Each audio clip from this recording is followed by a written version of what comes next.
Alright, here we go. Are these levels okay? I think they should be okay. EA Hockey. The first one. So we're gonna go through all of the EA games on the Sega Genesis, because that's the only system to play these games on.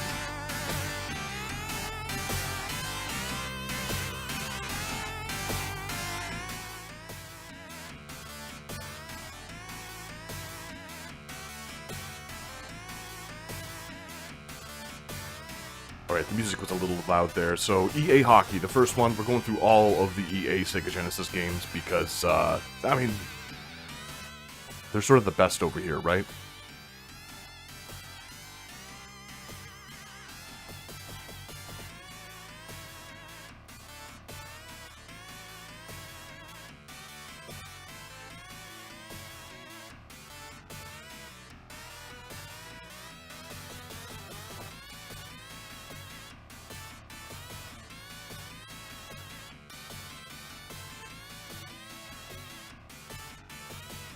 I know I kind of said the same thing twice, but I'm just trying to get these audio levels worked out.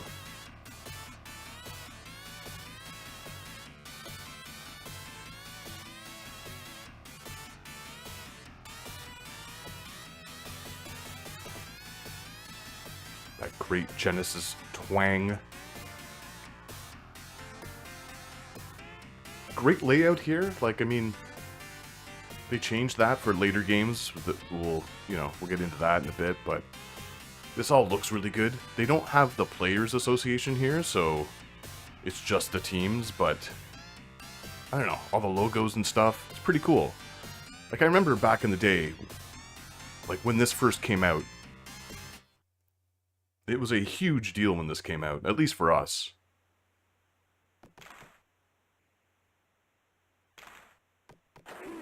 Still remains one of my favorite games for the Genesis.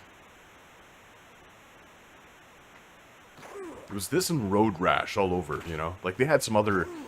They had basketball, and Madden came out and stuff like that. And we played a lot of Madden, but it was kind of all about hockey.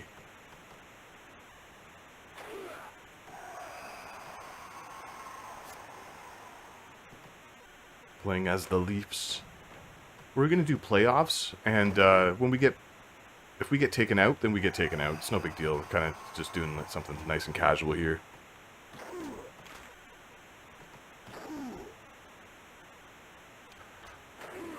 Oddly enough, I haven't really watched much hockey in years. I watch playoff hockey, but that's about it. Actually more of a pretty much every other sports type of fan, but love hockey games. I think I have every EA hockey game up to 2022. I'm just kind of glancing over at the shelf. Just super fun, especially if you have like a group of friends over. Dealt a few games out, it's great. They still retain like a bit of that arcadey feel, even though they've gotten... They tend to get a little bit more sim-like. There we go. This still feels great. Like, I mean, it's slower, but I really like the crowd, and I like how like the camera flashes and stuff like that. It's like, for a first game in a series, it's really quite remarkable how much they did right. And, like, that's similar to Road Rash. Like, I'm not going to sit here and raise EA. Some of their business decisions have been poor over the years, especially, well, just, it seems they were poor and then they just get worse and worse as the years go on. Like, these deals that they're making now, but back then, yeah, it was great. Especially on the Genesis. Reverse-engineered video games.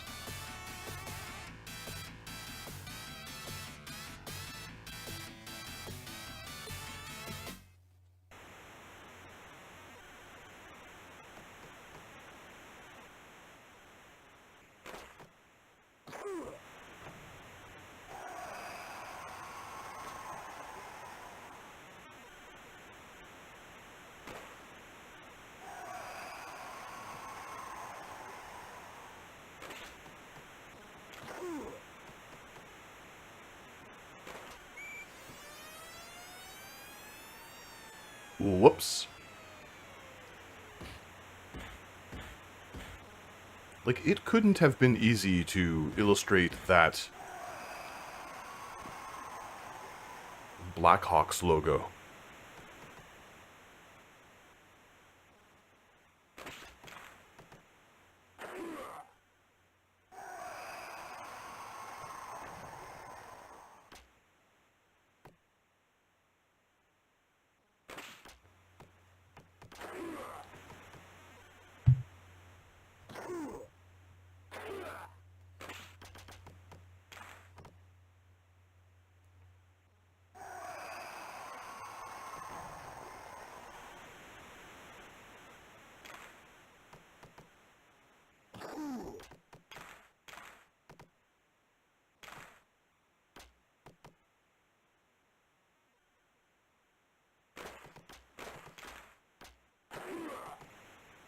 Now, there are quite a few, like, cheap moves you could do, but I'm going to play this like we used to play it as kids, where you can't use any of, like, the cheats. I think this game, it might be the wraparound. It's either this game or NHLPA 93 is the wraparound. I think it actually is 93. This one is the Deke, I believe.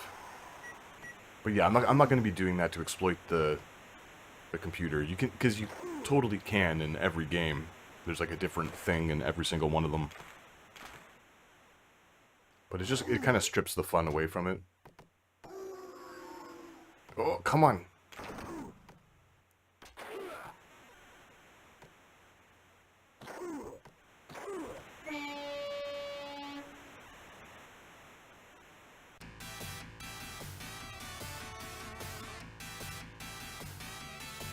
Look at these at the bottom here. You have highlights, and they'll actually play some of the games like that are going on concurrently, which is really cool. That's something they got rid of in later installments. Yeah, this is a terrific game. I still come back to it if I'm just wanting something a little slower, a little bit more arcadey. You can smack people around after the whistle's blown. It's fantastic.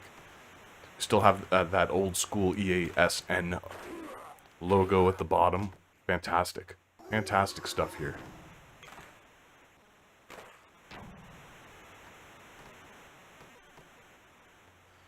Off the top of the net there. Like, I know a lot of people say that the physics are a little off and stuff like that, but I feel like that's just like an inherent problem with almost every sports game of the era. I think they're just fine, you know, especially if you know what to do. I wouldn't say how to manipulate them, but just how to play the game in general. Like, it's not all that hard to sort of wrap your mind around.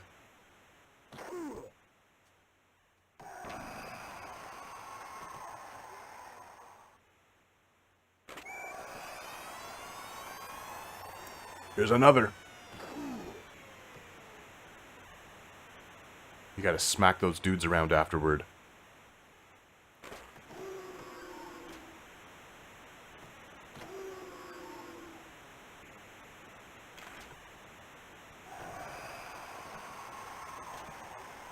I really like the way this game looks, especially like compared to the later ones. Like, I think it's just very nice, neat, and clean. The ice looks fantastic, and again, that crowd just looks fantastic. They're so colorful, like everything's colorful and detailed. Oh! Chicago's looking to take it back, I guess.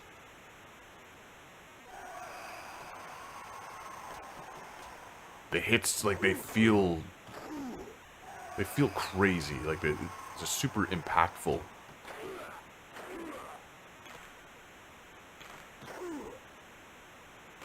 Really punchy.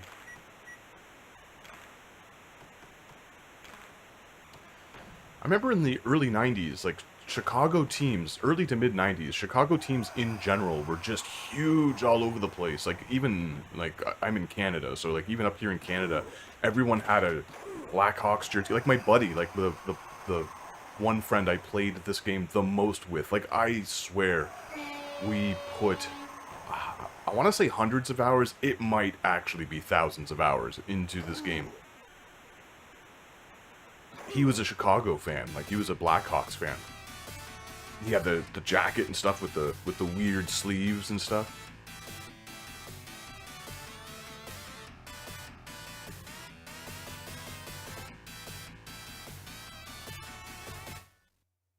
This game, Road Rash. Chicago NBA teams were like it was like huge too, like just because of Jordan or team singular.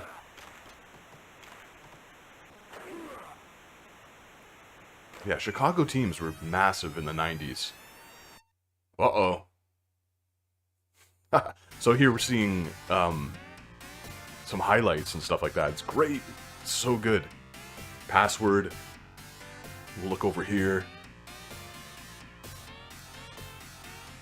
St. Louis, I always remember the Blues being a little rough. Like they're tough to check. They're all like built like brick houses or brick shit houses, if you want to be crass about it. So let's see.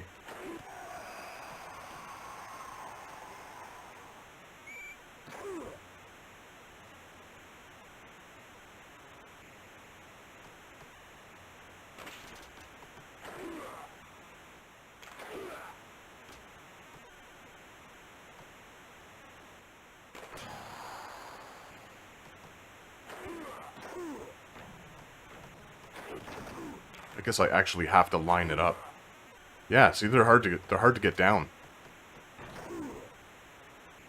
It's weird seeing them in these colors. But that's another thing that they absolutely nailed, is just like the colors of the jerseys and stuff. Great. Let me just adjust my mic here. Hopefully it doesn't make too much of a scratchy sound.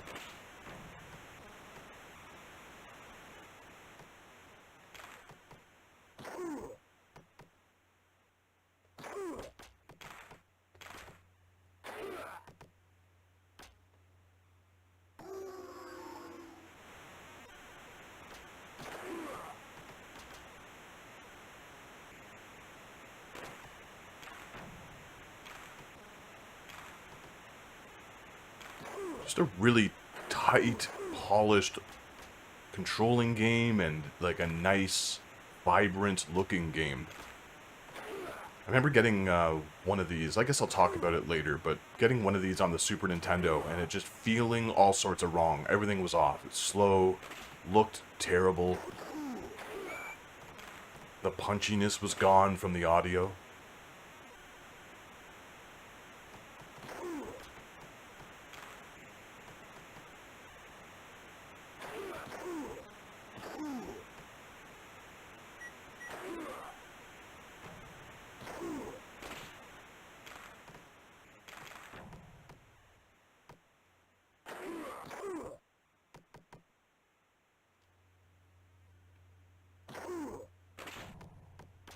It's just really hard to replicate that Sega sound, you know, that Sega look. And I think that's where a lot of people, they really like the Super Nintendo over the Sega Genesis. I'm the opposite. I think like the Genesis is my second favorite console of all time, right behind the NES. It just did different games. Like, if you're into RPGs and stuff like that, like, the Super Nintendo was the go-to system, but for me, I prefer arcade games, sports games, Road Rash. Like, I did a whole series on Road Rash, so Road Rash is probably my second favorite Genesis series, next to this, really.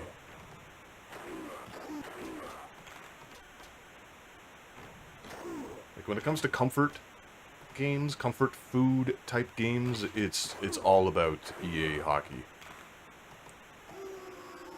And we'll get into it, like, as we go through the games here, but I don't think any of them are terrible.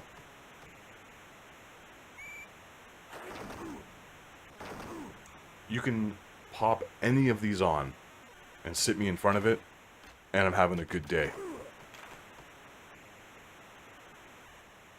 Get a good couch buddy involved as well, and Oh, we're soaring.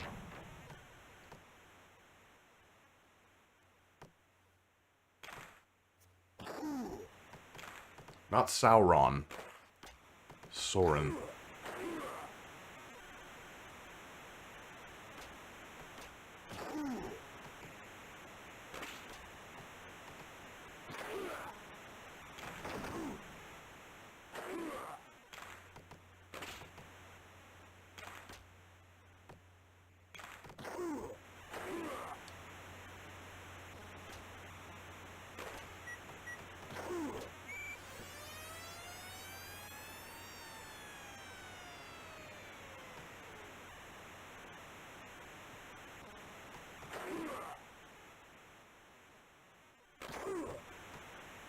Those impact sounds, the ooh.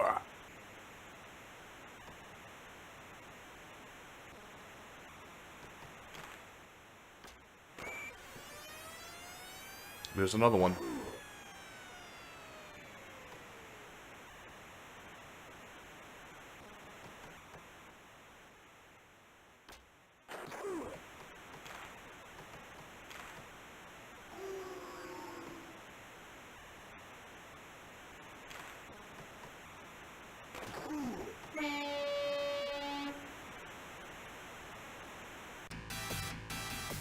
Maybe we can do it a little bit more volume.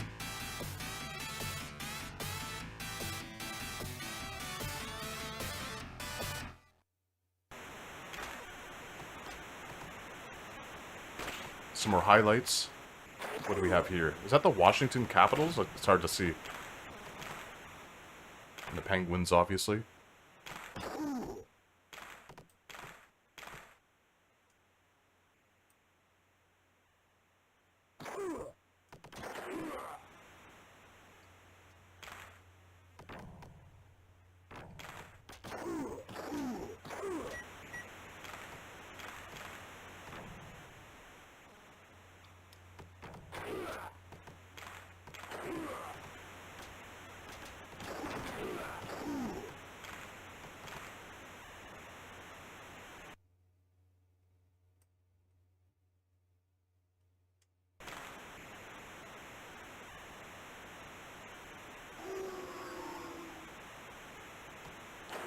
The Canucks and the Sharks. I think that's the Canucks anyway. That one's that one's a little iffy on the illustration, on the logo.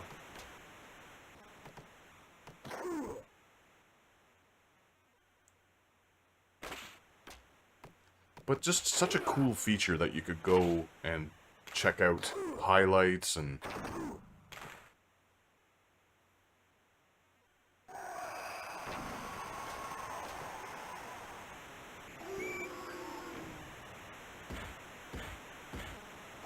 another fight. So many fights. No blood in this one. NHLPA, the next game, had the the grisly murders on the ice. That takes me back to the Madden game as well, with the ambulance that would come out and it would just mow everyone over.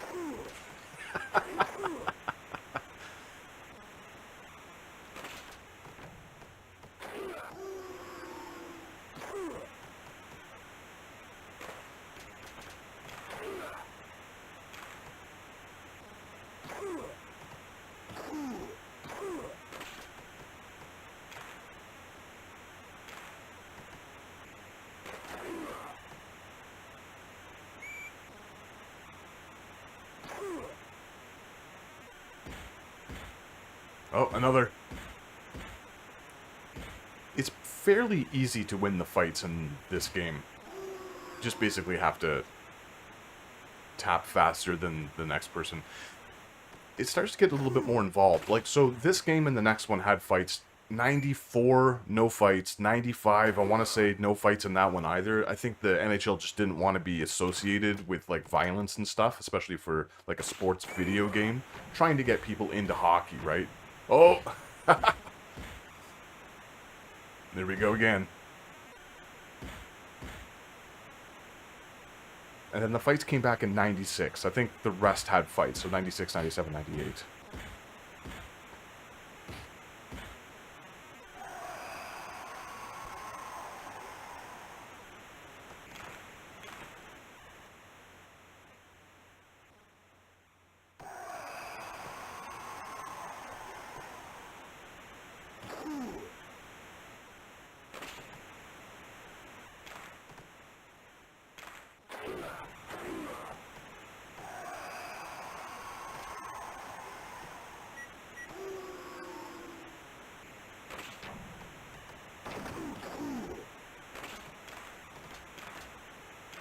But at this time, in the early 90s, I was definitely extremely into hockey.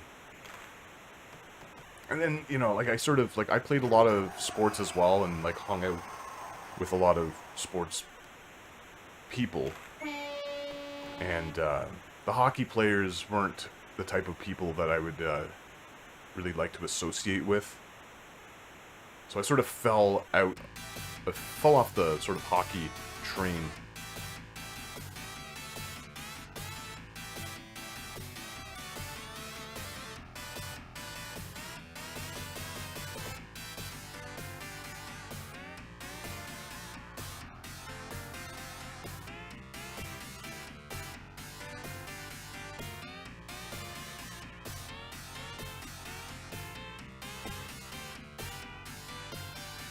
It looks like our checks are going up as we go through these, like, through the playoffs here. It looks like we're getting more checks on our side. So it's like our team is doing better as we progress through the playoffs, which makes sense.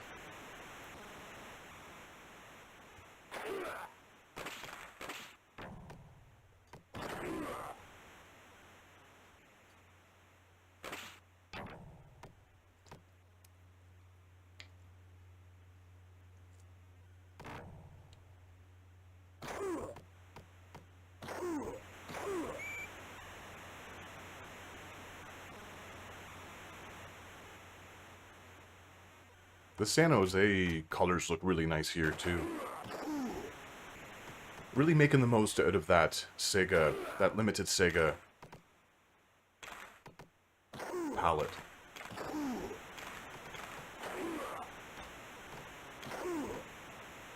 They could certainly do better with, like, some of the sound effects. They are very cartoony, but, I mean, what do you want, right?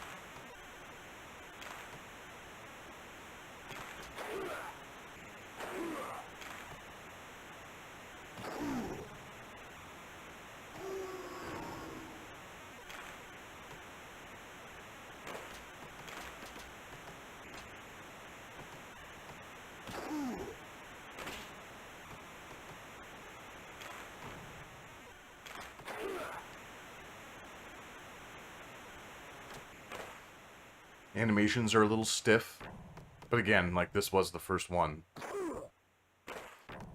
For this kit, anyway. Ooh!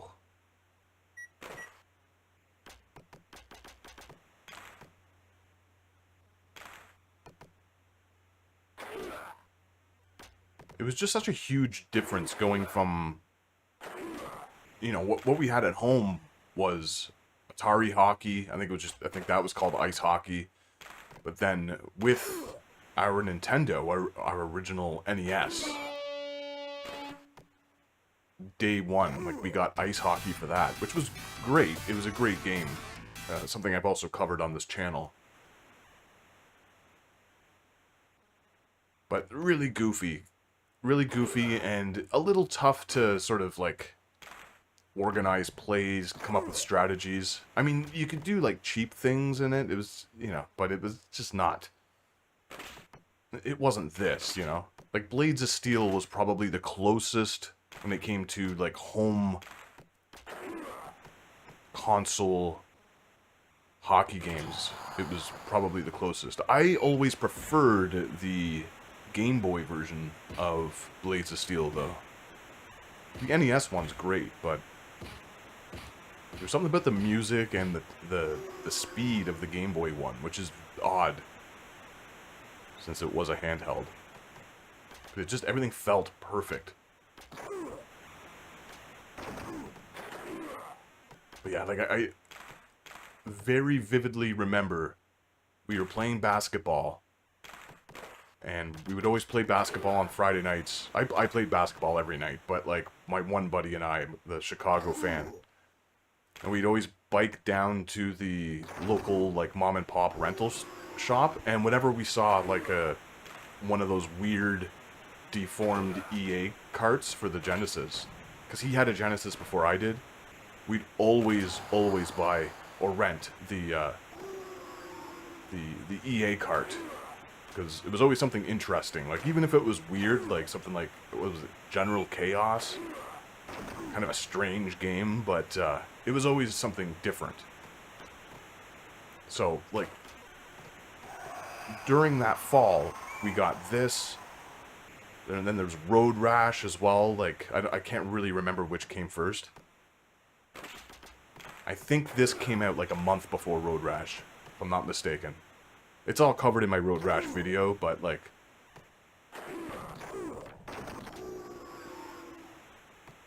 So this was like in constant circulation. And this was like an era where we didn't just sit at home and play video games all the time, right? But when this game came out, it was like we stopped doing the fun outside activities, and we would just like get off school, sit in his basement, and rock EA hockey. And that was the case until, I want to say, 95. Until the 95 game.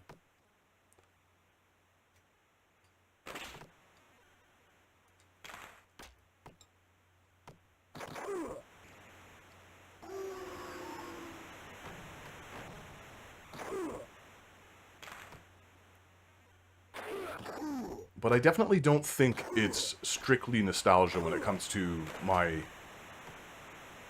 love of this thing. Like, this first one, the second, like the first three. Because I think they're infinitely replayable.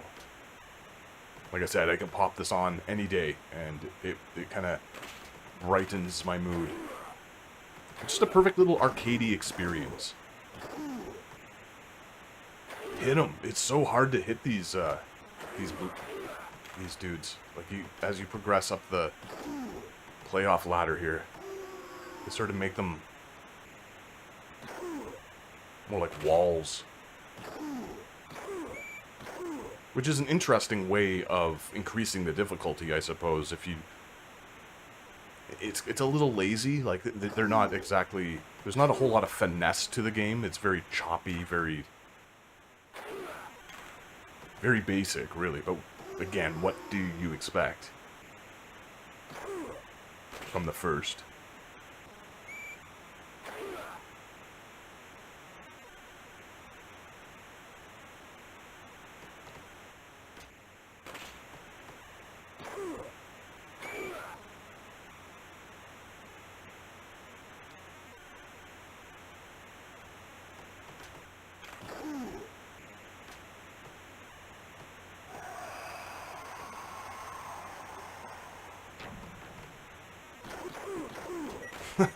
Dude's just splayed out again, twice in a row, right in front of the net. There's also like these weird, I don't know if you want to call them bugs, where the computer will just start spinning around. Oh, damn. I felt like that was going in.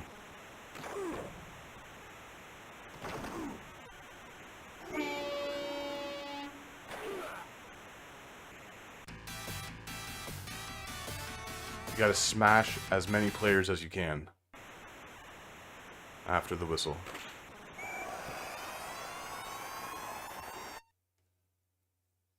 Hey, look at that. The Habs are out.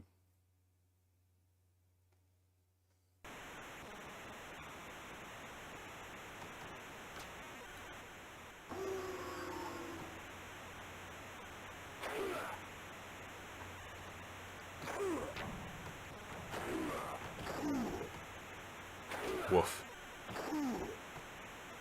A little bit too much juice on that one.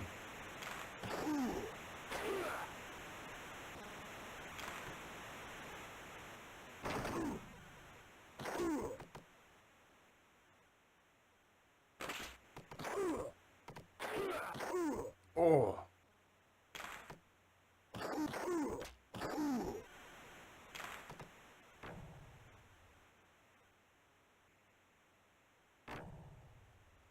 It's clearly offside, but of course we're playing with offsides off. Hey, there we go. That'll do it.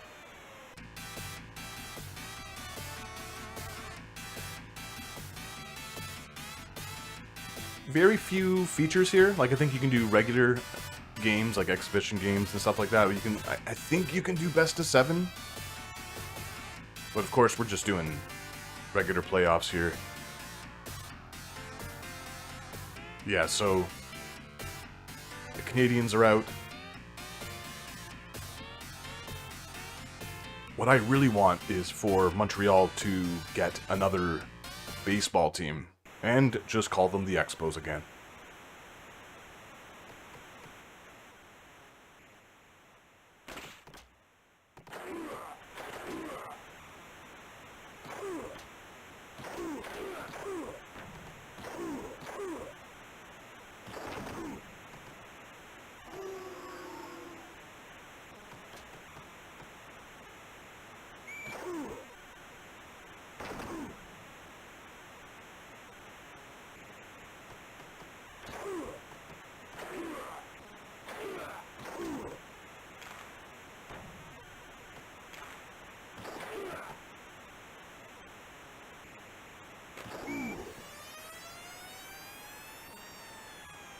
Ooh, that one squeezed right in. I wasn't expecting to get that. Oh! The dude right on top there is just looking at the crowd. So much detail in those fans. There's like one dude with like a bald head and like gray hair on the sides. Like you can really make them out.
Simple listing of stats in between periods. Very digestible. Like a great game for like anyone to pick up and play. The one thing is like the goalies are very conservative. Like once they get the puck, if there's anyone close, 2-0. This is actually a little easier than the past 2 matchups.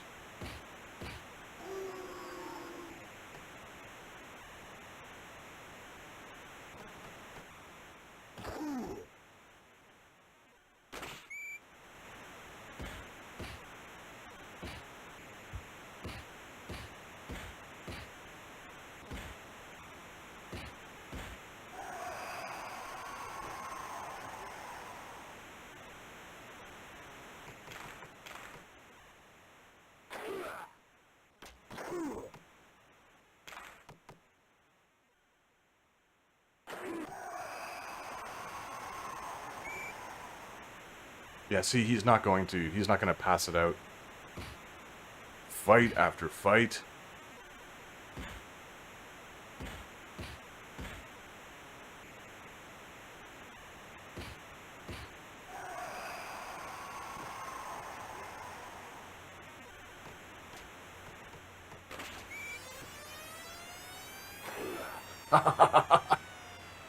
Another one.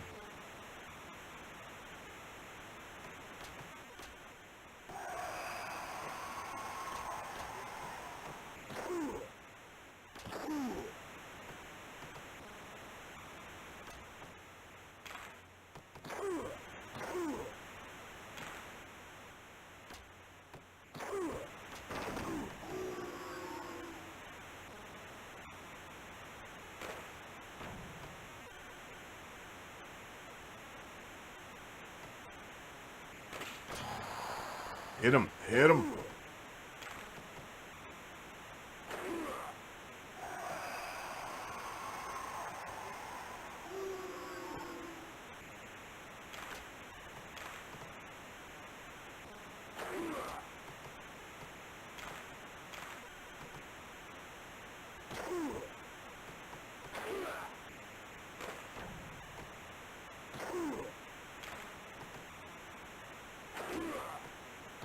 All of my slap shots are just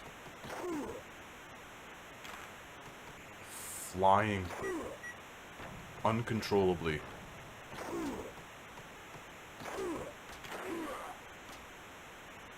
I don't think it's possible to hit the puck into the crowd in this one. I don't think we've seen that yet.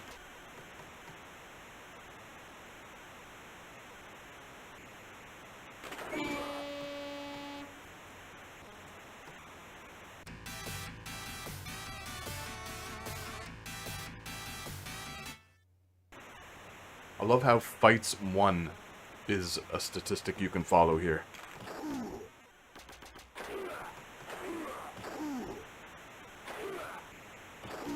It's such a bizarre thing to keep track of.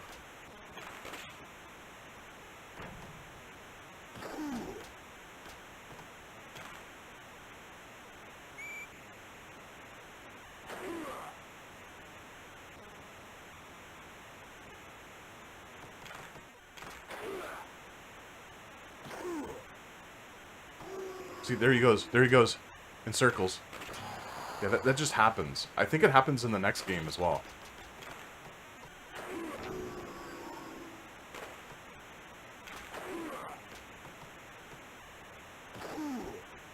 It almost looked like that net was open. Again. They're getting flustered.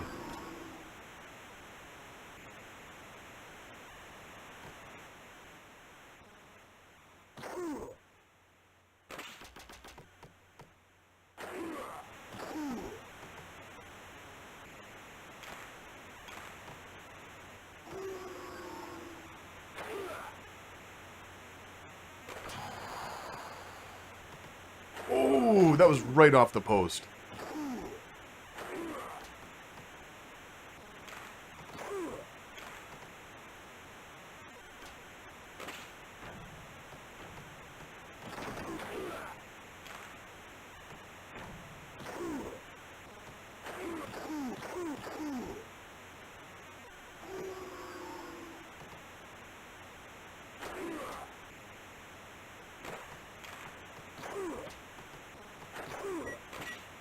Oh,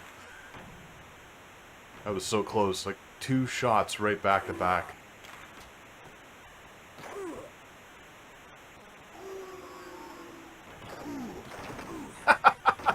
Everyone. It's a bloodbath out here.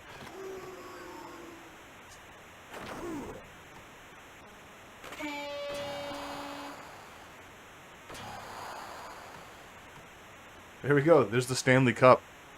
Hey, we won.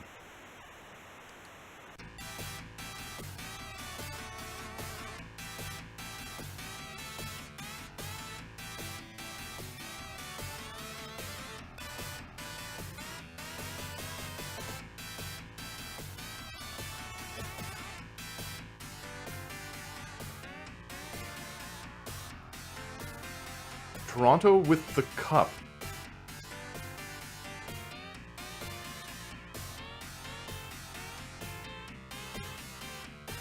We'll take the face-off, the howitzer, and the deke.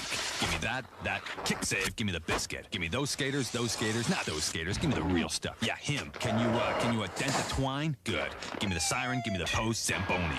Give me that, and that. Not her. Yeah, him. Take that. Take him. Take that. Give me the box. If it's in the game, it's in the game. NHL PA and NHL hockey for Super NES and Sega Genesis.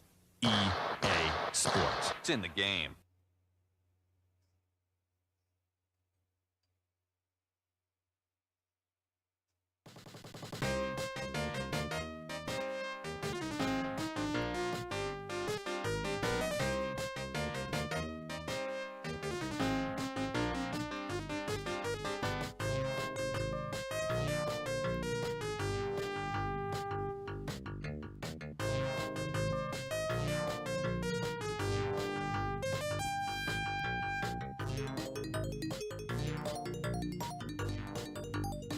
Right, so this one, it's the players, not the teams, which is so weird because it's like the year before they had the teams and not the players.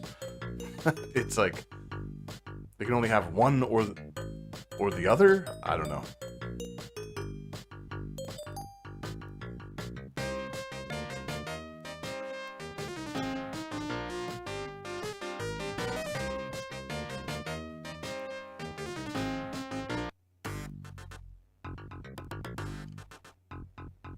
But we have line changes here, which is kind of cool. And I don't know how I feel about this like new layout. Oh, but we got Ron Barr, the first appearance in this series of Ron Barr. I always really liked these. Like, I would always write these out, like as if I was doing some sort of fanfic or whatever. My buddy and I would like create stories of like real hockey teams. It was kind of crazy. But I mean, we were kids. It's not something I would do now. Again, we have the highlights at the bottom. Very similar, like everything all around. I feel like this one just doesn't play as tightly as that last one. It's a little faster. Visuals are mostly unchanged, but stuff like that. Like the passing didn't feel great in the last one either, but it's just everything's a little. It's like they were trying to go a little bit harder with the animations, and it just feels a little more jittery.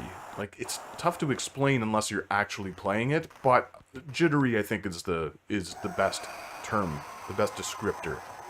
It's a little more jittery.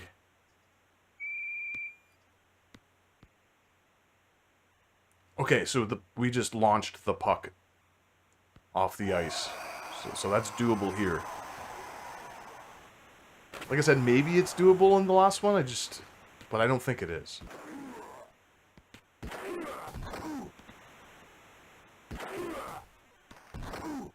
Who's that? Is that Yzerman?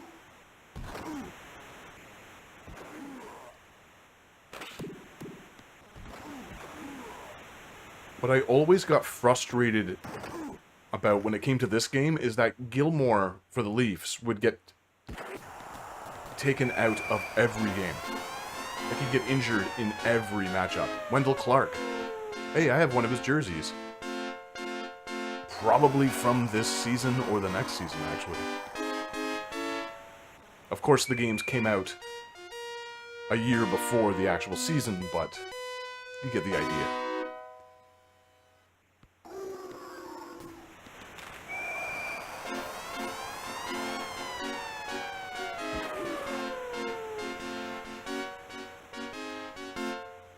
A lot more music. That organ music just sounds so right on the Genesis.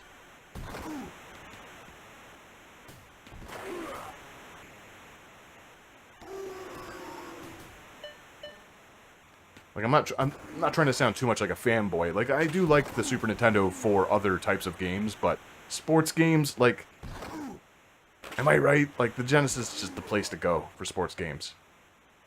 The speed, right? It's that speed of the Genesis. That blast processing.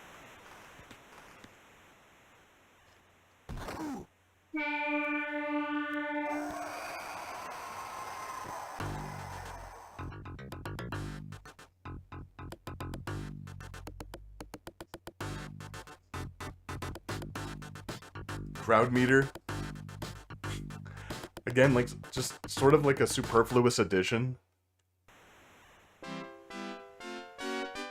I mean, it's charming in its own weird sort of way.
It's just weird to say that, like, I like this one a little less than the last one, just because they're basically, like, ostensibly the same game, right?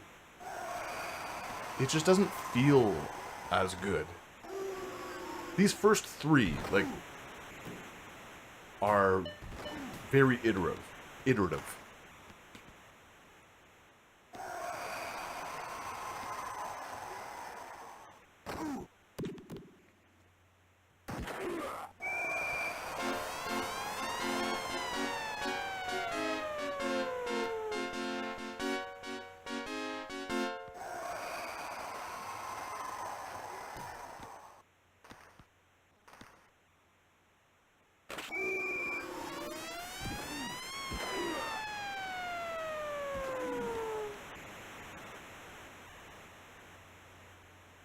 Right, so yeah, that was Iserman.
Wow, a hat trick.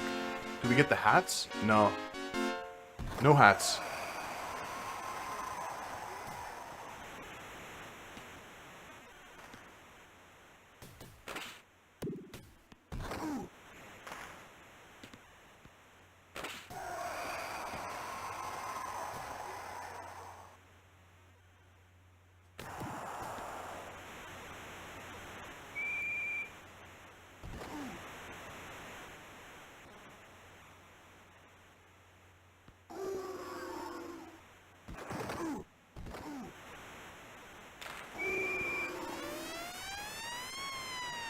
Uh-oh.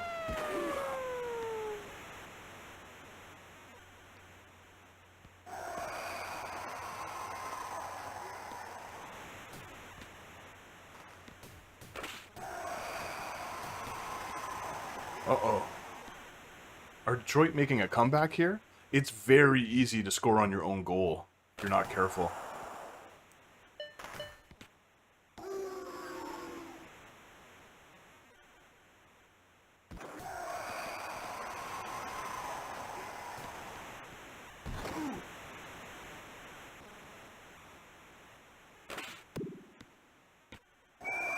Oh, how did I miss that open net fight? Clark's doing everything here. He's scoring hat tricks, losing fights.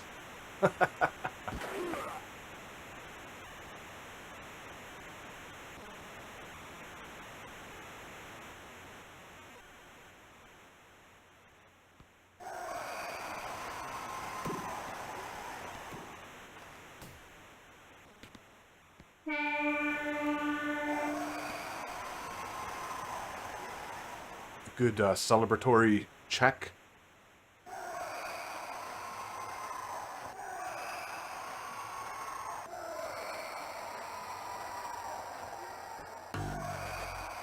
Look at that, like 2 Detroit players got player of the game.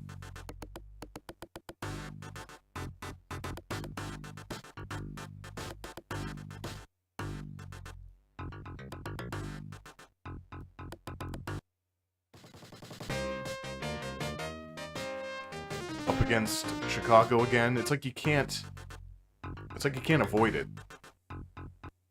Got Montreal and Quebec on the other side. I'm Ron Barr for EASN.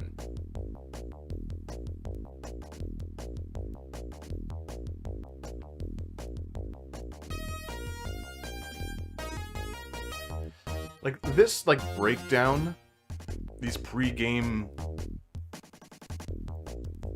things, are, like just really impressed the hell out of us back in the day.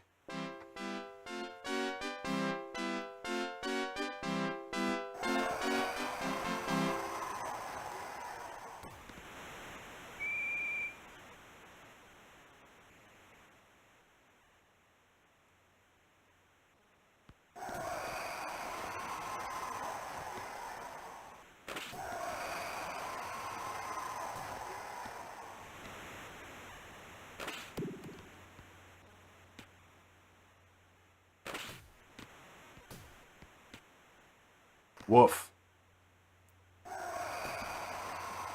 Going up against Belfour. It ain't easy. Come to think of it, I think that's why my buddy liked Chicago so much, because he was a goalie, so.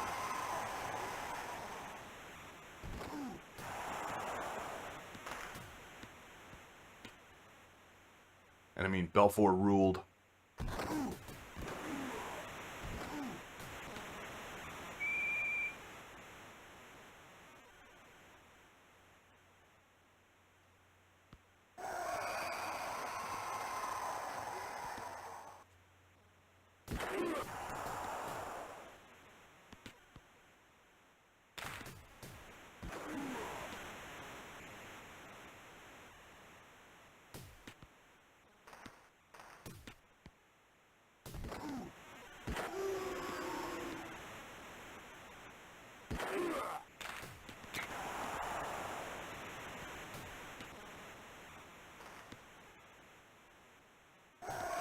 This is tough. Their offense is all over the place. Come on, come on, come on, come on.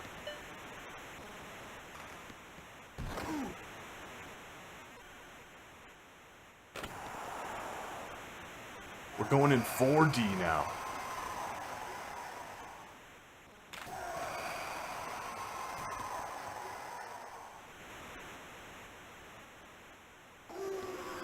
Just splaying out my players.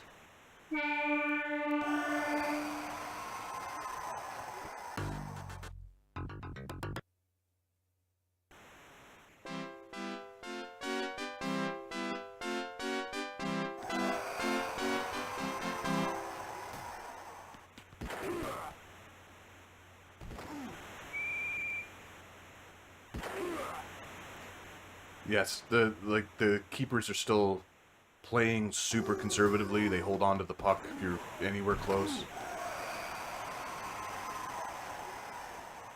34D. That nearly broke my brain. Isn't that what the new Avatar is in? Did that new Avatar do well? Like, are people still interested in Avatar? Like, it's just a cartoon, right? I watched a bit of one of them and I was just like, I just couldn't. It was, oh my God, there's just... Oh! Jeremy Roenick. That'll do it.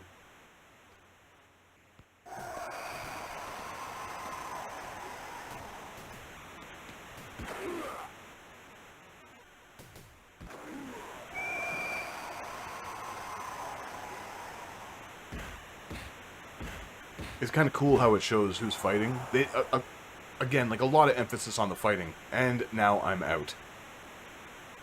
No more 34.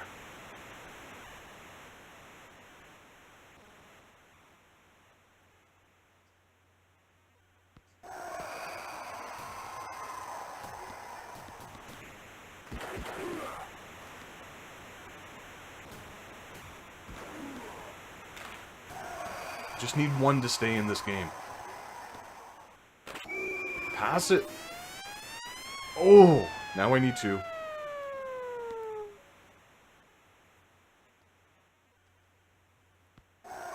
It's alright, it's alright. We have exactly half the game left. Almost.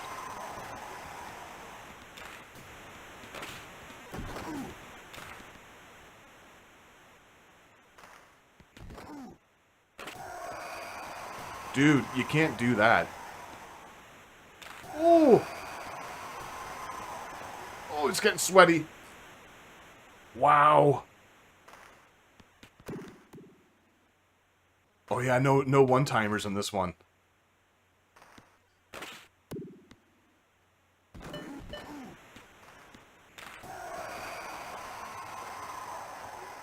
Wow, shots on net. Gotta check that out next, between periods.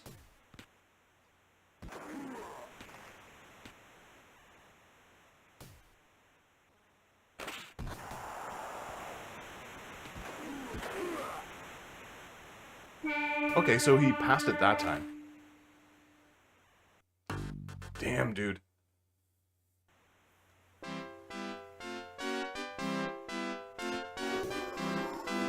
We may not get through this one.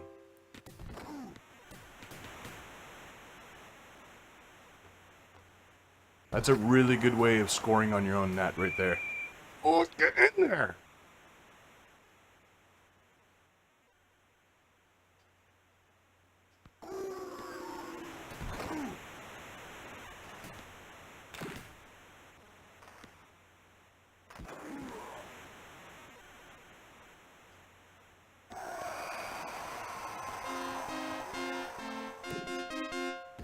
Oh, the pass. Hit him, hit him.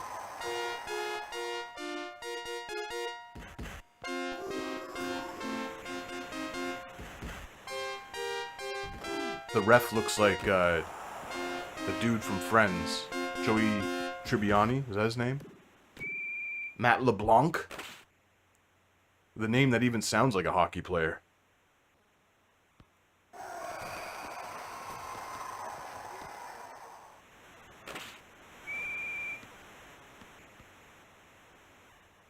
I thought that was in for a second.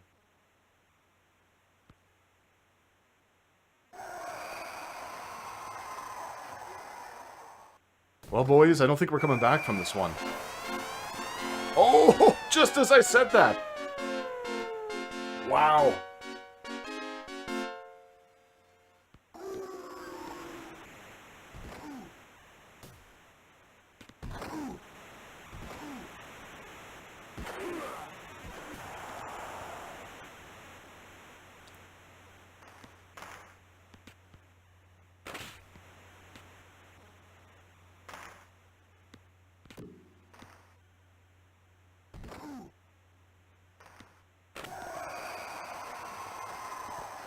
Jesus, I forgot to look at how many shots. Maybe I should just stop tossing the puck out like that.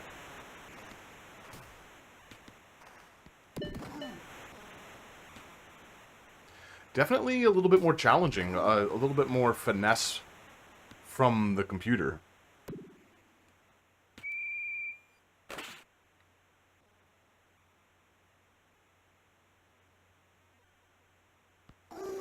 "35 seconds left to go. Is it gonna happen? 23, but it's in their... Here we go. Right in their pocket. Come on, get it in there! Okay, one last chance.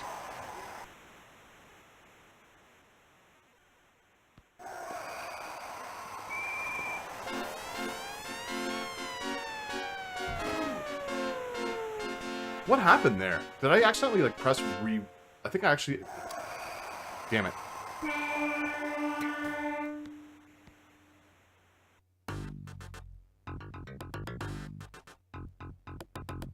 I got to take that face off twice. I think I accidentally pressed reverse on my keyboard.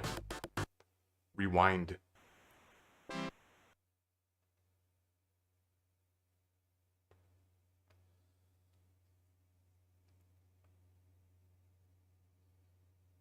$25-17, but that feels like a hollow victory because I actually cheated there. 70% passing over 46.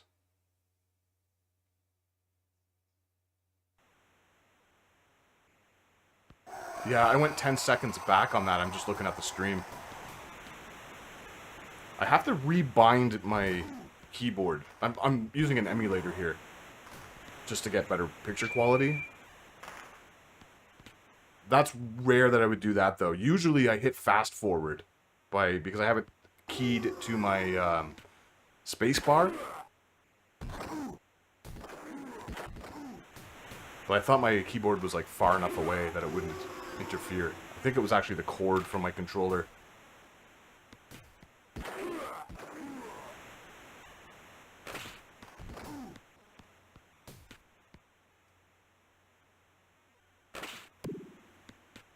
Oh well, whatever. We're in overtime now.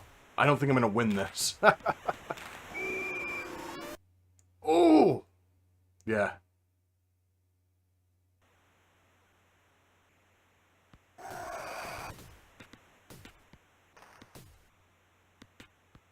So that's exactly what happened, because I just went back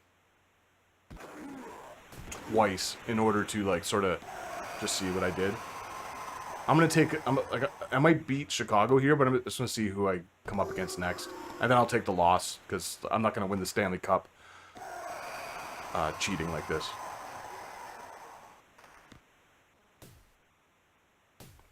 Yeah, it's not bad. The patch... That's not bad. Also, the official EA release of... What's it called? Like it's like the NHL throwback game. That one's not bad either. For me, I kind of like going back and just playing these older games, seeing the older players. As I said earlier, I don't really follow hockey outside the playoffs these days.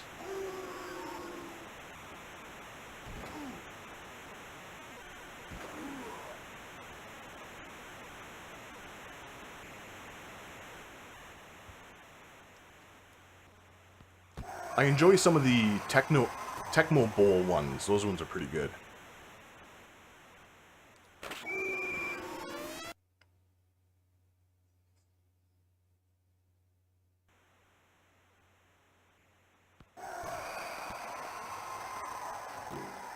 Is there any way of beating Chicago here? Now I'm just having fun with the fact that I know where the reverse button is.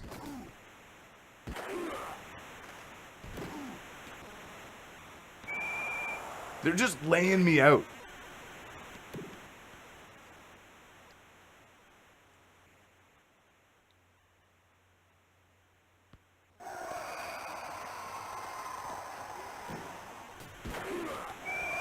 Yeah, the EA one did feel like minimal effort. Just like a reskinned NHL 94, but with like... It just felt weird, too.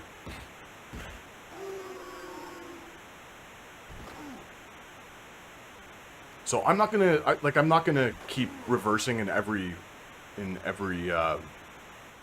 game. I'm just interested to see if I can actually beat Chicago here at this point. Now that I know how to reverse, like I said, like. So this game is definitely more challenging than the original because like I haven't played these in probably about a year. And I was able to just plow through that first NHL game on the Genesis here. This one, I'm really having a hard time here. I'm playing. Like, they're laying me out.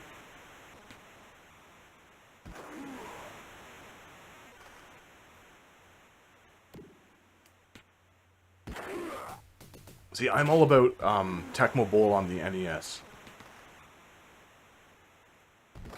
I haven't, like, I played a little bit of the Super Nintendo ones, and there's something, this sounds like such a weird thing to say.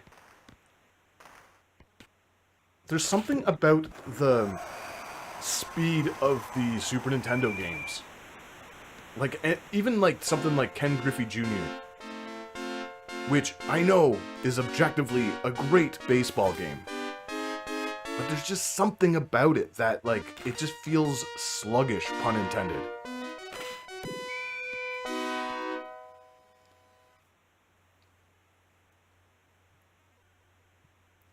Like, the Tecmo Bowl for the SNES is fast.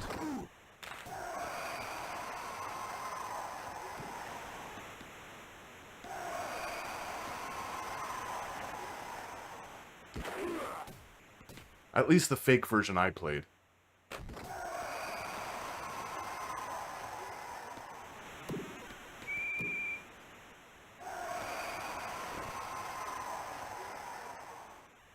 But I don't know. It's such a weird, strange, arbitrary complaint, really. Let me see if I can actually beat Chicago here. Mushy is a very, very good descriptor, dude.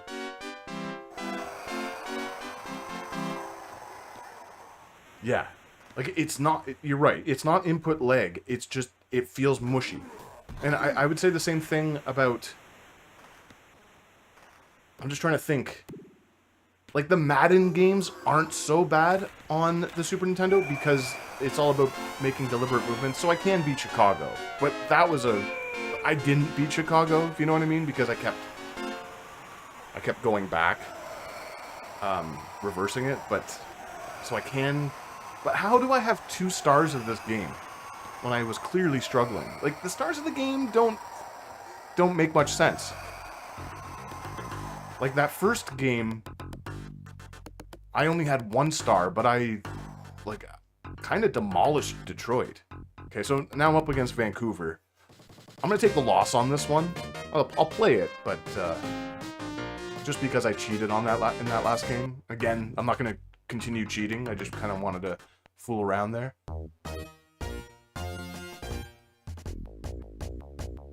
Because it just seems weird to me that they would pit me up against Chicago.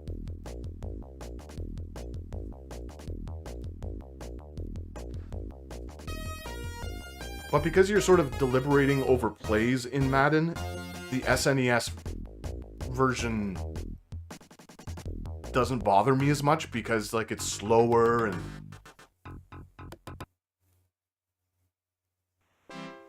But I can't think of a game that is better on the a sports game that's better on the Super Nintendo than the Genesis. And again, I'm not fanboying out here.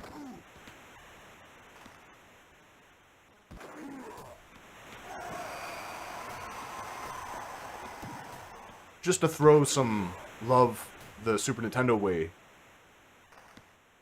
I find a lot of action games on the Genesis run too fast, if that makes sense.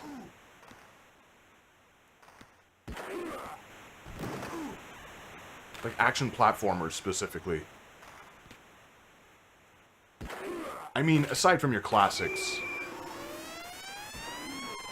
Okay, so it's easier to score on Vancouver.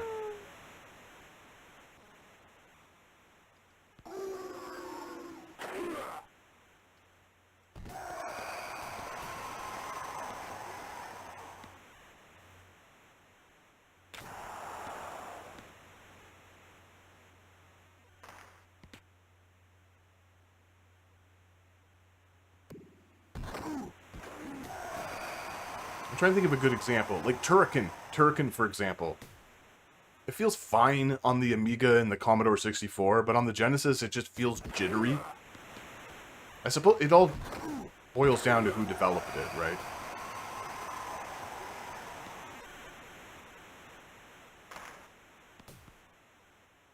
But yeah, I'm gonna contradict myself because something like Rocket Knight Adventures feels so much better on the Genesis, even though the Super Nintendo version is a totally different game, but... Yeah. or Sparkster. I think they only did the sequel on the Super Nintendo, right? Then again, the Genesis Sparkster isn't very good either, in my opinion. Oh! Snuck one in.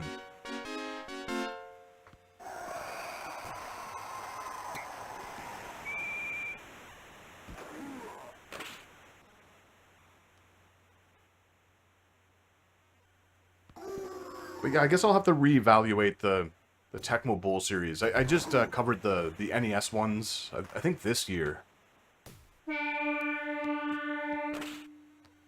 As well as the arcade.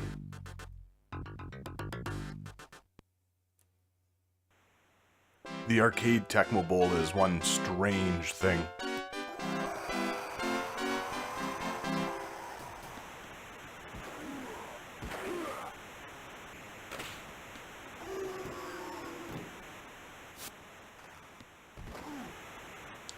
Oh, that's true as well. Yeah, the PAL region difference. That is very true.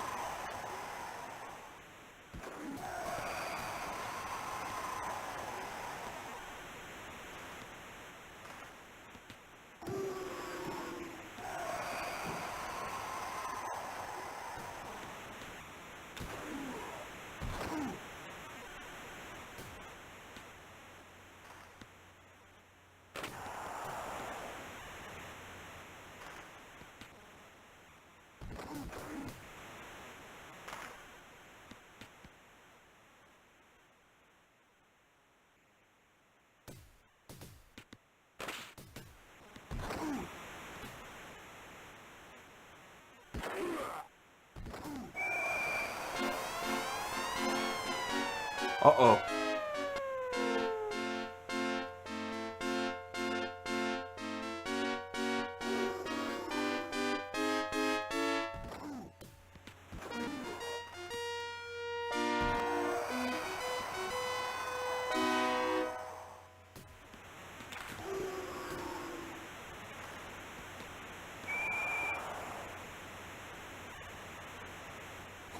Like, twitching on the ice. Oh, there's the blood! And there's Doug Gilmore out, because of course he is. I felt like when I used to play this with my buddies, he'd always be out. He'd be the first out. I mean, it kind of makes sense, right? But just his placement on the line and everything, but...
Jesus.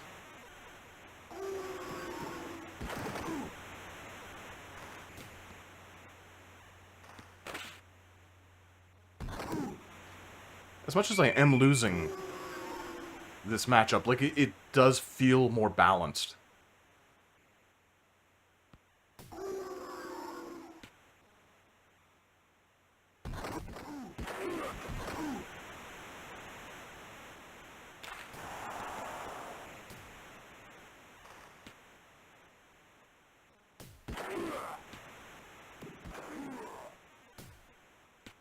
That was a cool pass. It looked like it was between his legs. It probably wasn't. It was probably just like an optical illusion, but...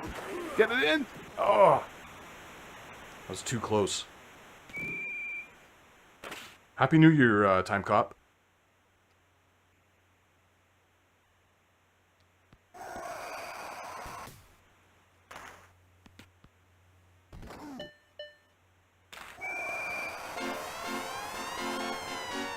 Oh, there's no coming back from this one.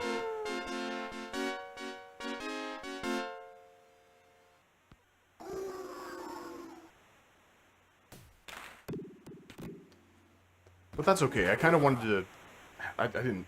Like, I am playing. It's not like I'm losing on purpose here, but, I had the feeling I wasn't going to win this one.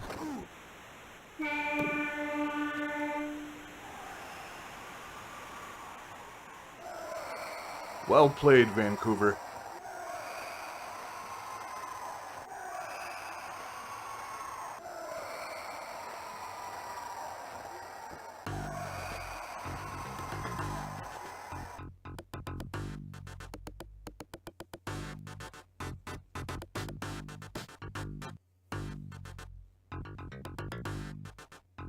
So Vancouver and Montreal for the finals.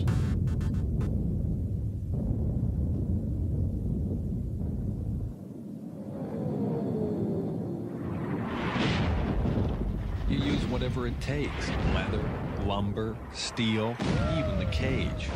NHL 94 for Sega Genesis and Super NES. One-timers, goalie control, and goalies out of control. If it's in the game, EA Sports. It's in the game.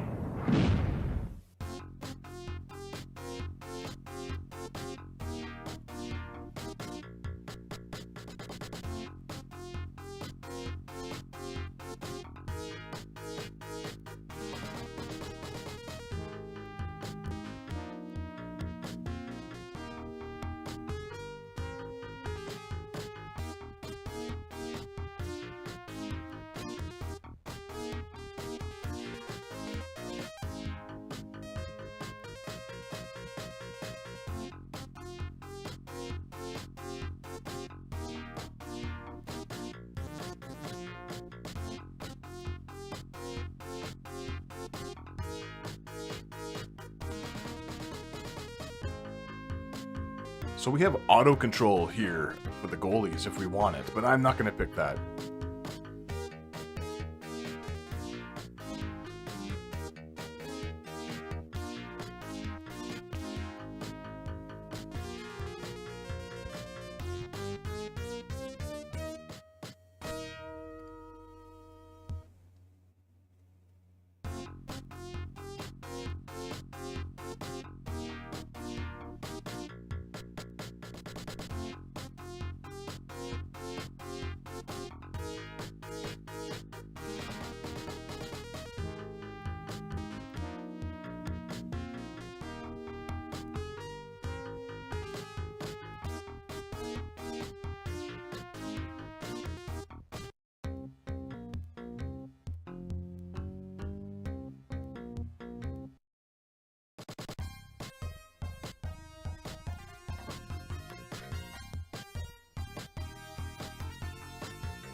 There's some nice player cards here for most of the players. Andrechuk.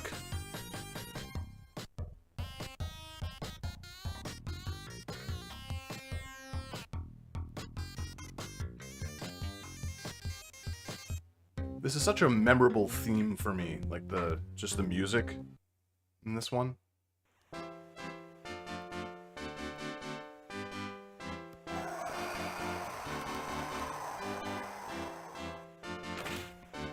We have one-timers now.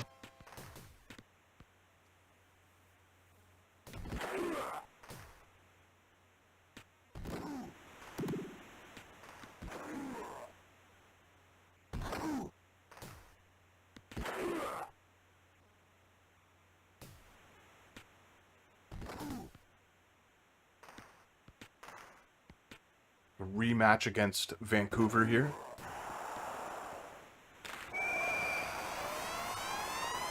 Uh-oh.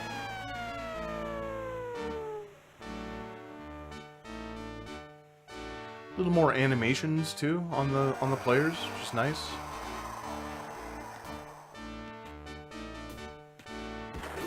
Like I remember even back then, like back when this game was new, that it felt so much better. And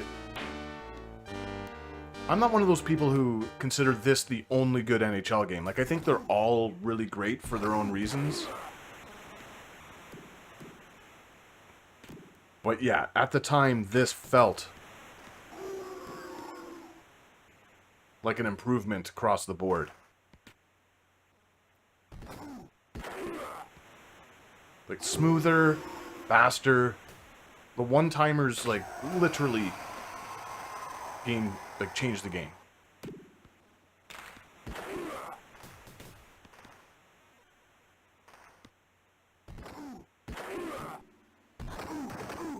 The goalies don't get, like, hung up on stuff as much.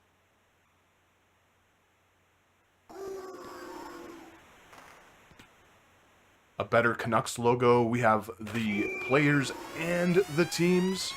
There we go. Squeak that by. There's a little bit more finesse, too, with the shooting and the passing. The passing still feels a little bit...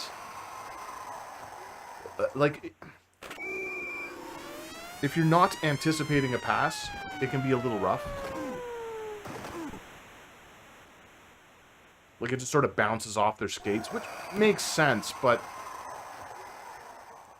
sometimes it sort of interrupts the flow of the game. Like, honestly, and it's not because I lost.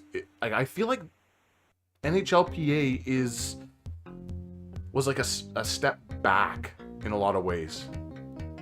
Got player cards here.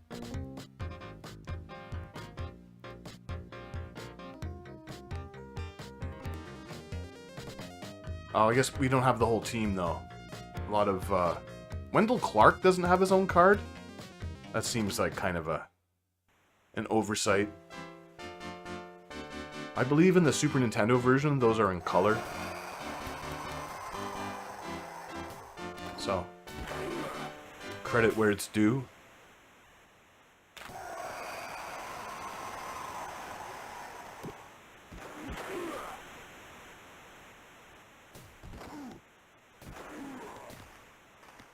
Get lost games. Yeah, nice.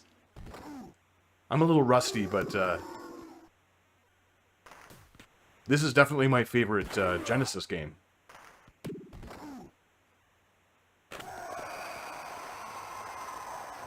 It's up there with my favorites of all time, though, definitely.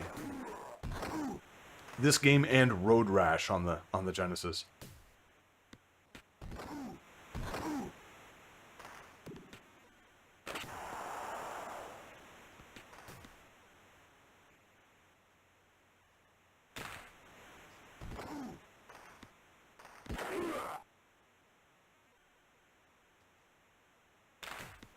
We're not doing any exploits or anything like that. We're playing like straightforward.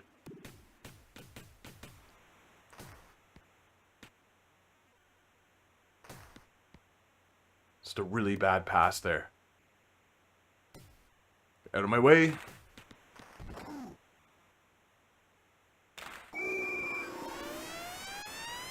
There we go. That's 2 for Gilmore, so I guess it's about time that he gets taken out of the game. No fighting in this one? That's right. No fighting. Correct? But they took it out of this one. It was absent from 94 and 95, I believe.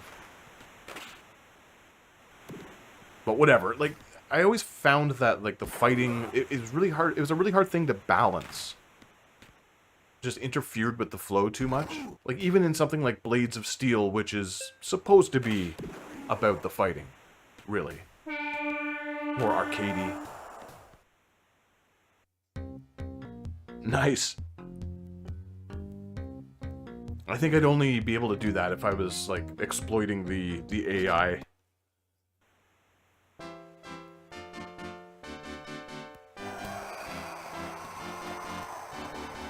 Well, maybe you can help out with this then. I can't remember if it's NHL, the original one, so I guess 92, or if it's NHLPA 93, that the wraparound was the exploit. Because one's the wraparound and the other one's the deke. This one is baiting the opposition and going for a one-timer in a very specific way. And 95 is the one where you can, especially if you were going upwards against the opposition, you could just put your stick to the side and let the puck loose, and it would go in almost every time. And it would do the same thing if you're heading down. Uh-oh.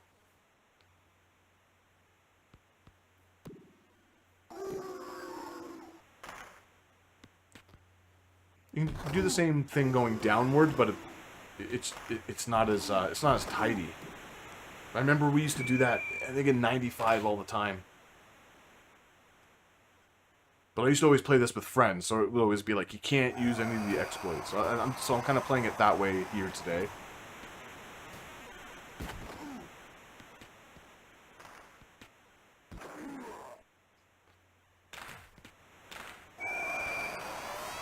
Because eventually I would like to sort of do a rank and review of all the hockey games on the Mega Drive Genesis.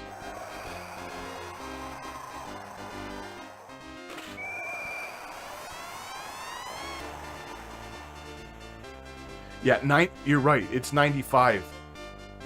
Vancouver's tied it up here. It is 95. You go and you like put your stick to the side and you pass it, and it goes right into the net. I remember we found that out so quick. Because we were looking for the exploit in that game, because all of these games had exploits.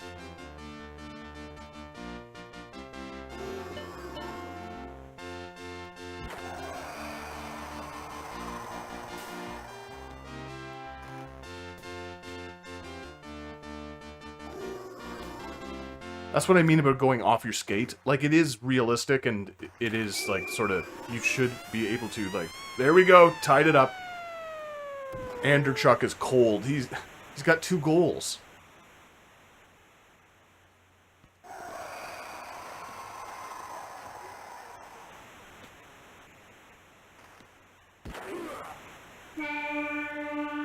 But I remember my friend found the exploit out in 95 super early. Like, it was like a day or a weekend one kind of thing, and he was like, hey, check this out. Just scoring non-stop goals. I know a lot of people hold that one in high regard, but, like, for that reason alone, like, at least these other games, like, the exploit is a little bit more complicated to pull off.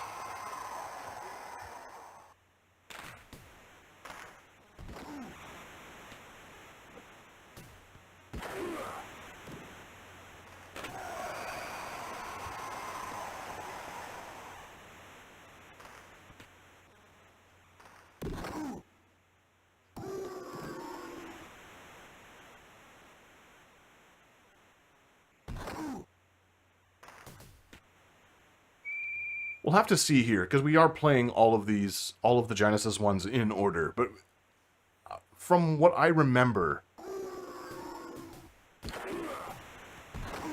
I remember liking NHLPA 93 more than I did today. Like, I don't know. It just felt a little off. Did Park Place develop that one? There's more movement in the stands here, like with the crowd and stuff. So far, this one's the best, and then I have to go NHL, the original, and then because we've only played 3 so far. But I remember not liking 95, even back in the day. I didn't like it as much. I found it kind of ugly. So, well, I guess we'll see here, right?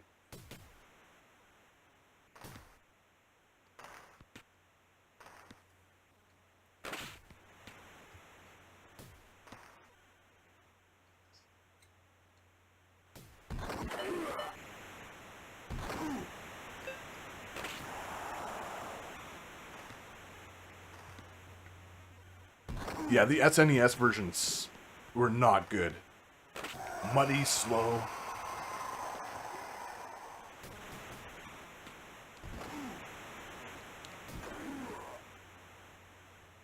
But it'll be interesting when this live thing like stays on the channel. Like, I'd like to hear other people's favorites, because I remember liking 93 more than I did today. Like, I was actually like rewinding it a bit to see, and I felt like some of the teams were just a little uneven. Like Chicago, of course Chicago is going to be difficult, and of course, like, I'm not playing to the level I was back in the day, because I don't play this every goddamn day, but like, it felt a little like, I don't know. Get the puck!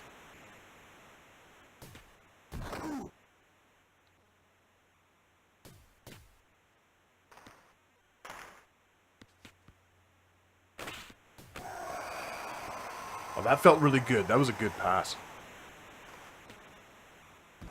Yeah, we'll see on 95 here. We're almost there. One game away.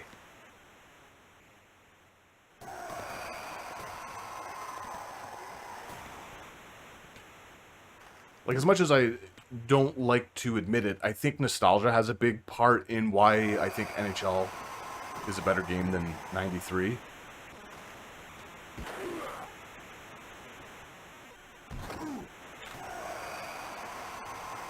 Oh, that should have been in.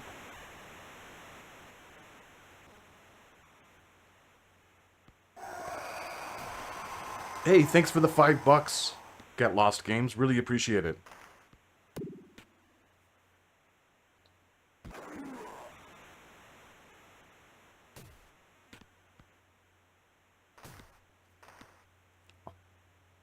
This is only the beginning. We're only 3 games in at this point.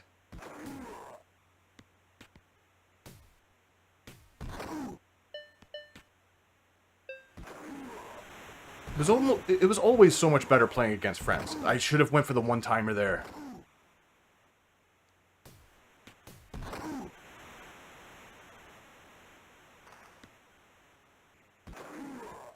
Like I said earlier, we probably put thousands of hours into these Genesis NHL games.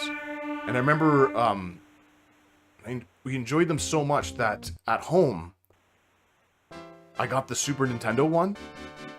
I think 94. I think we actually had all of the ones for Super... No. We only had NHLPA and 94 for the Super Nintendo. And always being, like, underwhelmed. Maybe... Oh, God! Are you kidding? Are you kidding me here? There's, like, something about them.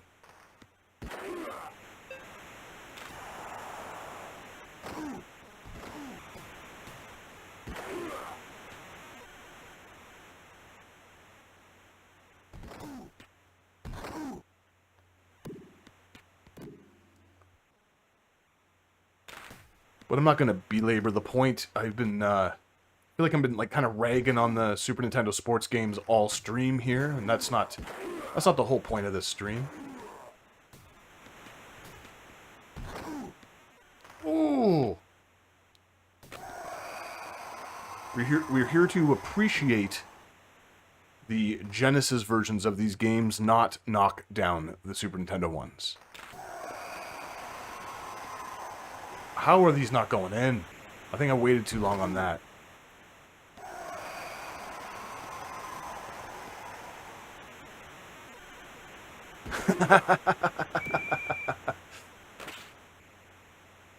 Oh, you would definitely beat me in this game.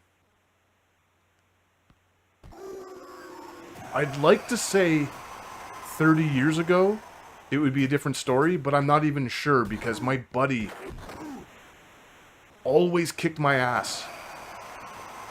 But then again, he always played as the Blackhawks.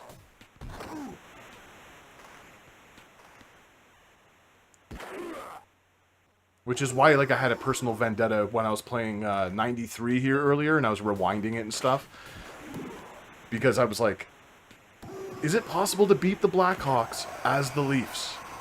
And of course it is. You just have to... How did that not go in? Was that top post? I guess I could do a replay on that.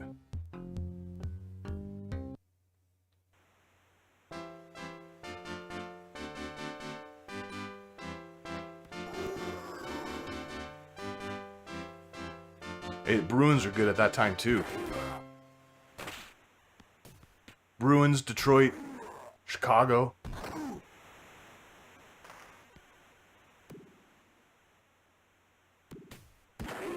Vancouver is a bit of my nemesis right here. Like, I lost the last game.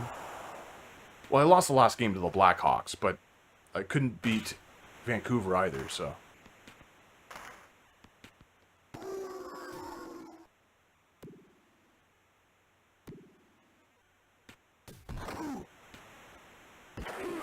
We avoided icing there, at least. Oh! Get in there. When was the last time you played this one? 94.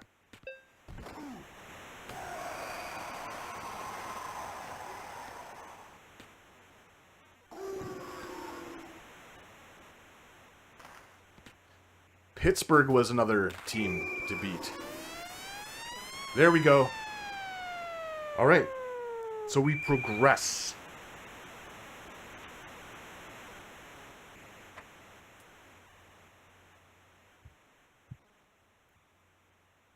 I don't remember Cliff Ronning at all. Ronning? I don't remember him at all. Yeah, I try to play... Well, I play whenever, like, whenever I boot up, like, a Genesis thing. There's just certain games where I'm, like, when I want to test out emulators. Like, I actually own, I said earlier, like, every single NHL game up to, I want to say 2021, 2022. I think I see 2022 over there on the shelf. It's getting dark in here now.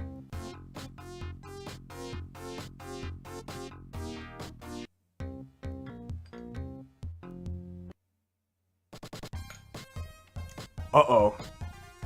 LA. I'm surprised to see the Leafs at 72.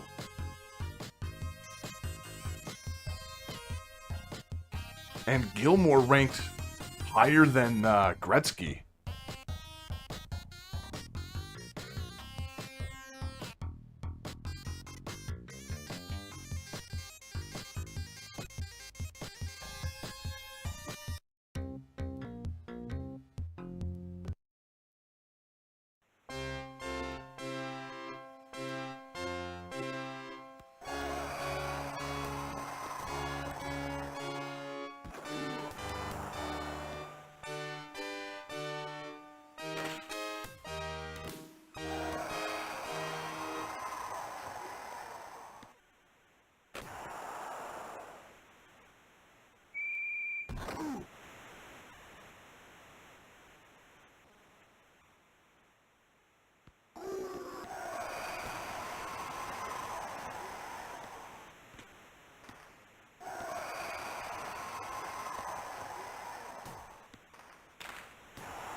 I think I only have a Genesis 1 at this point.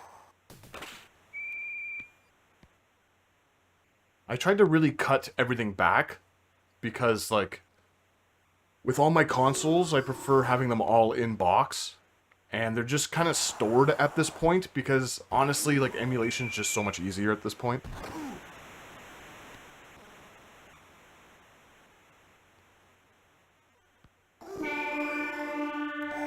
So the dude in the cowboy hat was moving around in the stands, which is really cool.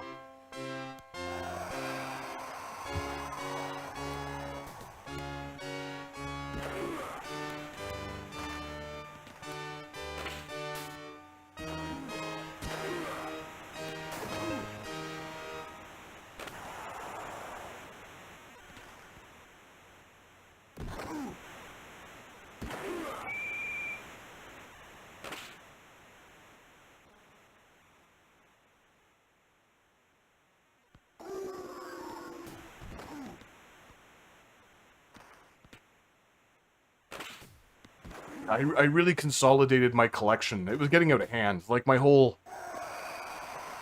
studio room here was just filled with games and stuff, and it was getting, like, wires and... $8, nice. How's the sound on your Genesis 2? Because, like, it's notoriously, poor sounding. Some of them.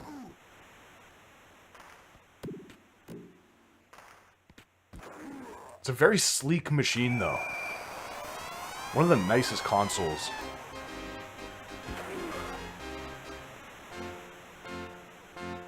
Aesthetically, that is. The Genesis 3 was always very ugly. In my opinion. Tiny, with even worse sound, if I remember correctly.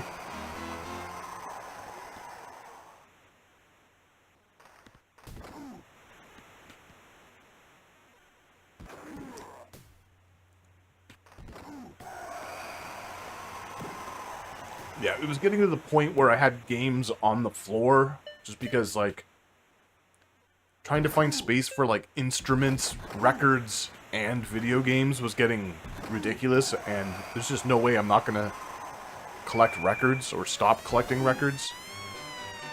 So it was nice being able to, like, sort of, like, at first, it was, like, kind of just taking that initial jump, right, to start selling things, but once I started selling things, it was just super quick. It was like, okay, what else can I get rid of? What else don't I need? You know, do I really need 3 copies of Twilight Princess for the GameCube, you know? It's like, get rid of 2 of them.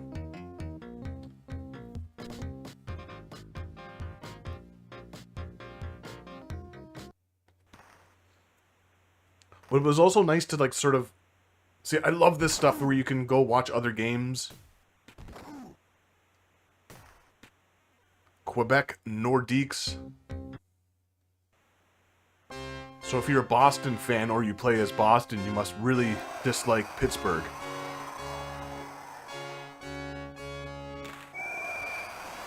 Yeah.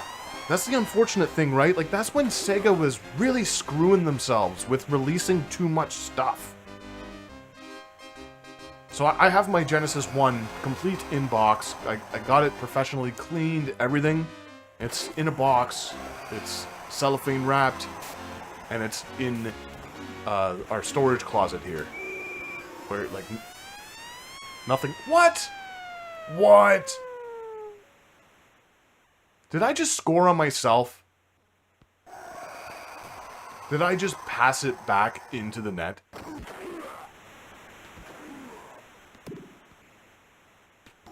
But yeah, I have the first one. And an original NES, TurboGrafx, even though, like... So, like... Purging myself of so many systems and games and stuff really sort of allowed me to pick up stuff that I normally wouldn't have spent so much money on. So I got a PC Engine because like it's just such a nicer system than the TurboGrafx. The TG16 is just such an ugly console. It's like they westernized it in all of the... what's the best way to put it?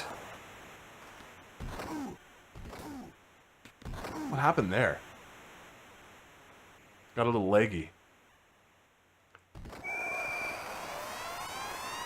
Haha! There we go.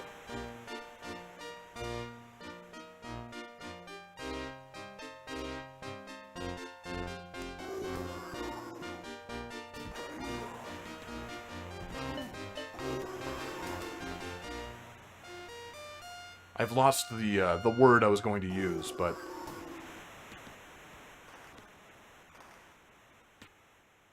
the TurboGrafx was just such an ugly console. Oh, Jesus.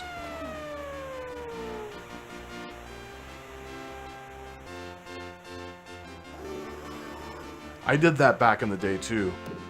With the Sega 1.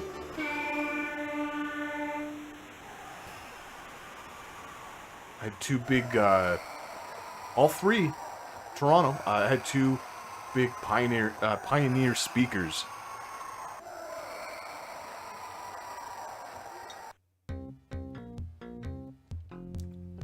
I'm sure you could do a much nicer job nowadays with what's available.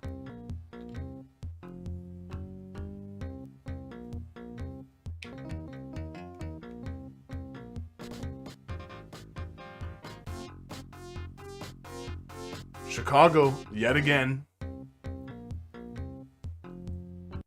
The logos look nice and crisp and clean.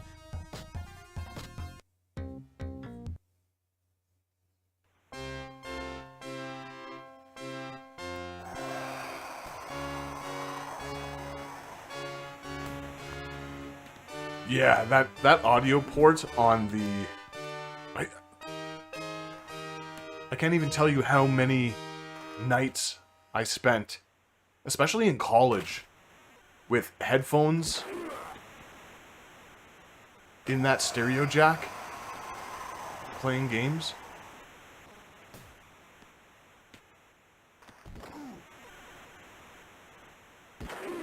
The thing that really, like, it was sort of like the beginning of the end for Sega, in my opinion. Like, a lot of people talk about the Sega CD, the 32X, and stuff like that. But for me, it was those inferior consoles, right? Like, that second generation Genesis. They should have made it just as, at least as good, you know? Because that was during the time where Sonic 2 had come out, and they were packing Sonic 2 in over in North America. It's like you really wanted people to take you seriously.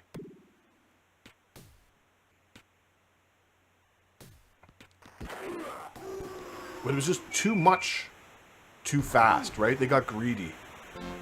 Everything came out in the span of like 3 years.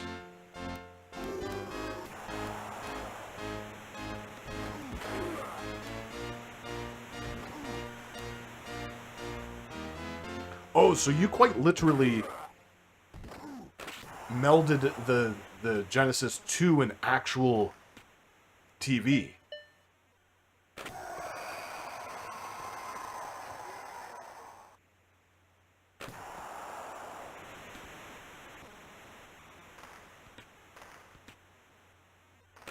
I just used a piece of analog audio gear. I can't remember what it was.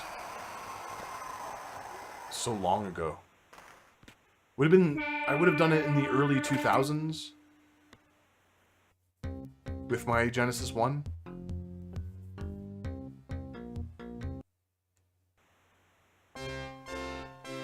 Nice. Yeah, I have a nice like audio setup here, not for these games and not for consoles anymore. Like I used to have something for the consoles, but like I said, like now I just emulate because it's just easier. I know a lot of people shun that, but whatever, you know, like... I have all the games. I just don't... I can't be... I've cleaned them all. They're all, like... The ones I want, you know? I've gotten rid of a lot. It's just like a nice feeling to sort of pare everything down. I have the NES games that I want. I can't think of any NES games that I'm missing that I want in my collection. And Genesis, the same thing. Because I love the Genesis. And Super Nintendo, like... Oddly enough, like... Well, I guess you can kind of tell by the stuff that I review on the channel that I don't particularly have, like, a ton of love for the Super Nintendo. Like, I think it's an amazing system. But I think I might only have 20, 30 games for it, tops. And they're mostly just, like, first-party games. Oof! Chris Chelios, huh? Roenick. Jeremy Roenick.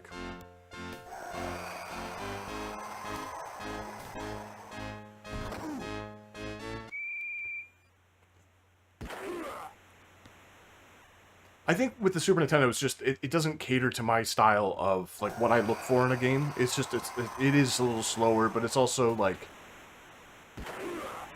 I think if you grew up and you really liked story-based RPGs and games like that, like, that's the thing to own. And I know, like, a lot of people hold it in very high regard for that reason.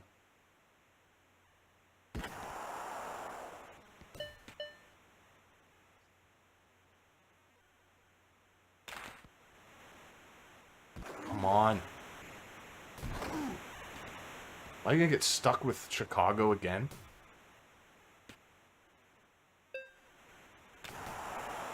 There we go, power play. Get it in there. I should have cheesed it, but for my records, yeah, it's all analog equipment for in here. So I have like 2 speakers. I don't even have a subwoofer in here. It's just a couple of speakers.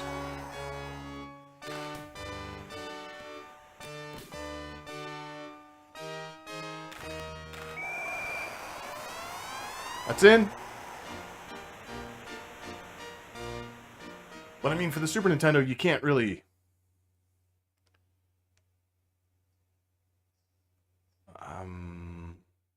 You can't really trash, like... I'm just looking over at my collection here. You can't really trash, like, Contra the Alien Wars, or... like, Super Mario World, or, like, those first-party games.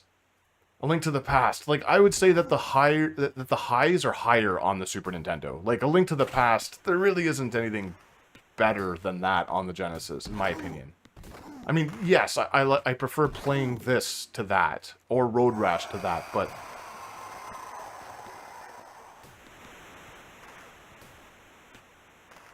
Super Metroid... Did I say that?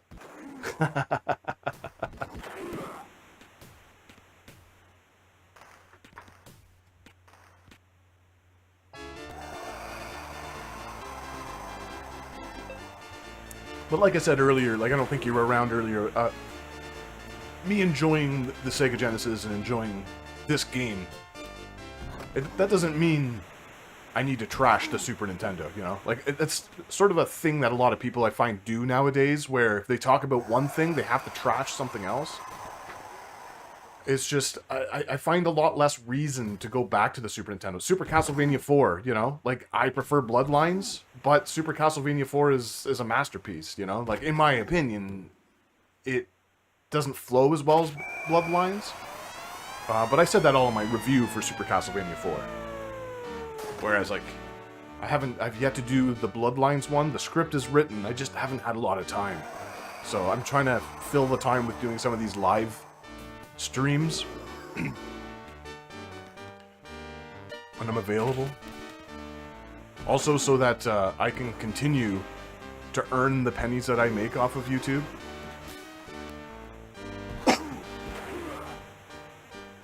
because they're not exactly quick about checking if your channel is still releasing videos, right? I don't know. I like really quick arcade games, which is why I also started doing that bite-sized bits. Those shorts, those YouTube shorts. I know not everyone loves YouTube shorts, and I get it. I don't watch YouTube shorts either. I turn them off as... hey, I beat Chicago. All 3 stars, Toronto.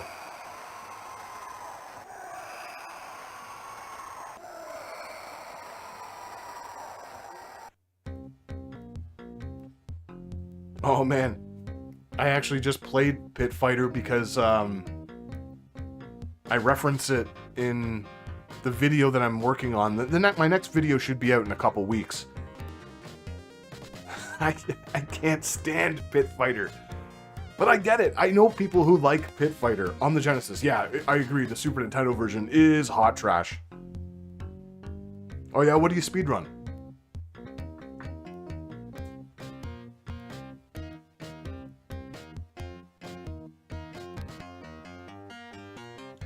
I don't do any speed runs. I do a couple of, like, I can get through a few games really quickly. Like the first Castlevania. I mean, that's a pretty easy one though.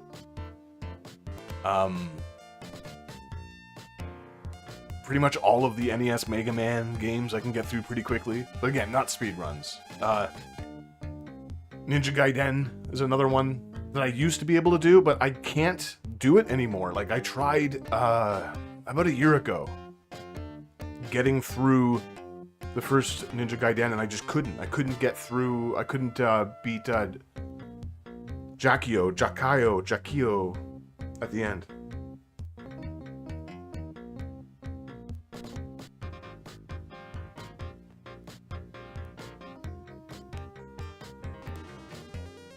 But again, those aren't really speedruns, they're just games I can get through quickly. But I'm sure I could speedrun them if I tried, I just...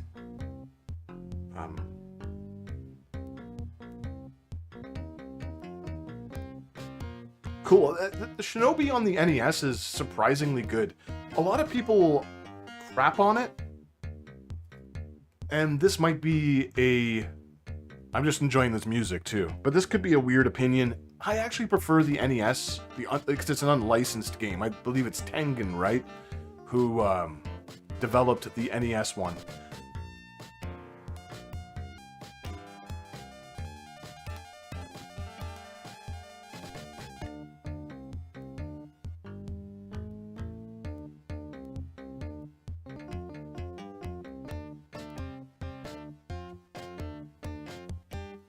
Did I lock this game up?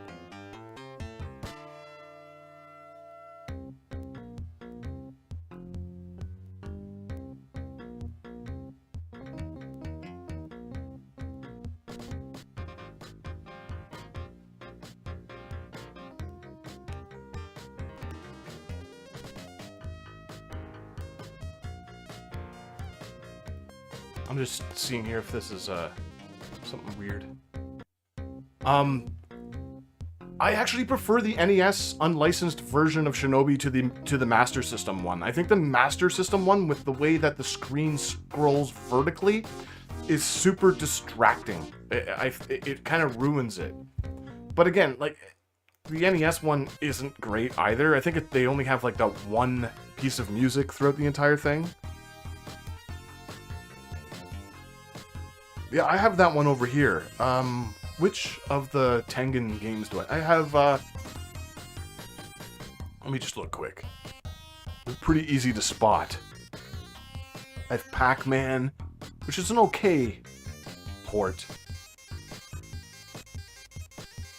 Shinobi, Indiana Jones, oof. Temple of Doom, which isn't as bad a game as people make it out to be. And, there's a couple more over there.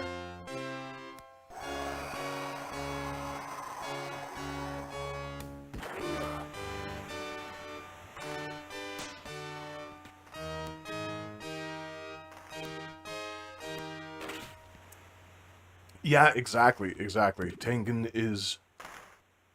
Well, Yeah, because they did... Gauntlet is another one I have. Which is a very irritating game to play on the NES.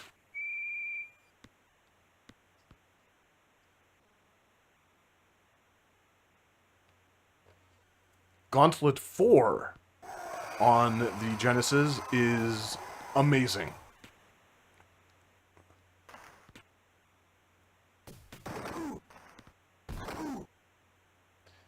But the NES is just, it's not equipped to handle Gauntlet.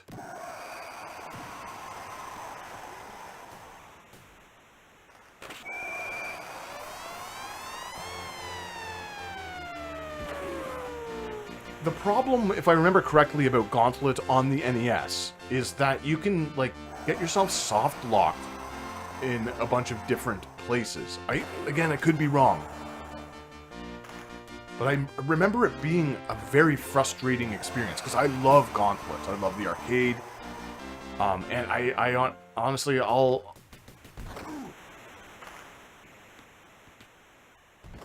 say Gauntlet 4 on the Genesis, again, is one of the best versions of that original game.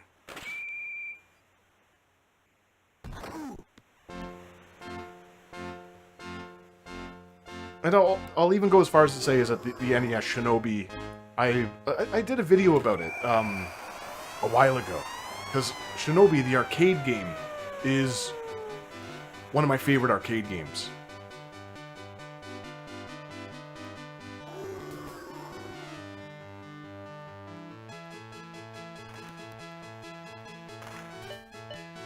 And I remember getting it on the Master System and being super bummed. I was like, how could Sega do Sega so dirty? But, like, they hadn't really worked out the quirks back then. The 8-bit Sega stuff. Like, even the original Sega machine. Before the Master System, it was like, yeah, there are some good games. What's that one game? I actually did a bite-sized review about it. I always forget the name of it. It starts with a Q. Quartet. That is an excellent Master System game. And so is Ninja. Ninja's great too. But sometimes they would just put out complete garbage. Like the Altered Beast on the Master System is very bad. I think that was like in-house as well.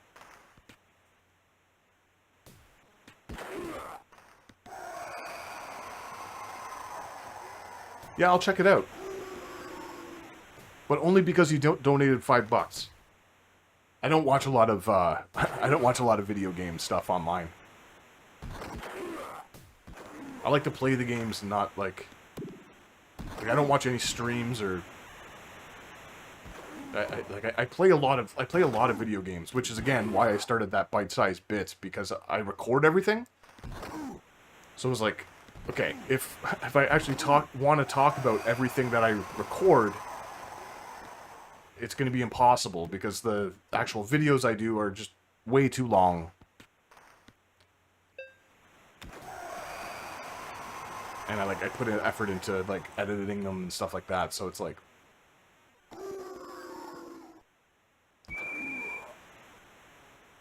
but with like the bite-sized ones I can just like, hey, I want to talk about this game. No. I'll take a look at it, for sure. Because, like, I've always wanted to see the end of the NES Shinobi as well. One of the few things that I will occasionally look at are speedruns, just because it's just more entertaining. I want to do a video on the Genesis hockey games, because I just don't feel like anyone's done a good one. There are some tier lists out there, and I don't know how you feel about tier lists, but, like, tier lists are just so fucking lazy, man. Like, you don't, like, especially the ones, and this is most of them, they don't even, like, show footage of the game. It's just someone standing in front of or sitting in front of a camera going like, hey, I put this in D because why not?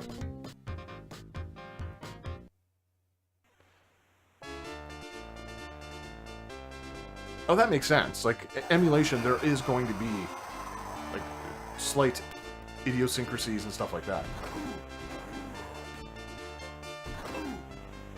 Like, I use specific games to test out emulators.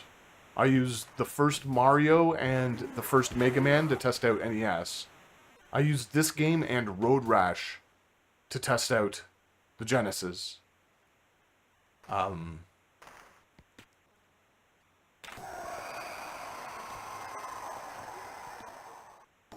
Super Nintendo, I use, again, Mario World. Like, Mario's always a good go-to because you know what you can do in a Mario game, if you know what I mean.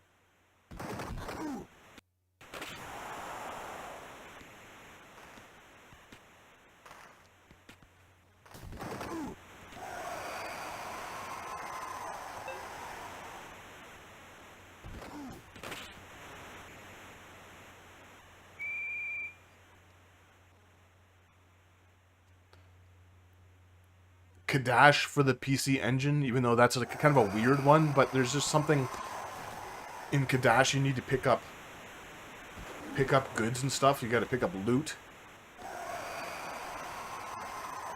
But it's also one of the only games I had for the PC Engine when I had it hooked up, or I still have it, but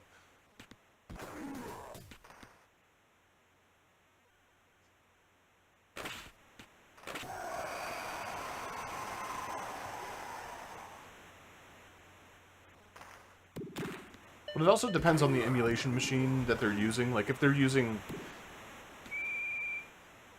something designed to play older games with the older hardware in it, like, it's a bit different than doing, like, what I'm doing today. Like, I'm just using RetroArch.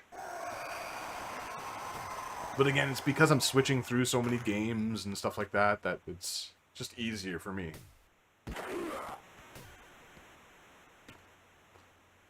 Can't hit an open net. Go for it. Just do it. Come on. Come on. Stanley Cup. That's the Stanley Cup. I love how there's just no, like... there's no, like, celebration, no text. It's just like, just got Stanley Cup. The little beady eyes. Excuse me. If you eat a good breakfast, every day.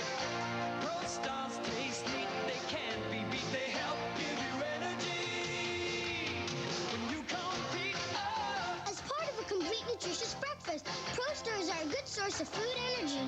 You can be a Pro Star in your own way. Pro Stars. Part of your good breakfast every day.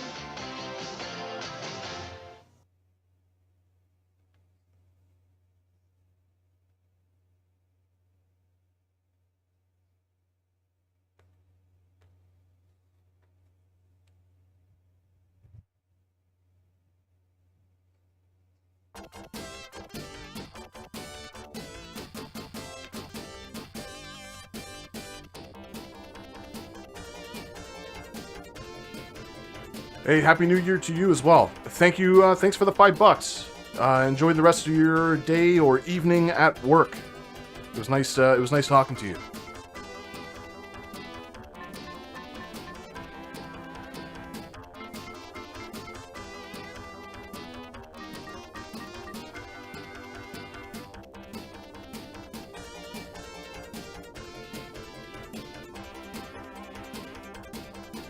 Gotta be careful with that licensed music.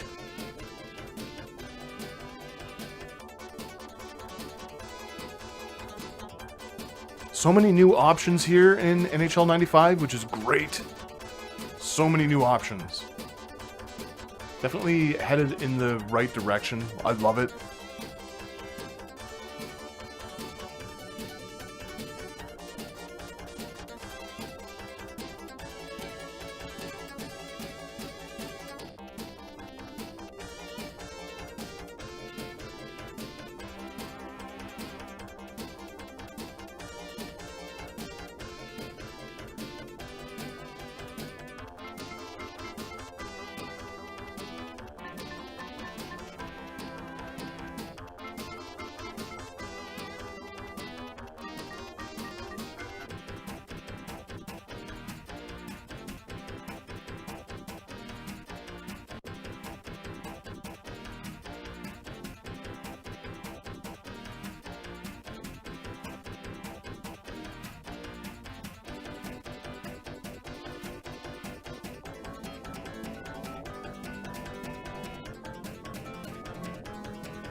Yeah, it's been a while since I've replayed this one. Why is everything so washed out and white?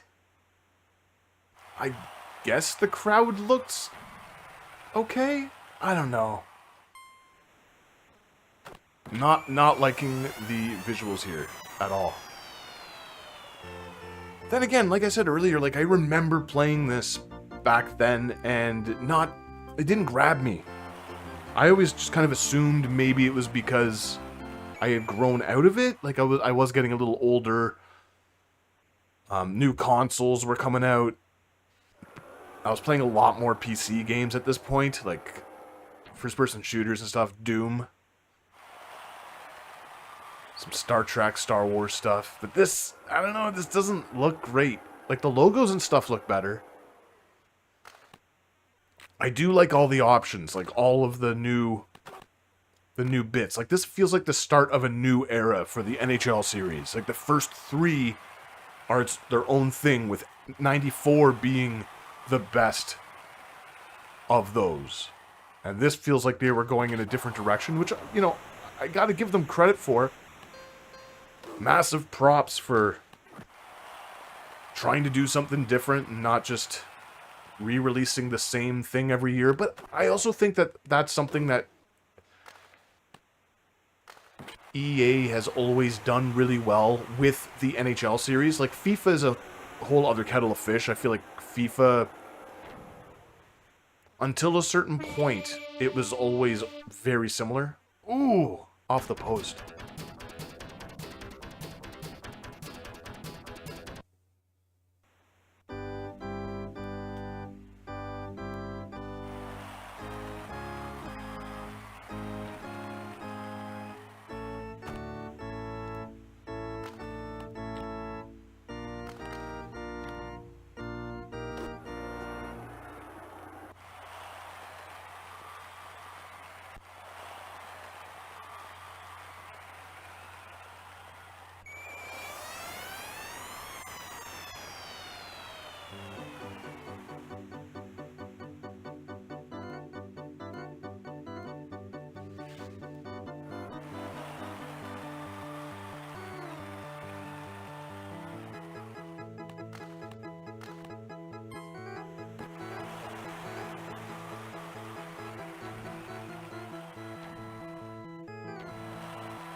Like, the sprites here look fatter in a way that's, I don't think looks very nice. And this is exactly how I remember it. I remember it being very white and washed. Like, am I using the right word? Does this look washed out to anyone else? Again, I really like to hear, because this will be up for those to watch after the fact. I would like to hear, read in the comments, like, which of these games is your favorite? Which is your least favorite? Rank them for me, because I will be doing a rank and review. Whenever I have the time. Yeah, they look very squat.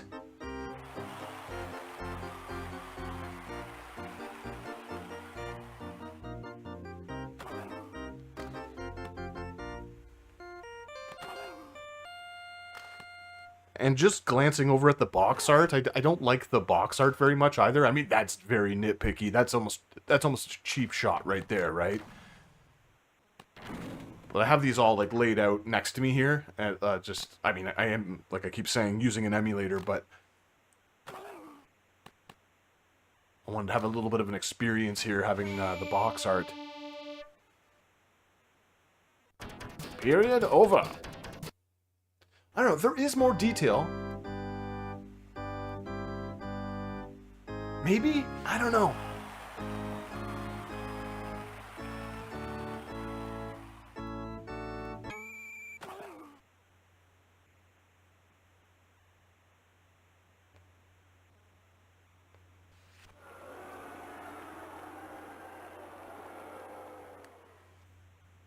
The sound effects are definitely better. The music is a little cleaner.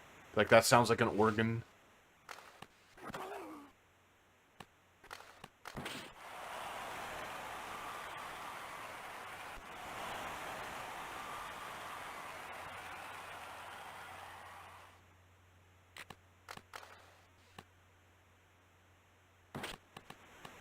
It's a really good Leafs logo, probably the best one we've seen so far.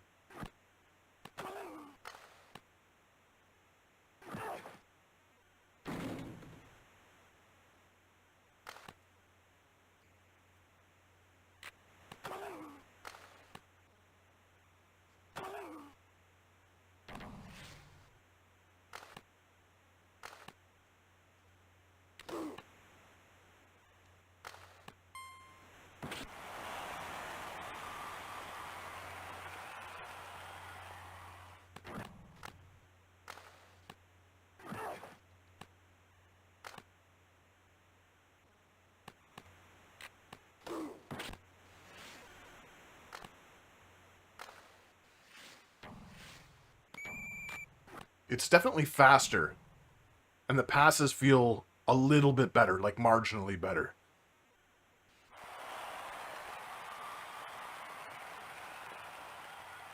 A lot of dithering.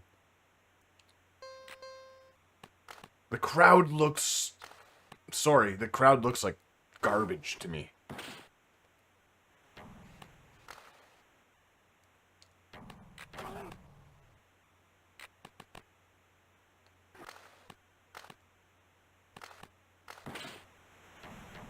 I'm really interested to see how 96, 97, and 8 compare. Because they were a little bit after my time, because I believe... So at a certain point I started going over to PlayStation. I think that was, what, it would be 97?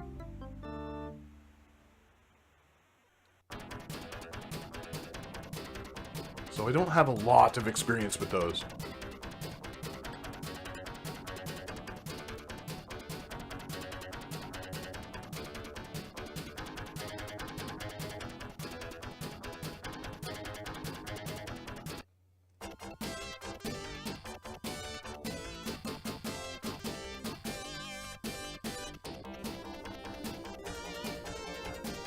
I love this old school, like, EA, put your controller in the place. So now we're going up against LA, and then it'll probably be Chicago for the final. No, it can't be. It would be Chicago for the semifinals.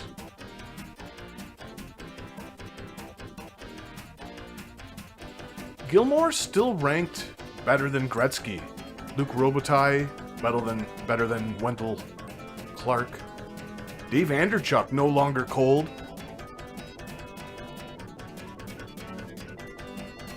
Felix Potvin is on a hot streak,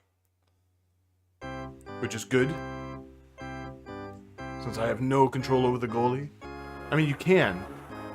The amount of features in this one, great. I can definitely see how, like, some people would consider this their favorite. Or better than 94. For that reason. Like, it plays nice.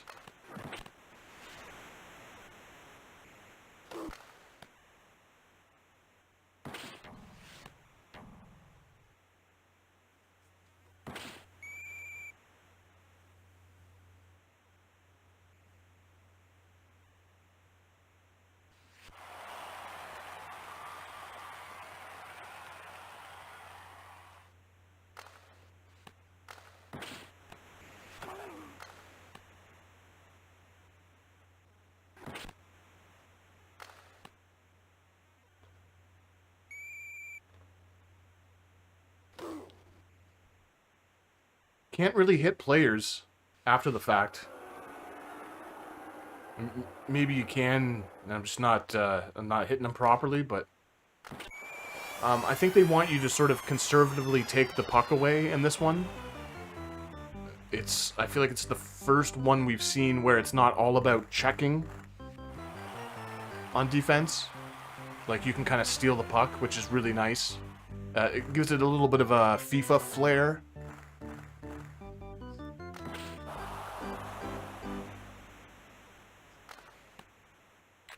pretty cool.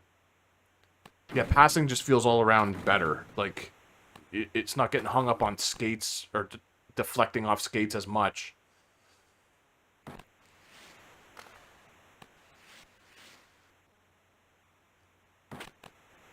Andrew Chuck. Oh.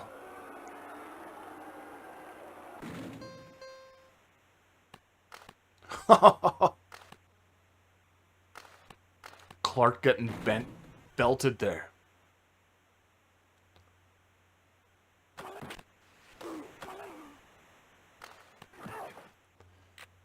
These games really take me back to listening to hockey on the radio because, you know, you couldn't get every hockey game, so you'd listen to sports on the radio. Like, at least that's what I did.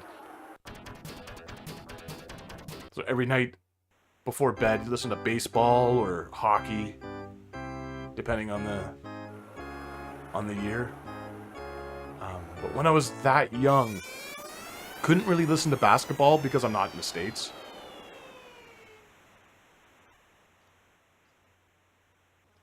We didn't have basketball teams out here until, well, it would have been right around this time. Come on, come on, come on. Yeah, there we go. There's two. Two by Clark.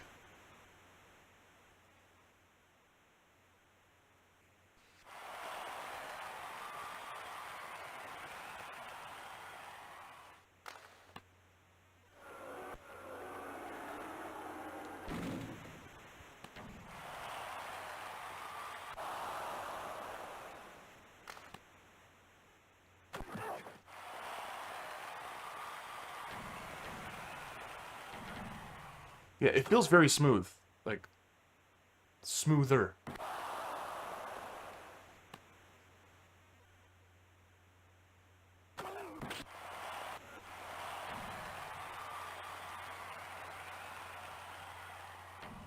Ooh, I thought I had that there.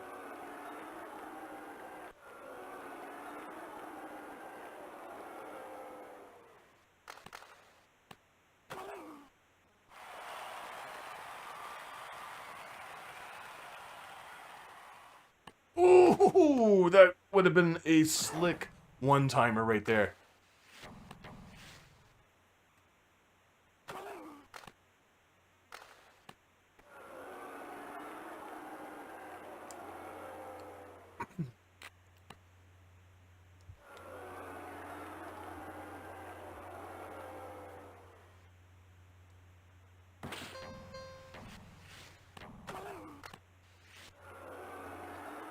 Like, there's a slicker animation to the shots. Like, even when you're trying to just lob one in, like, you can see the stick. The movement is nice and slick. Nice and slick off the stick.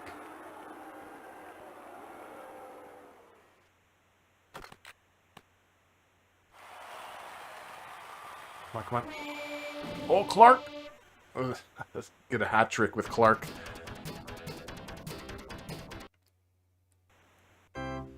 Where's the Zamboni? No Zamboni. No playoff highlights or team scores. Scrolling down the bottom. Kind of a bummer, you know? Like,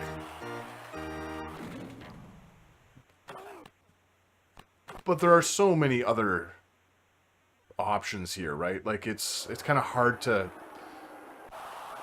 get down on that kind of stuff.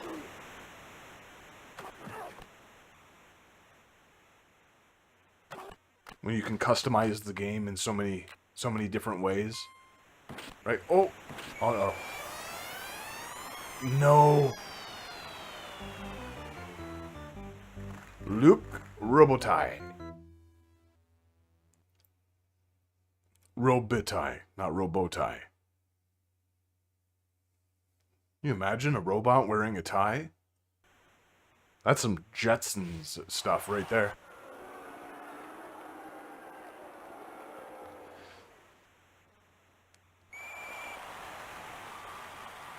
Yeah, lay him out.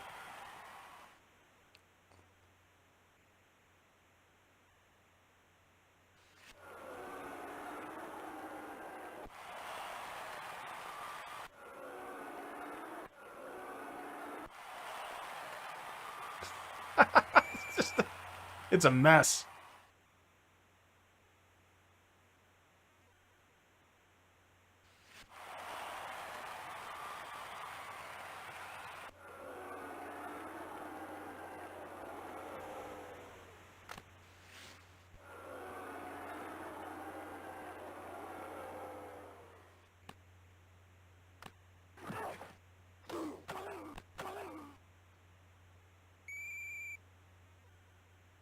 They're going to make it tricky to get in there.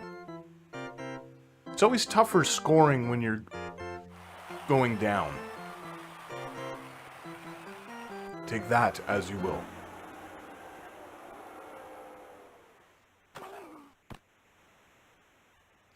That...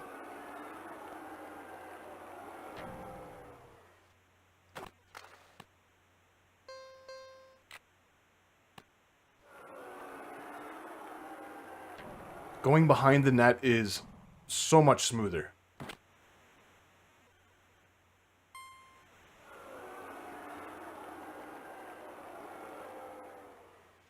Uh-oh. That was a really bad pass. A bad Potvin pass, which isn't easy to say. Overtime.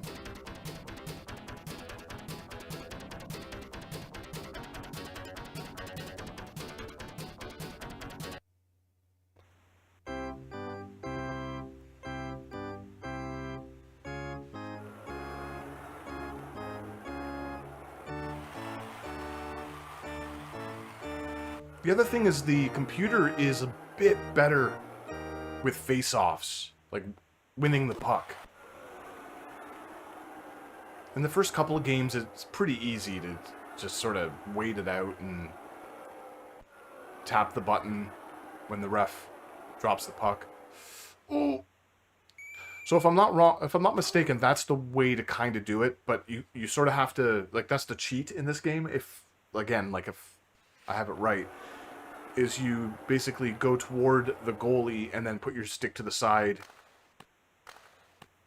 and give it a slight tap. It'll go in.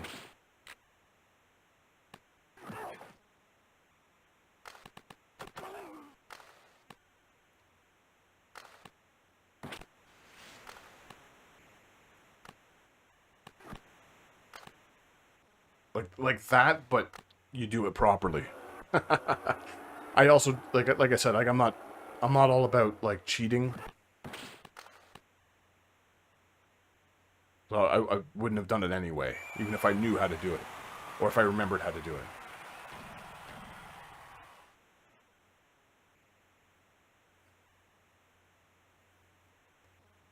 So yeah, no fights in this game either. 94, 95, no fighting. Anderchuk.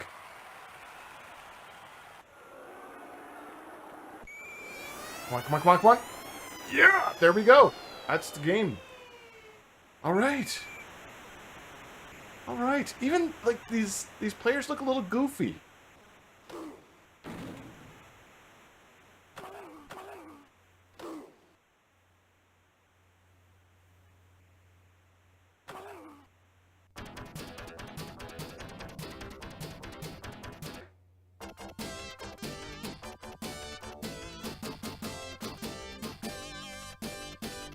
Weird how that pops you out here. I know it does it in some of the other games too, but now we're coming up against Vancouver once again.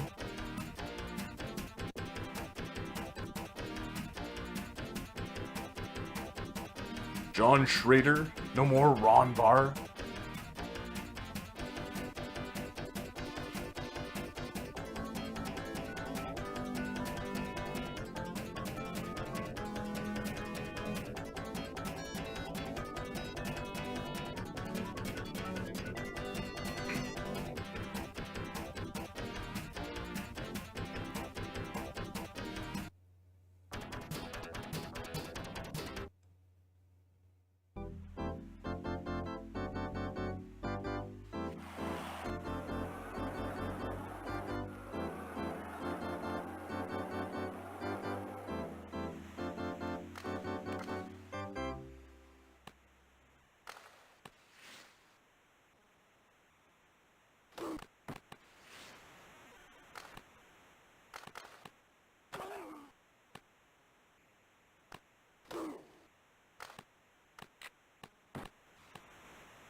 Andrechuk killing it.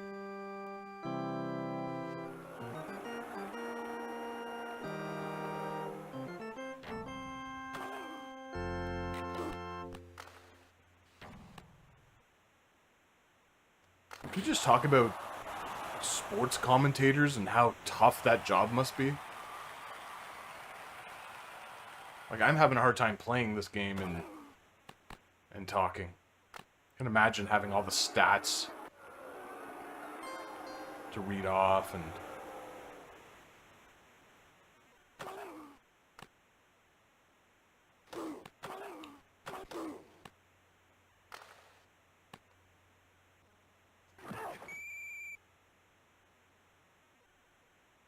Yeah, it doesn't look like there's any more late hits, which is a bit of a bummer. I mean, it's not exactly realistic or.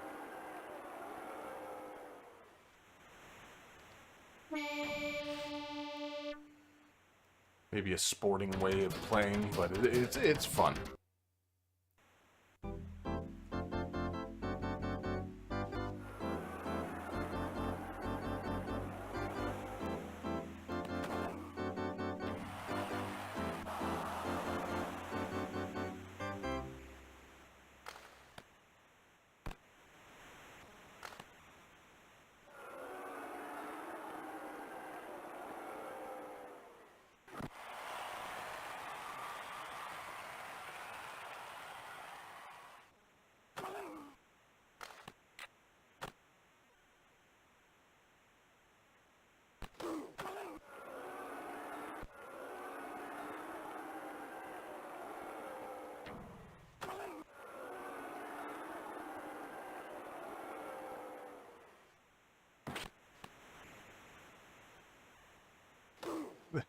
The new sounds for, like, people getting hit, like, when players take a real hard hit, they're so silly. No, no, no.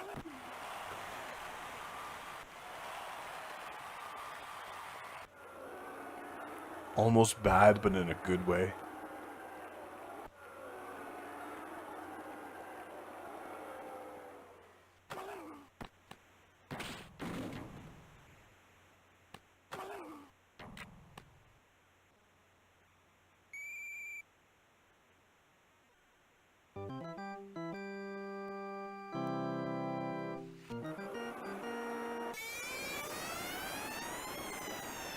Oh, that's two.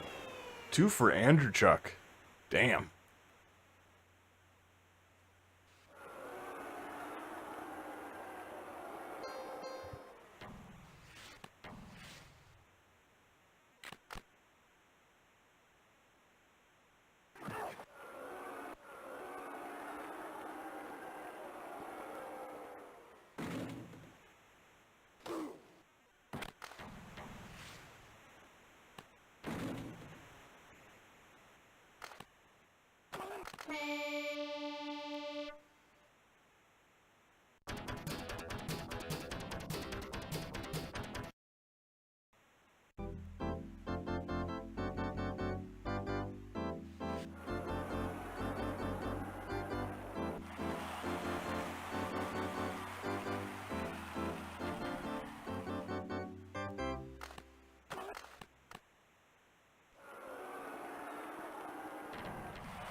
I don't know.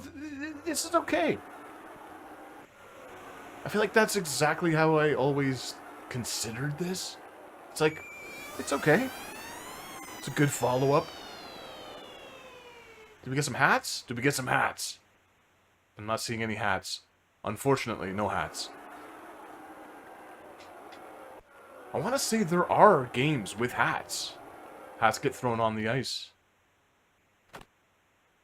How many more times can I say hats? Well, since I'm basically talking to myself over here. The one person chatting in comments has now left.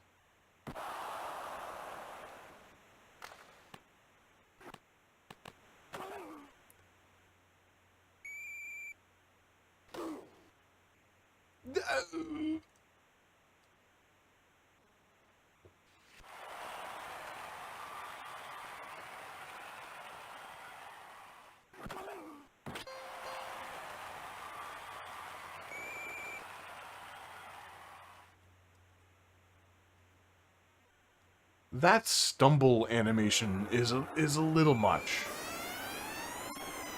Okay. There we go, there's 4.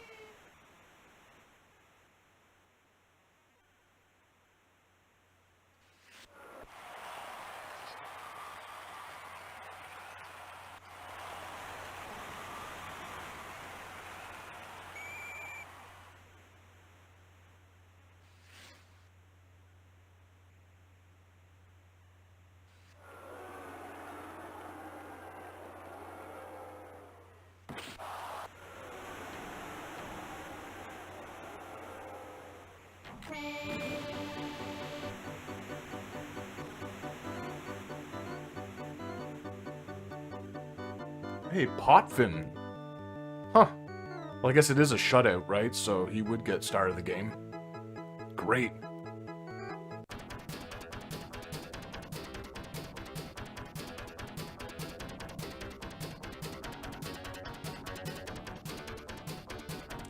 I think it would be much better if they just stated resume playoffs or something here, right? Instead of exit game. There's a finality to exit game. And this screen, not the prettiest, not the nicest so far, right? Like, there's no, and there's nothing moving. There's no Zamboni. The crowd is just like basically a bunch of shades.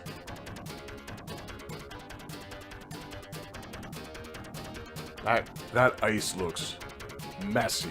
Like, you need a Zamboni out here.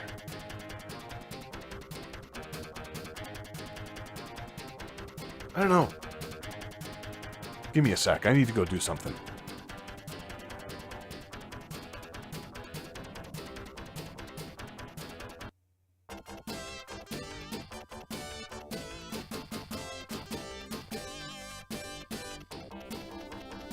When you get booted back out here to...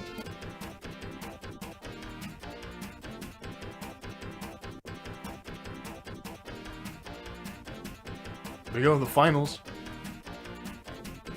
Wouldn't it be the final, since there's only one game?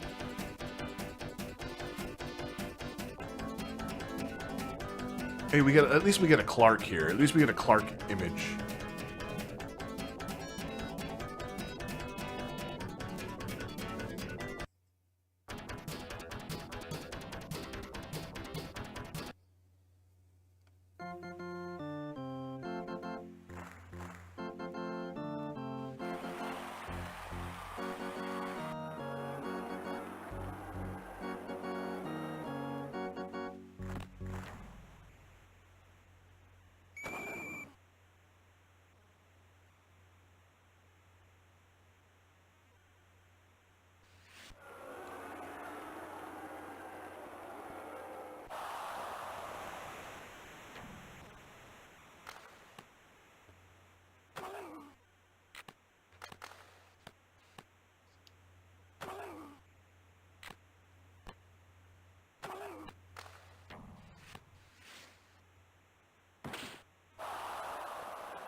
Oh, things are getting rough out here on the ice. But yeah, that was like a nice conservative is a bit like sticking there, but like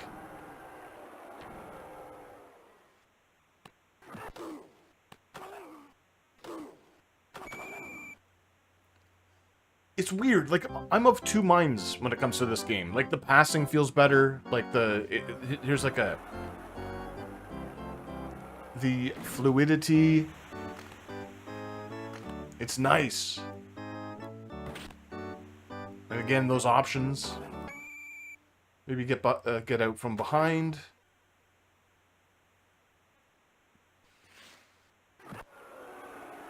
But it just looks very drab to me.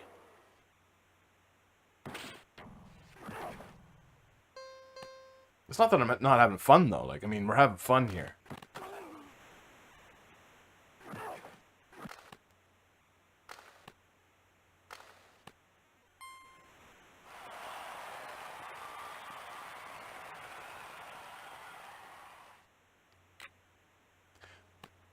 There's like a readability to the movements. As much as I've, like, sort of... I wouldn't say trashing, but as much as I've been sort of commenting on how sloppy some of the characters look and how squat they are, there is like a nice readability to their actions. Like, you can tell what's happening. And like, that's definitely an improvement. Ooh, and they're sneaking in. Andrew Chuck again. Holy. Is he playing guitar? Is he doing a little guitar there?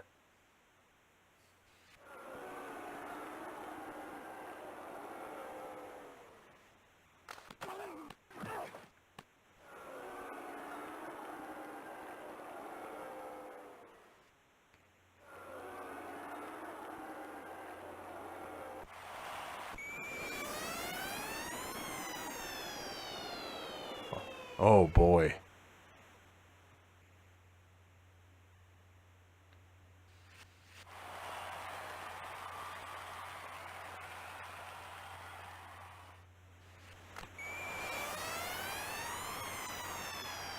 Yeah, I just scored on myself there. I just scored on myself. Let's actually have a look at that.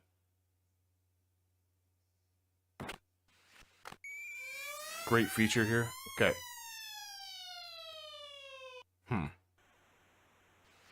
We'll give it to Oates. We'll give it to Oates.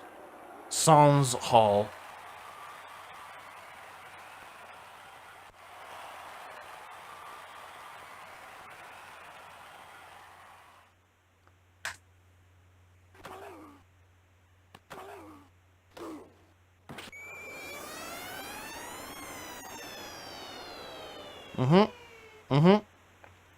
Hats.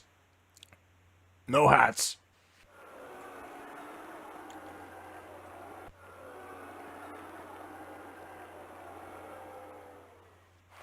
Pas de chapeau. Is that correct? Is that French? Pas de chapeau? Ne pas de chapeau? Speaking of hats, we watched a terrific movie the other night. The Man in the Hat. That's it. That's what it's called. It's a lovely French film.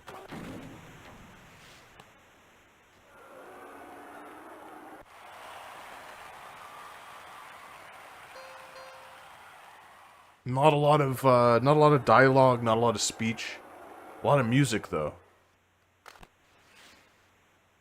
Very wonderful, like, allegorical movie. I really, really enjoyed it. There you go. There's a movie recommendation.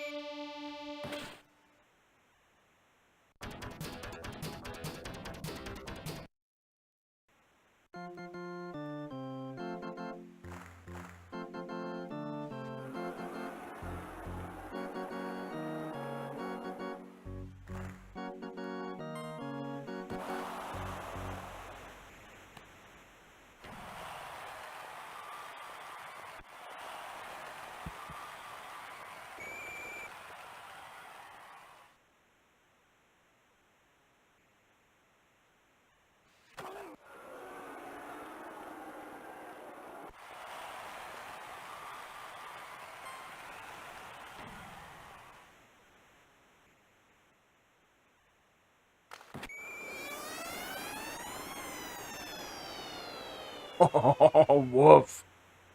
Boston, come on.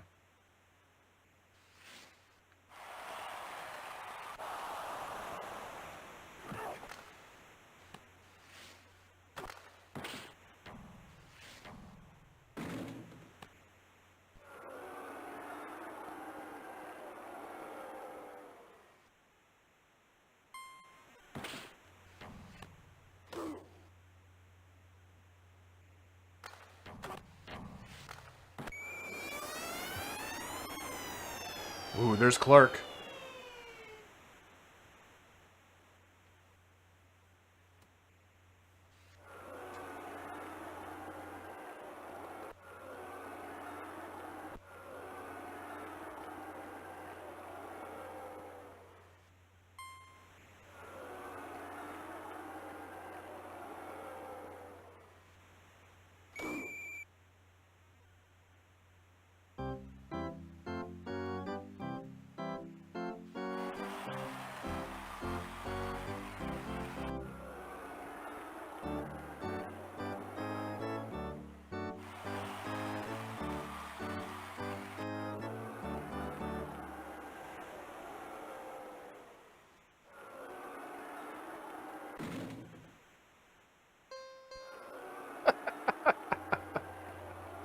Just smashing myself into it.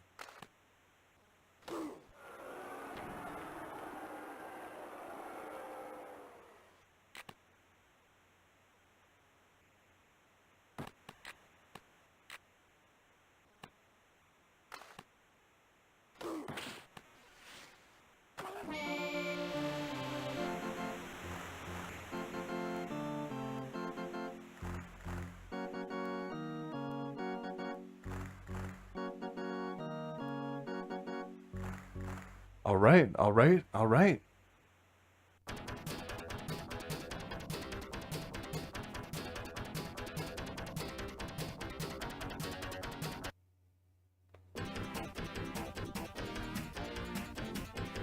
There we go. That's not something you see every day. Toronto with the Stanley Cup champion. Hi, my name is Jason. My name is Jacqueline. Wayne, did you ever quit? I never quit playing hockey, but there was a time where I wanted to quit. I was 13 years old, and there was a lot of politics that went on and interference from, at that time, people I didn't think should have been interfering with kids' hockey. I'm sure my parents would have understood if I quit playing something.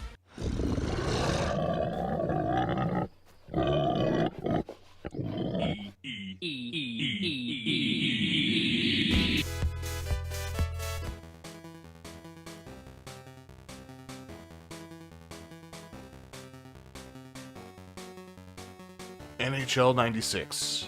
Now this just looks grainy. We have to, like, maybe just, I was aware of this. I don't want to get another copyright strike on this channel. Even though it's 16-bit music.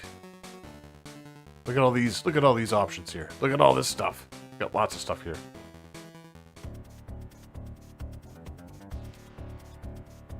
I like the busted ice look. And this piece of music is pretty good.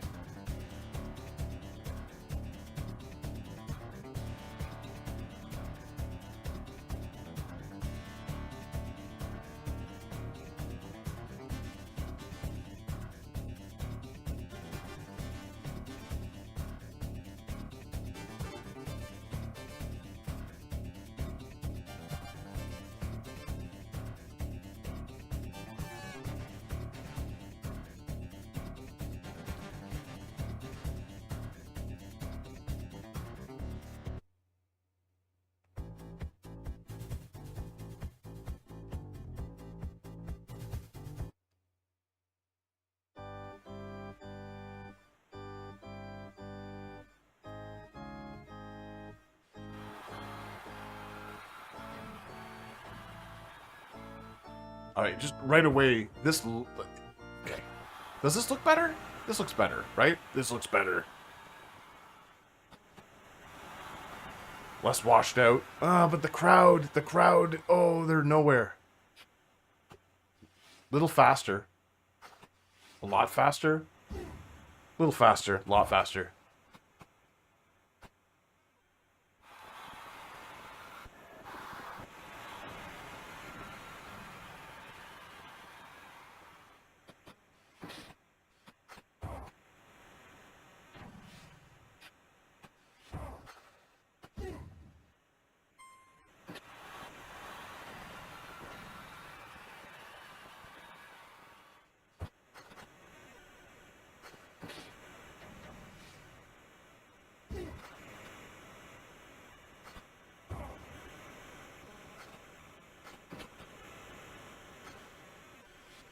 Yeah, this feels.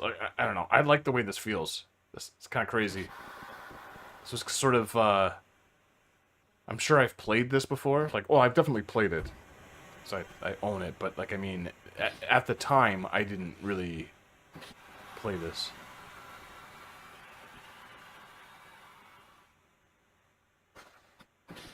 Okay, we got a little bit of a crowd there on the sides. But everything's grayed out north.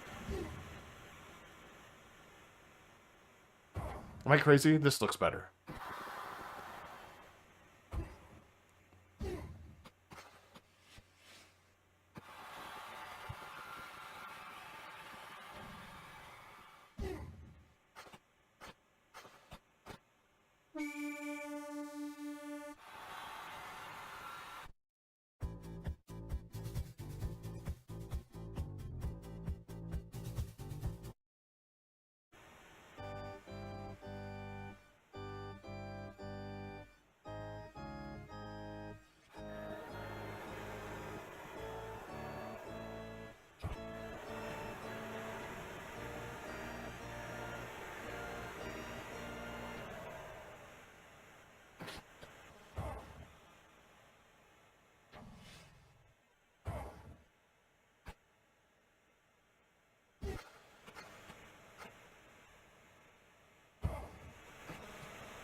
Wow, that puck just really bounced off of the goalie's body there. That was weird. Weird physics.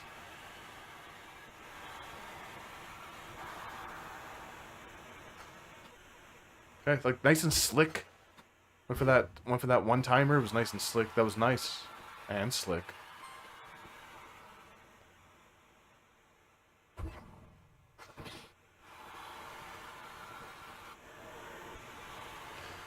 They went for a nice Fox look to the puck. Remember those days in the 90s when Fox got distribution rights for the NHL and put neon, I think it was neon strobe lights on the puck? Weird stuff, huh?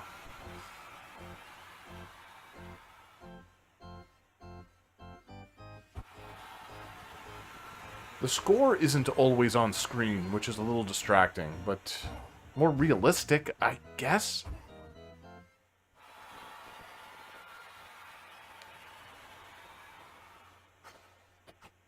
Okay, I gotta say this. So this feels a little phoned in, right? It feels like a lot of maybe the developers were working on games for other consoles at this point. But I'm liking the way, like, the flow is a little nicer than that of 95. It is faster. But even the music is lazy. It's like, hey, how about we just license this music? And there's just no character. I think that's maybe the best way of putting it. It lacks character. It lacks the silliness. We're starting to see where they would go. I'm pretty sure that was he scored the goal on himself there.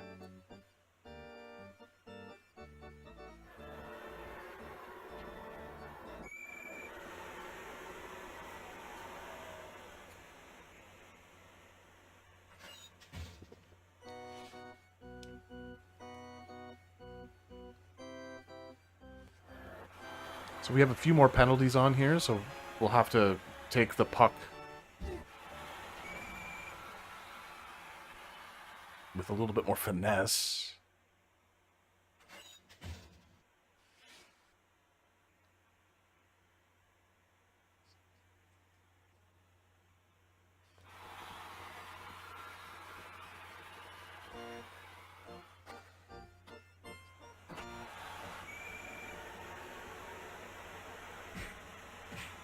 Fights are back. If you want your fights, here they are. Some haymakers there. I'm losing this. I'm gonna lose this. No! Ho ho!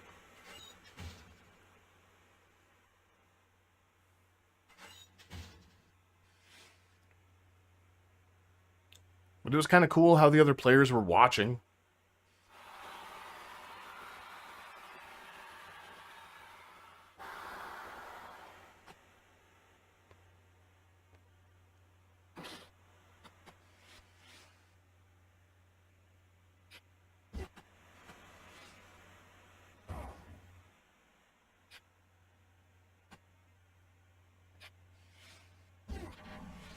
The sound effects are so good this time around. The organ music isn't as loud, which I could go either way on.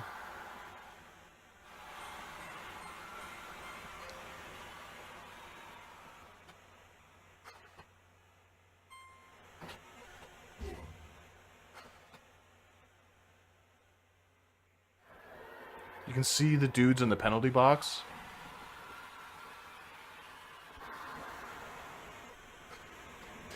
This just feels more like a real hockey game. Like, this is... I feel like they've, like, sort of, they're over the fence now. And now they're starting to try to be a little bit more... They're going into the simulation realm.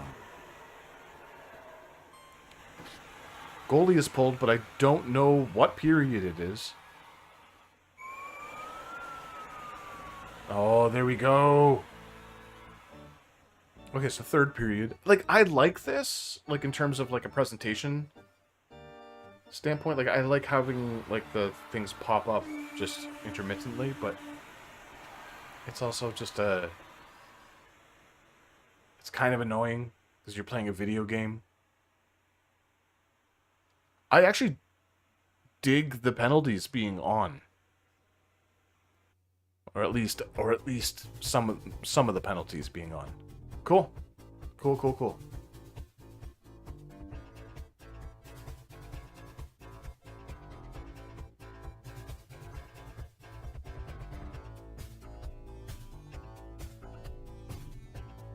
The hockey news. Okay.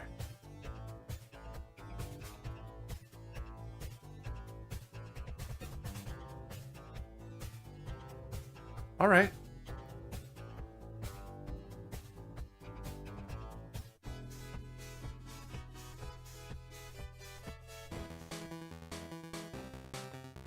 Wait, regular game? Why wouldn't it just continue? Did I not do playoffs? I was doing playoffs, right? So what's going on here? What's this crap? Why is it saying new playoffs? Did I press something? I must have pressed something wrong. Okay. Is this going to be... No, this is a whole new playoff competition. This is bizarre. Like, that's bad. That is bad game design. I should just be able to, like, click, you know, with the action button. You know, obviously it's a me problem. Like, I should know the buttons to press, but at the end of the day, it's all about being intuitive.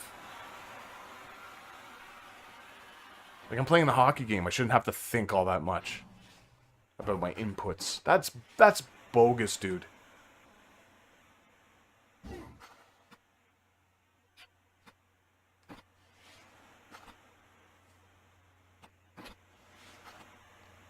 Yo, I'm not gonna lie, that really pisses me off.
Hey, look, it's the great one, in quotes.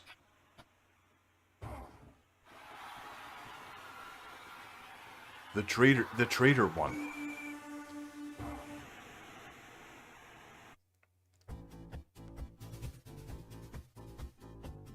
You even have it here at NHL on Fox. Huh. So this would have been the first season they were on Fox, which, so I was right about the puck, why the puck is red. So they used to have, like, you could probably find footage of it online, of like, oh geez, just leave that net wide open, dude.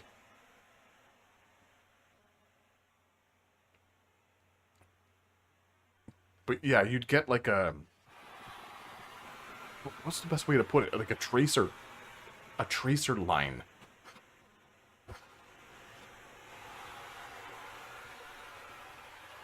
The Great One and Jordan Peterson should have a podcast.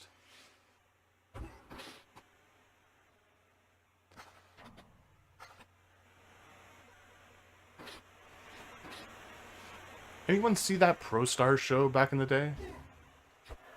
The one where, like, Michael Jordan was never on. There was, like, I think there was, like, 1 or 2 pieces of footage of Jordan in, like, a locker room somewhere. They had some people out there going, like, hey, you know, like, you have to do something for this show.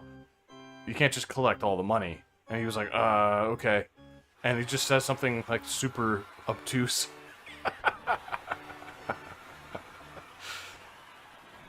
Pro Stars, great.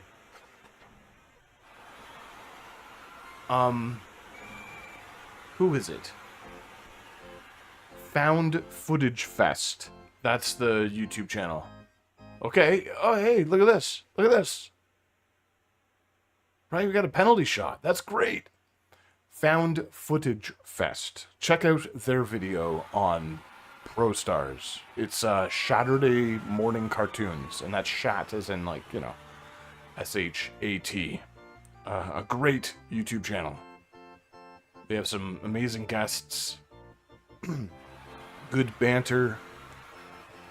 But they point out that the lady in charge of the entire operation, you have to see what they say about her. It's because it's so true.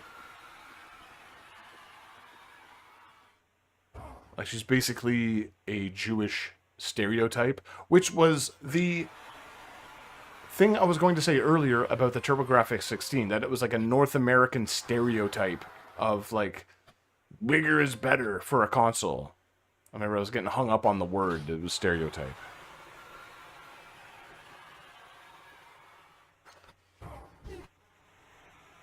We always got the ugly consoles. Like, the Famicom was nicer than the NES.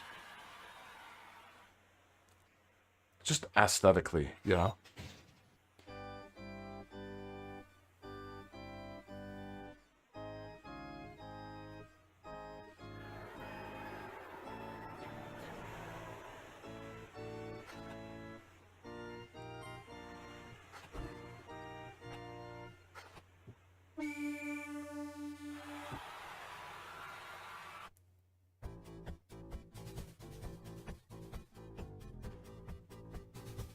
This isn't a political channel, and so we don't talk about that kind of stuff. But what I found really interesting about Gretzky is like some of the language used in the articles describing people putting, let's just say, hats on his legacy statue, is that they used the phrase or the term deface. But is it really defacing something if you just sit something atop a structure? I don't think it is.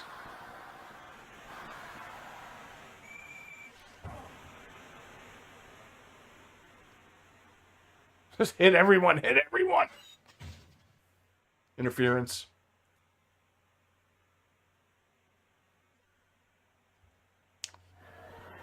Wait, is that the D. Gilmore from albums such as Metal, Dark Side of the Moon, and Animals? Favorite Floyd records? I'm asking myself questions here.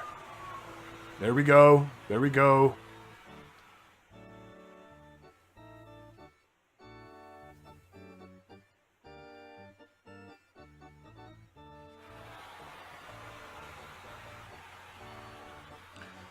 I think I would have said Animals for the longest time. It would have been Animals all day.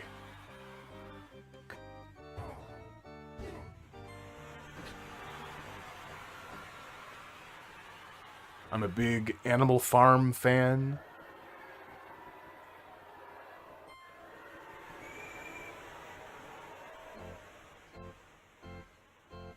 But, uh-oh. This could be trouble. But the thing with Animals is that if you're not in the mood to listen to it, it's extensive. Like, it's long, it's challenging. If you're not in the mood to listen to it from front to back, you can't just listen to, like, you can't just listen to sheep or dogs individually. It's a little much. So, I would have to go with Metal. And that's metal as in to interfere with something. Meddle. That's the album, right? Because, like, there's some fun stuff on there as well as some silly stuff, serious stuff. I guess fun and silly is kind of the same thing. So that's a bit redundant. But there are some serious longer, like, Waters tracks on there, but then there are some acoustic numbers. Yeah. I think Metal has it all. Animals is more well thought out. D. Gilmore. Of course, we're talking about Doug Gilmore here, not David Gilmore.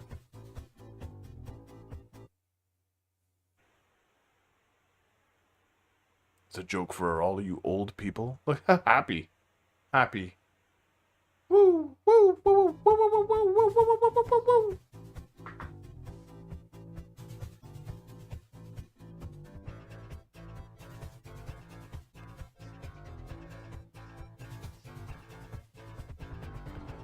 Okay, so what do I do here? There's no, like, continue playoffs option, right? So do I have to just make sure I'm pressing the correct button? Like, what is actually going on here?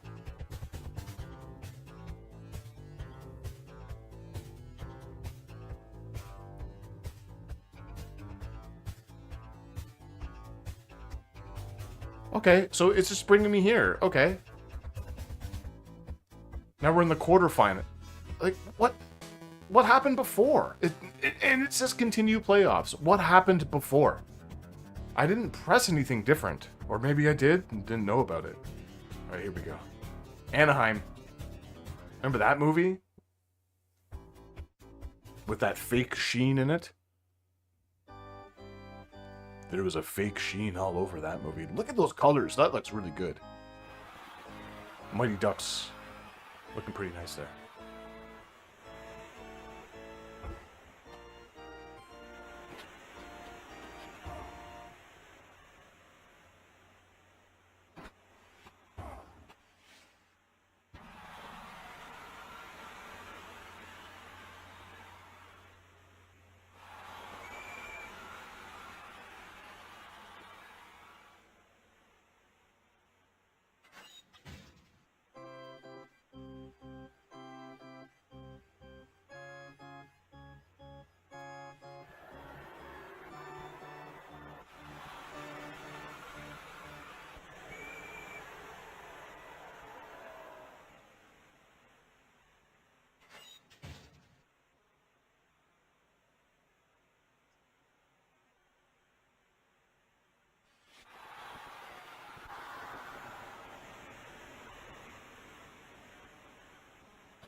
I like the way this game plays.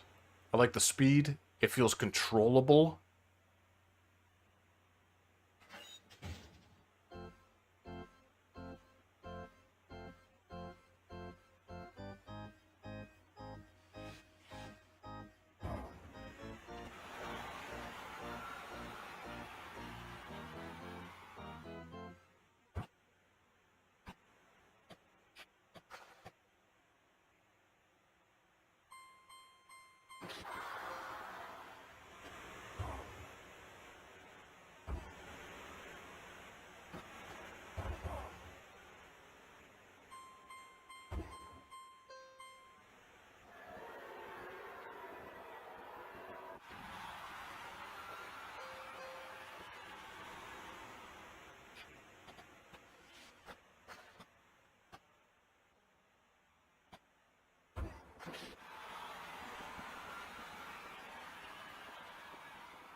NHL on Fox.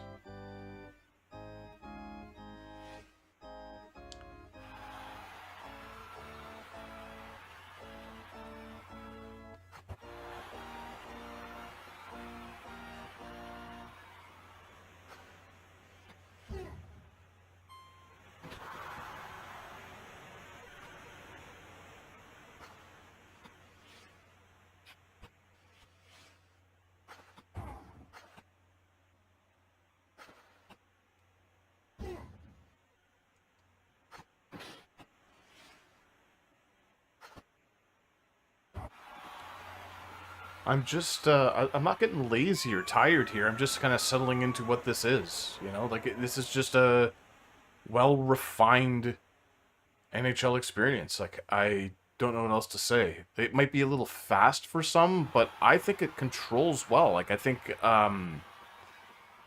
it sort of has all the best elements of all of the other NHL games. Like, I might actually put this just under NHL 94, but am I just looking at 94 with nostalgia glasses? Could this actually be the best playing of the NHL games? And I think maybe, yeah. Like, the music isn't as good, but that isn't really the hockey. The hockey feels good, man. The hockey feels great. This feels really slick. Am I crazy?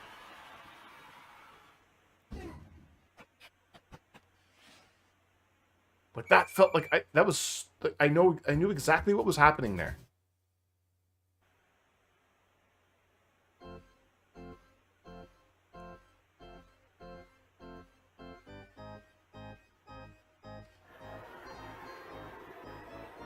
I like the perspective of the puck drop. I like that much more, like, much better than the close-up. I think the characters are well animated and not thick.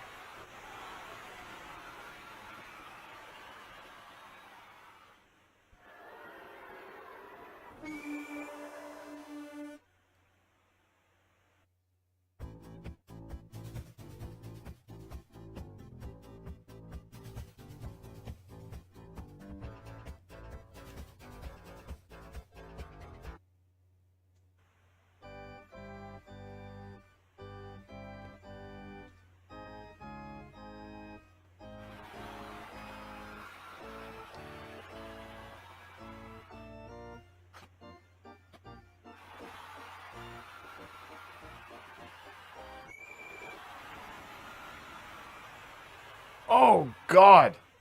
Did you see how he just got laid out? That looked amazing.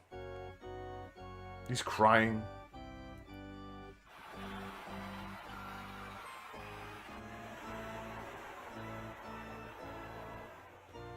That was definitely interference right there. That was definitely interference. I'm also liking the fact that I've allowed the penalties to remain on, because I have to play it like I'm playing hockey. To a certain extent. You know, it's still arcade hockey.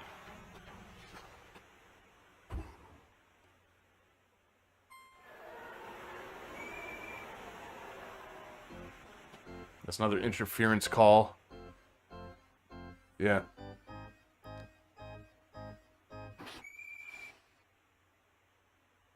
Cool. Yeah, I'm enjoying this. I am thoroughly enjoying this.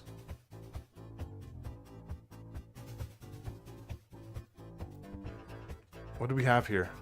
We can edit these lines. Huh.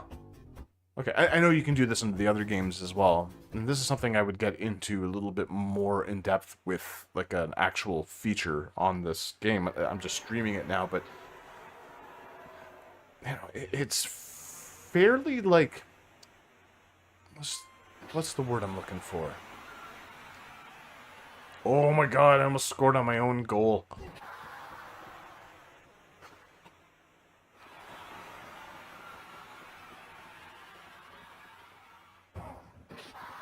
It's like almost homogenized, like in terms of like the way everything looks, like the menus and stuff are very mechanical looking, very bland, but I don't necessarily have a problem with that.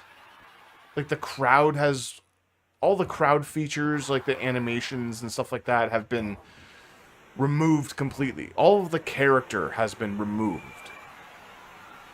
They've decided to go with like what feels good on the ice, and I gotta say I dig it. Like this, it feels the best out of I think all of these games.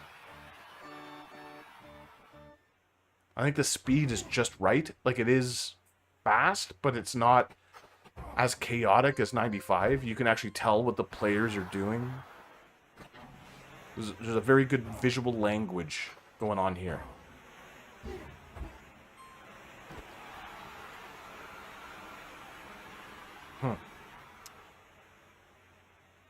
And I mean, bring back those tracer pucks, you know, from the Fox days.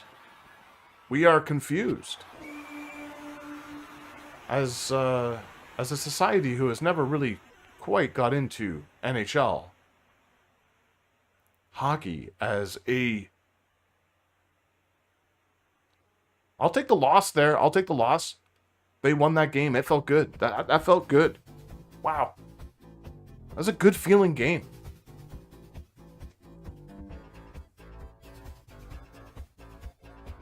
A long time ago, someone said, I'm better than you. The fearless face off. They charge headlong into the crease, into boards, into history. Fiery tempers spill across frozen tundra. Players get faster, more aggressive, less polite. A frenzied dash for a cup, where keepers are unconscious, forwards are psychic, and hats are for tricks. Human sacrifice in the name of Lord Stanley. And into center ice it's carved, I'm better than you, and I can prove it. NHL 97, if it's in the game. EA Sports, it's in the game.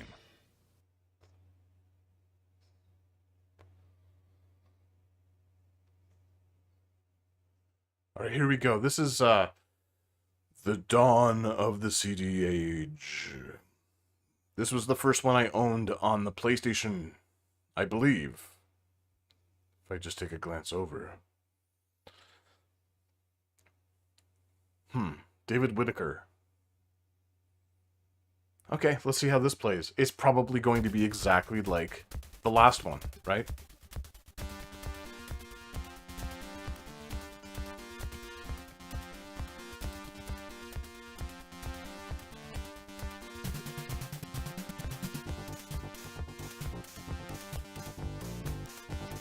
Okay, so we're going with this, alright, so we're going with this.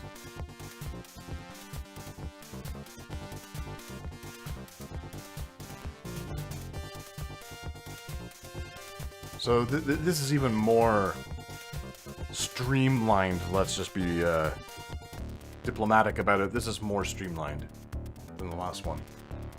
Okay, so, and we got repeated musical themes. They don't care anymore. Okay, we're done with this era of NHL hockey. I need to keep speaking over this. Otherwise, it's probably going to get flagged because that's how YouTube works with all of the Matrix-style robots. What else can we talk about? I'm making pizza right now. This is exactly the same looking. Okay, that's very similar.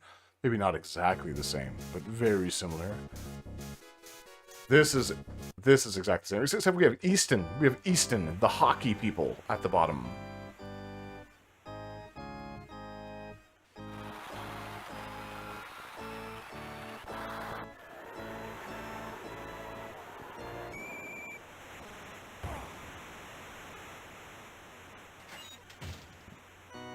Welcome back, Get Lost Games.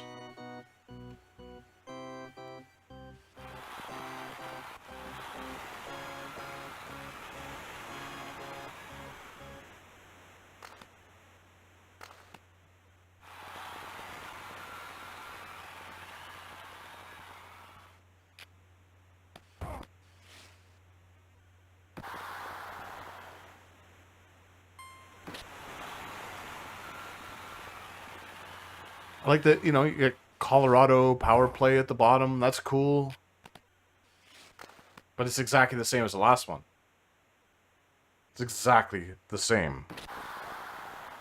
Oh, no. We're way past 94. We're into 97 now, my friend.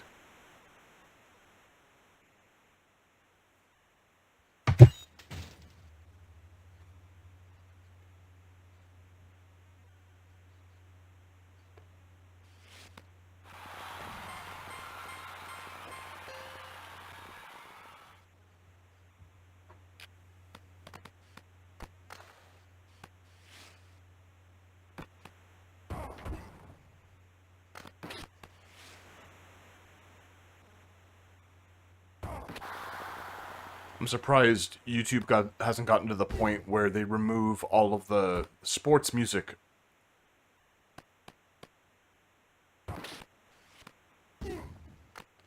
Yeah, I was very surprised by 96 Get Lost games. This is 97, and it feels equally as smooth. It's like actually the almost the exact same game. It's very nice. It's very nice to play. I was kind of saying that earlier, that it's... I'm surprised. I'm surprised how well this plays. As a hockey experience, it's pretty great.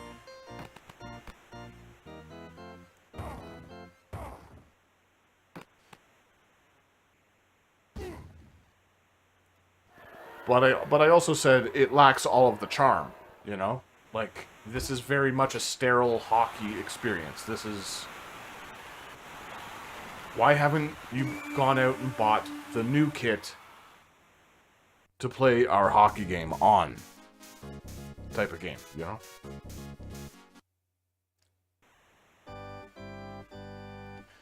Oddly enough, this was the hardest one for me to find, like, the physical version of.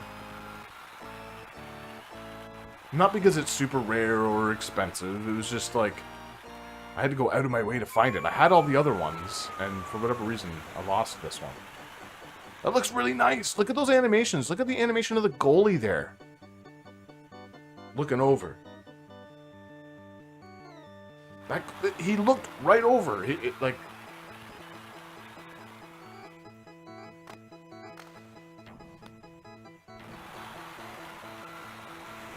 Yeah, this is silky, man. This is silky smooth.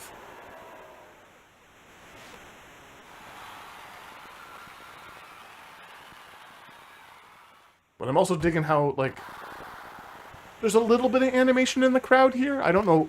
I'd have to put them side by side.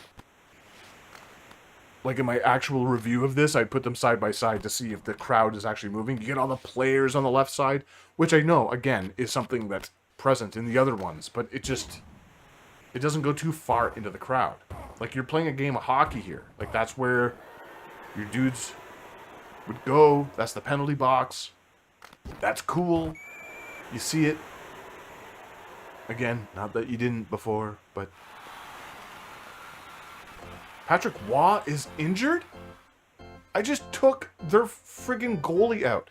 I forgot that Patrick Waugh went on to play for Colorado after Montreal. That's right.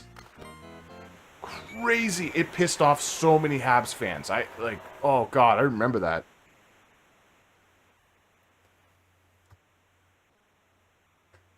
Took out Joe Sakic. Jeez. Who's left?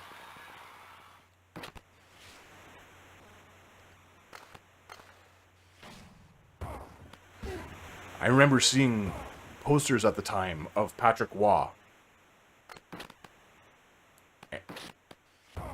And it was almost like seeing, I don't know what you would equate that to.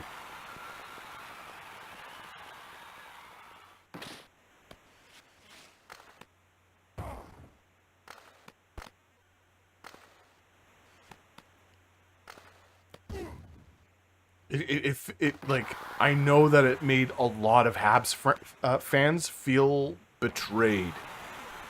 So many Habs fans were super disappointed. But then again, like, Montreal has always been a city with a reactionary crowd base. Let's just put it that way.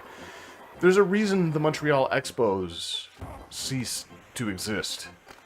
I think that's my second Montreal Expos reference, because I'm still a little butthurt about that. But, like, Montreal fans just won't come out to watch a team that they don't fully support, you know?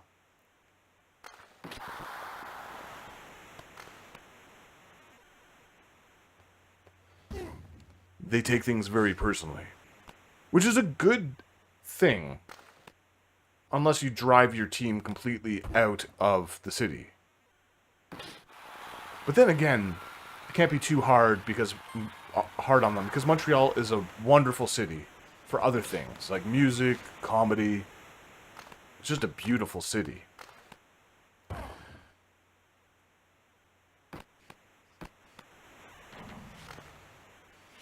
One of Canada's finest, really.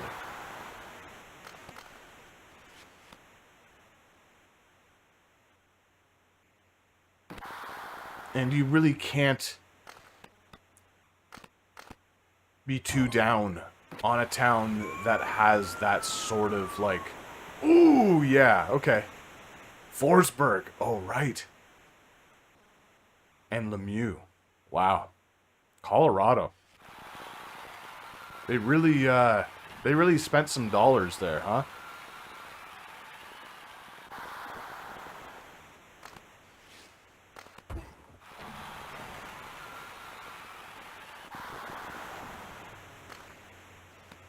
It's nice to be in a city, like, as a sports fan or as anything else. Like, I don't live in Montreal. I've been there a lot. I've visited there. I've done some work there. I've lived there. It's a beautiful city. A great. The people there are fantastic. There's a real sense of community, and it's really lovely.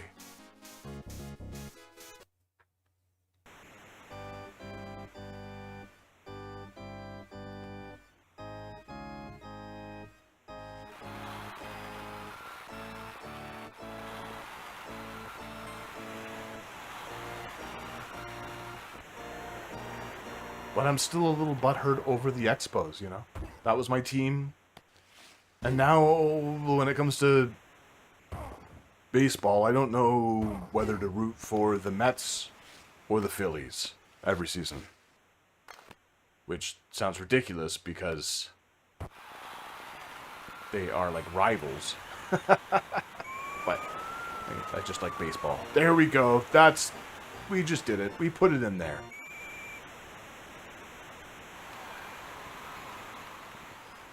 Gartner. That's past my time. Mike Gartner. That's past my time. I certainly went out to see a lot of Leafs games during this era, but I feel like it's the same as anything, right? Like, the early 90s, late 80s, that was my time for NHL. That was my time for the Leafs, really. Todd Gill, right? Todd Gill, right?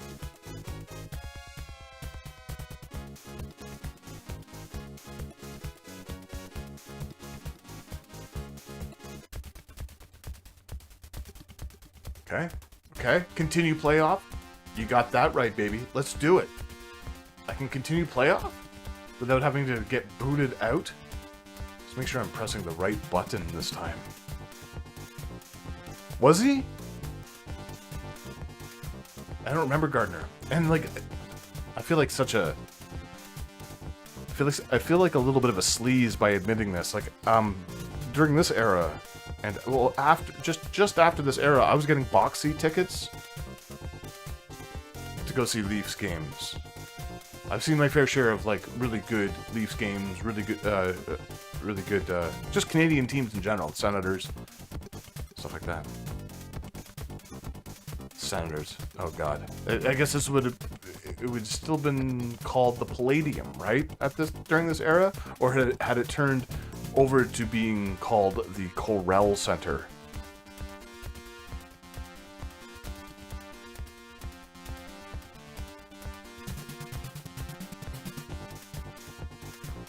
I don't remember the Mighty Ducks movie at all.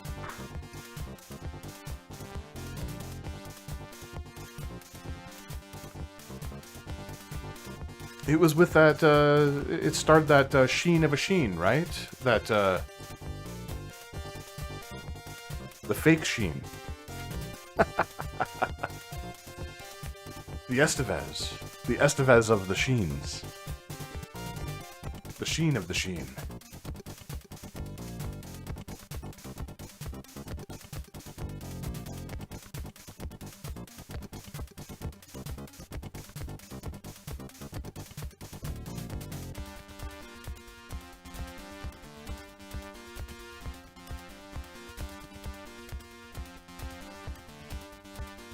Yeah, like I said earlier, like I sort of fell off of hockey at a pretty young age. I'd still go see the games because like people I used to do contracts for were like, hey, we'll give you this much money and we'll give you like some really good like exclusive tickets. That's how I'd go because you know I like any live sport.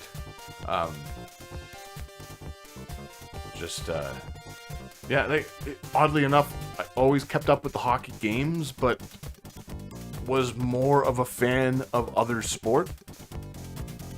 Like, I'm more of a soccer or football fan. I'll even watch a lot of rugby. I like rugby. NBA. I recently got very interested in the NBA again. Even with all the collusion and stuff like that, I got back into that. NFL, lifelong Bears fan here. Long-suffering Bears fan. They're not doing... okay. Life-suffering Bears fan.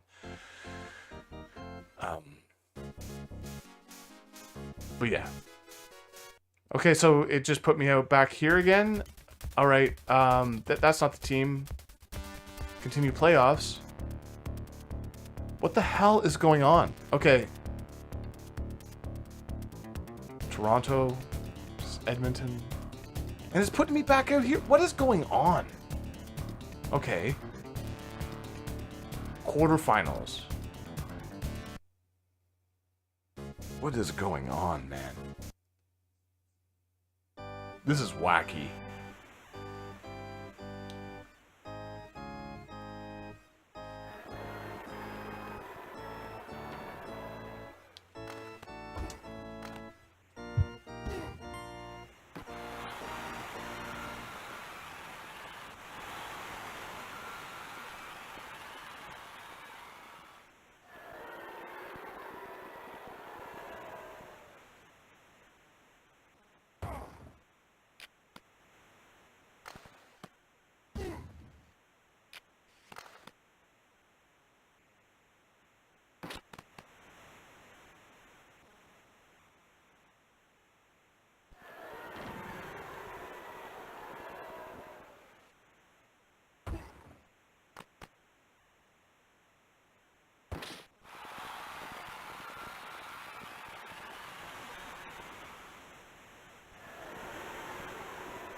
Okay, that was really weird. My, the messages just went completely blank there for a couple of seconds.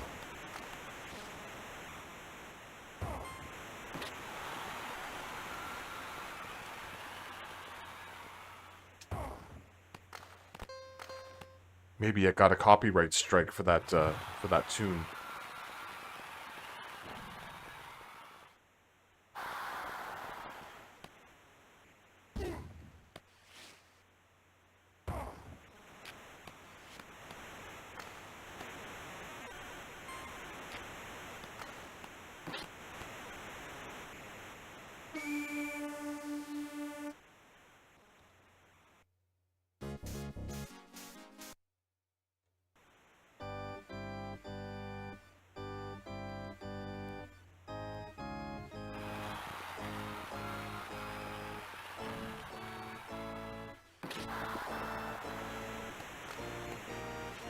There's something very relaxing about that crowd noise. It almost sounds like, you know, like the ASMR of the Starship Enterprise. Did you see the glass there? Someone was pounding on the glass. The glass was moving. That was cool. Up at the top. Look. Oh, it's not happening anymore.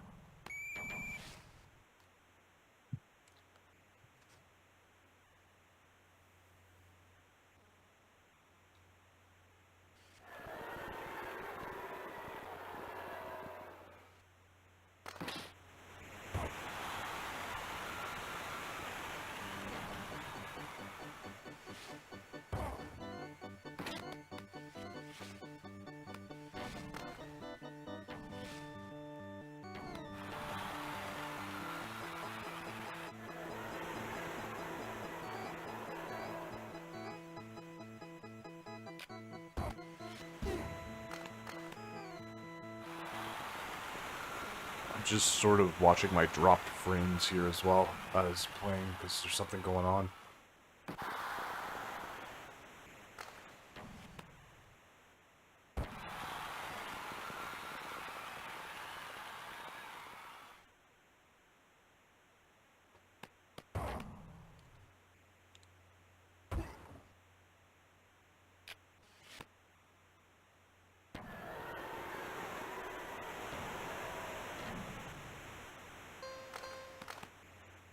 I don't know, this game's fine. The tedium is starting to set in, so if the next one is like this as well, maybe I won't play as long. This one feels exactly like the last one. Good or bad, you know, it's... the last one was very good.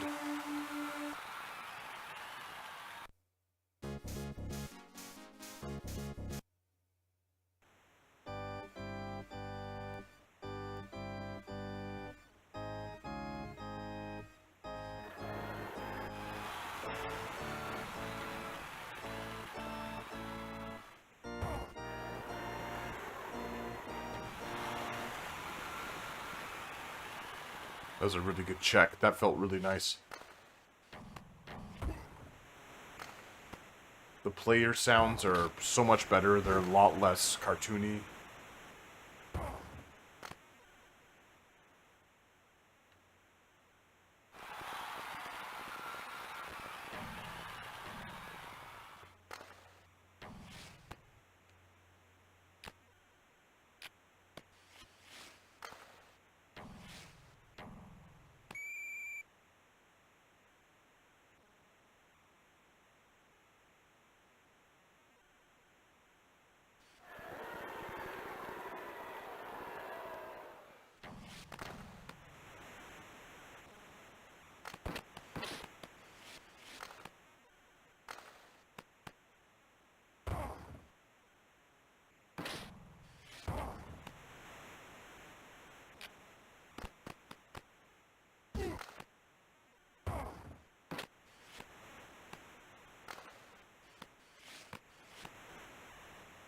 I do like how overtime is now the full 20 minutes. So sort of forces that. I'm sure that is something that can be tweaked. Wendell Clark's still with the Leafs here, which is a little strange. I thought he was out by this point, but maybe not. Clearly not.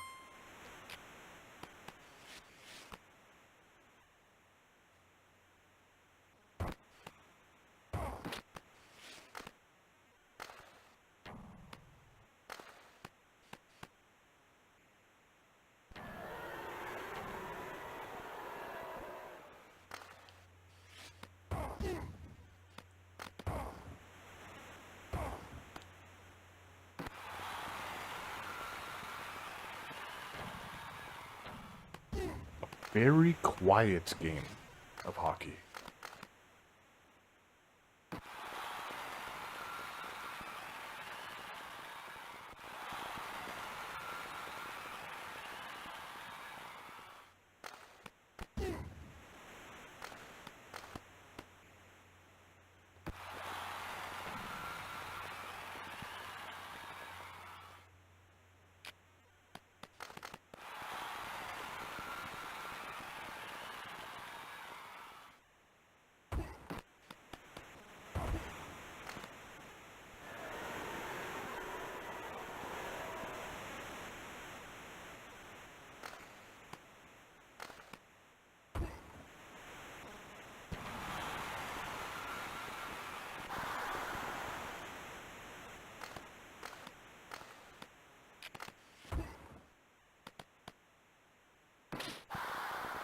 Alright, let's do something here.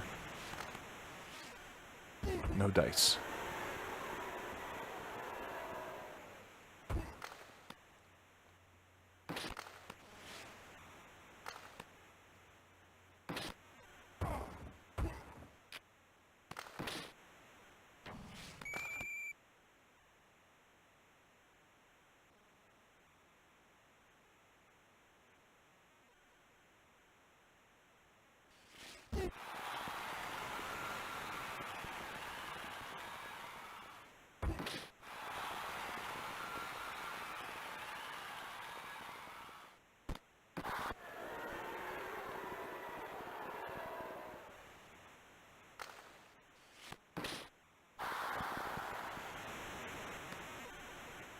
I do like how you have to sort of play this as though you're playing FIFA a little bit. Like you have to like sort of take pot shots, or just like I keep using. I feel like I'm overusing the term conservatively go after the puck.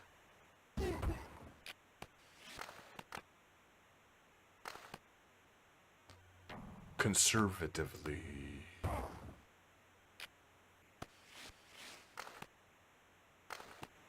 There's like there's finesse to it.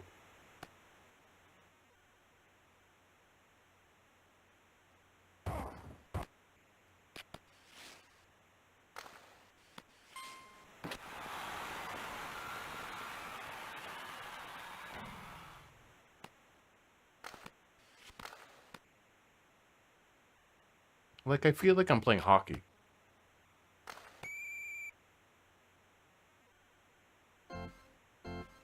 Yeah, I went a little far out there with Potvin.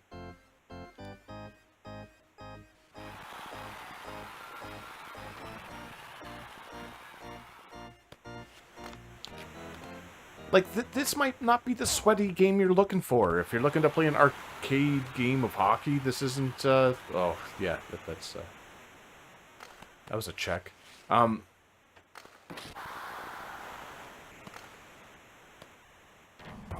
But I have complete control over all my players. I feel like, even with the speed increase,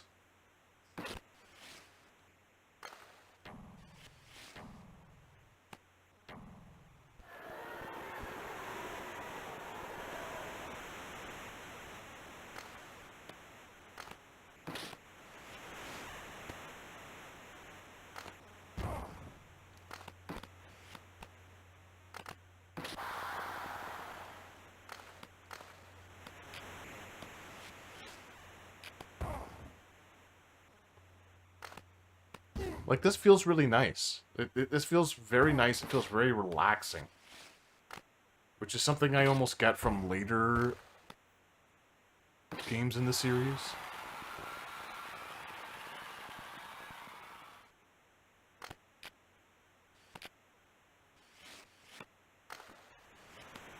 Why am I stuck in this corner?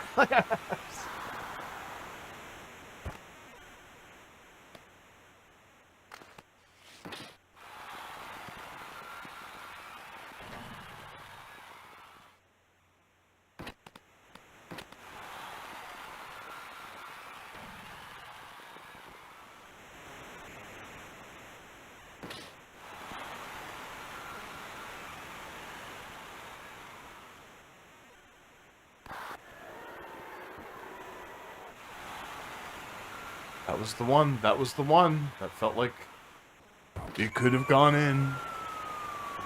There we go. And that's Gilmore.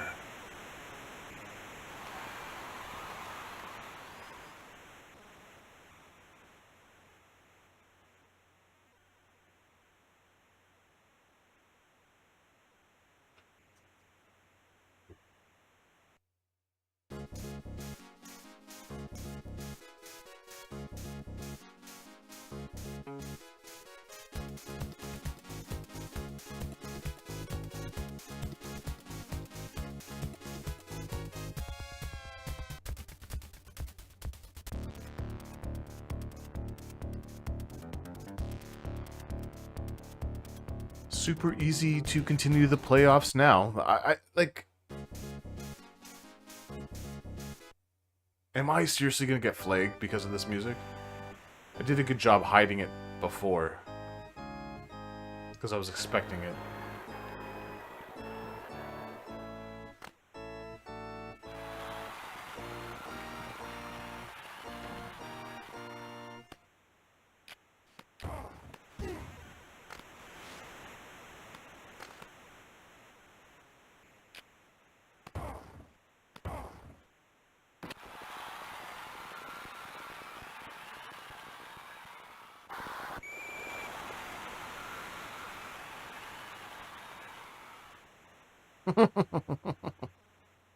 Oh no!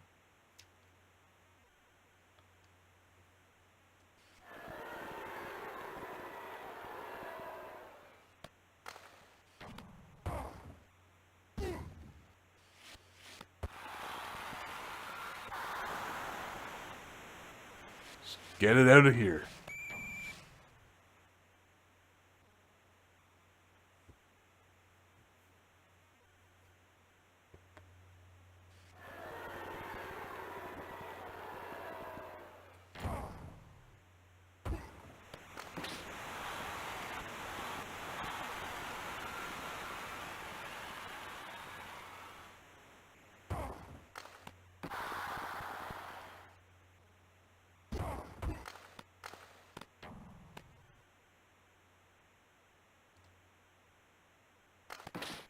Yeah, they definitely picked up some ideas from the FIFA engine by this point, because the FIFA games came out later.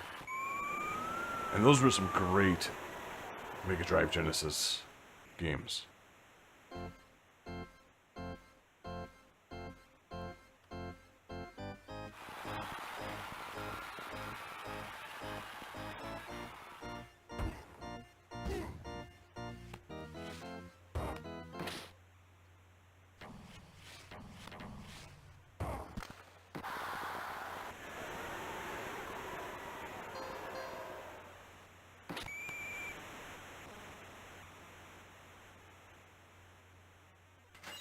Interference.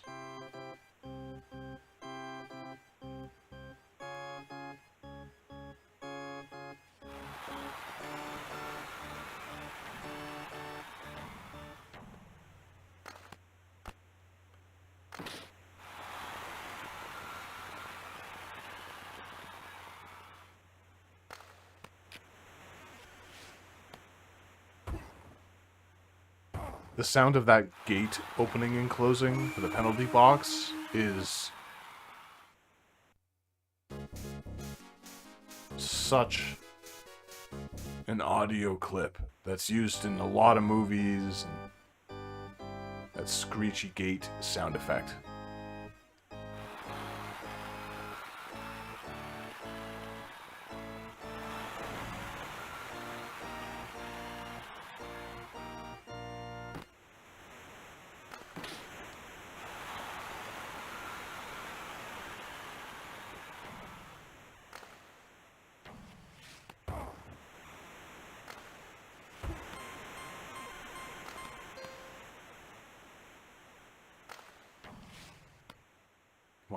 Just need one. I just need one.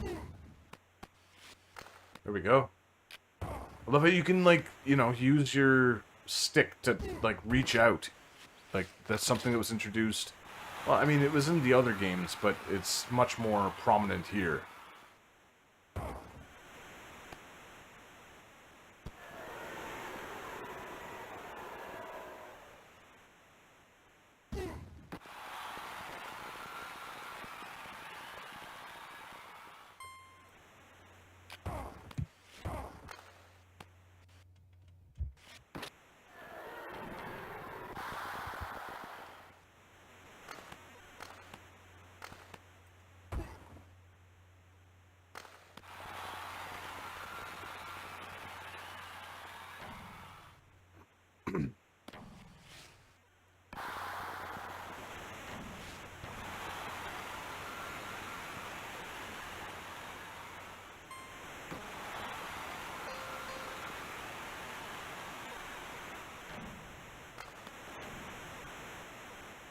Oh my god. Come on, come on, come on, come on, come on, come on, come on. I just need one. I just need one right here. Just give it to me.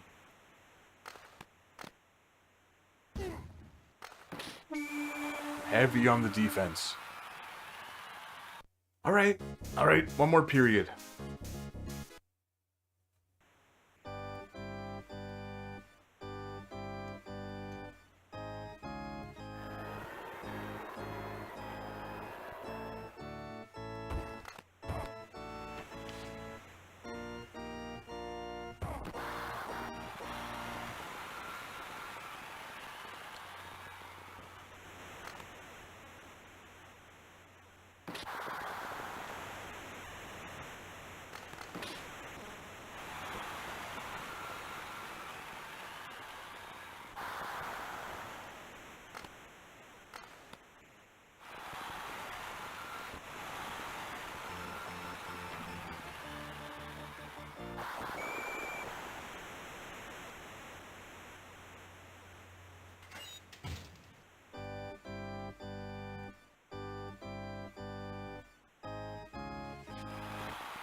Here we go, here we go. No. No dice.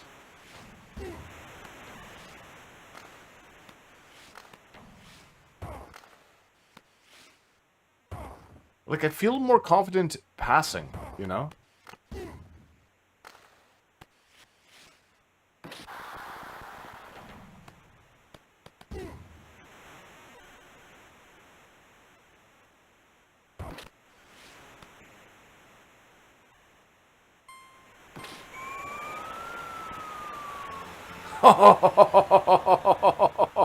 That feels real good. A minute and a half left in the period. In the third period, wow. That feels real good. That feels really nice. I'm not talking a lot. I'm completely absorbed by this. I think this feels really good. Like...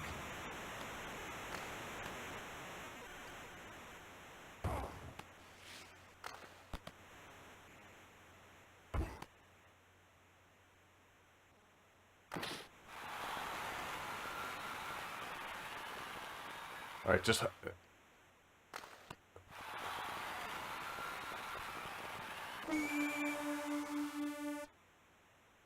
Okay. Overtime. Overtime against the Flames. I'll take it, you know, like... The Flames were a good team. I mean, they might still be a good team, I wouldn't know, but, like, during this era...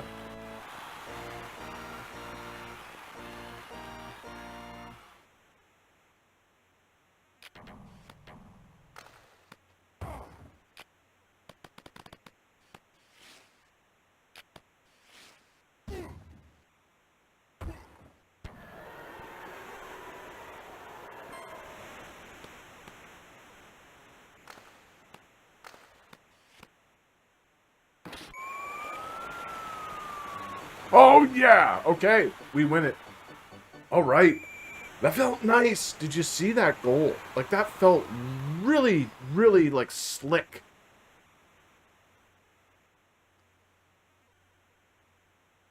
And that's a really nice, look at the animation on the light behind the goalie.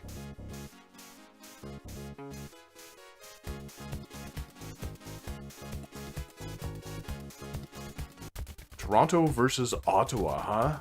Ottawa.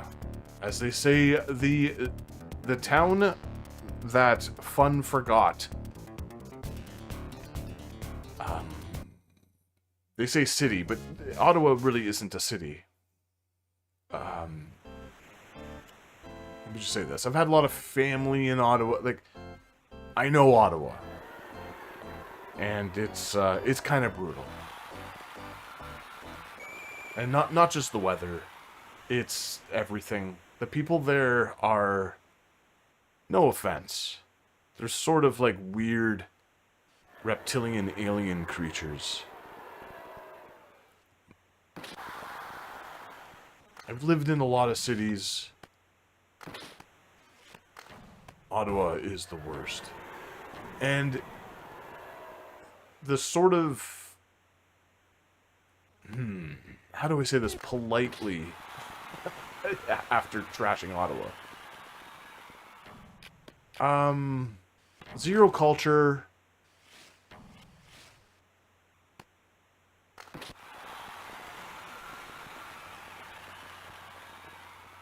The community is strange.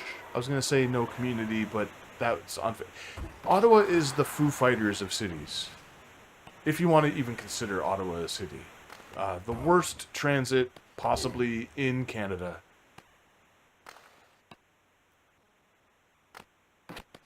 But also just the people are strange. Like, so Ottawa is a government town because Ottawa is Canada's capital. It's the nation's capital, right? So what you get with Ottawa are a lot of people who work for the government, which is totally fine. A lot of white collar people, but what... So, I've done contracts in Ottawa and stuff like that, like work contracts, and what you get are people who work government hours, which is okay. And that's totally fine. If you want to bring up a family and live like kind of a suburban Walmart lifestyle, that's good. But what isn't good is when a pandemic hits the earth and none of those government workers want to go back to work. Hey, there's a goal. Wendell Clark again. Oh yeah. Drying out here in these later games.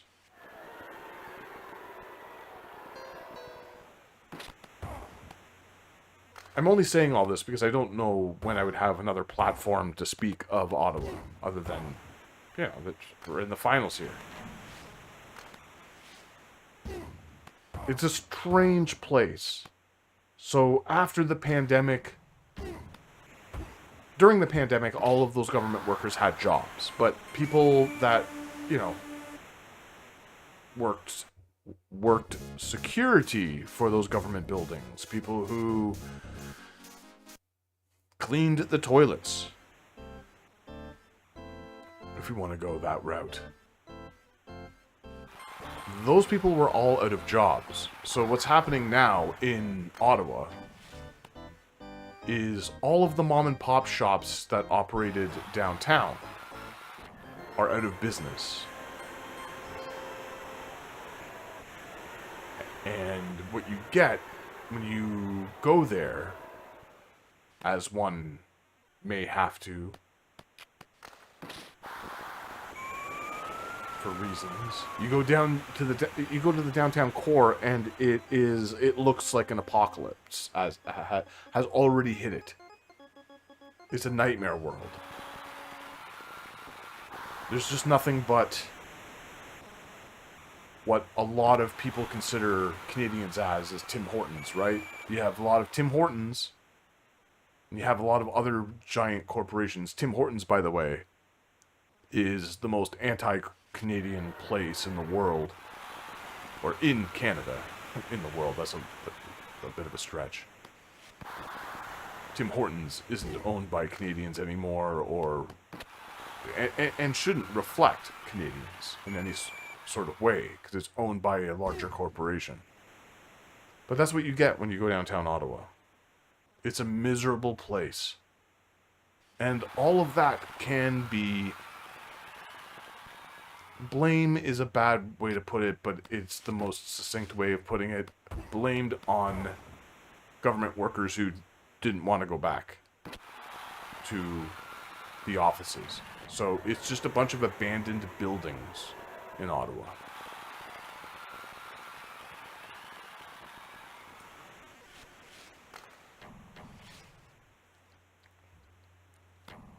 Like I said, it's the Foo Fighters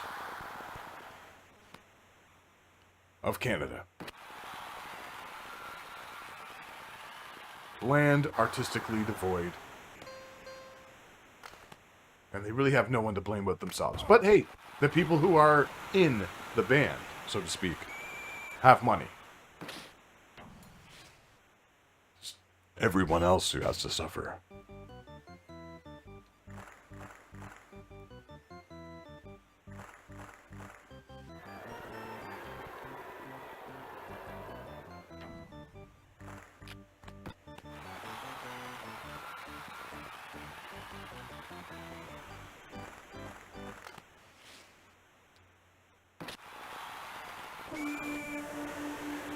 This stadium, by the way, is so far outside the Ottawa city limits that it can no longer really be described as Ottawa.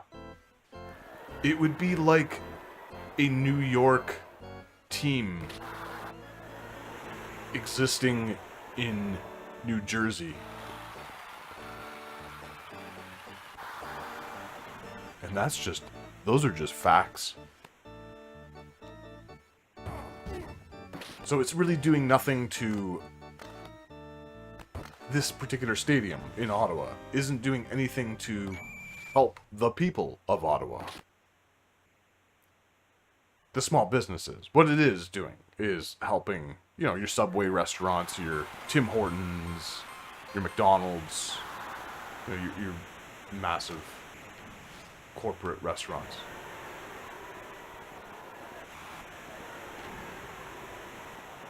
Bands skip Ottawa, like good bands, like I sound like a hipster when I say this, but like artistically driven bands will skip Ottawa. They'll go Montreal straight to Toronto. They might hit up Kingston, which is also in Ontario.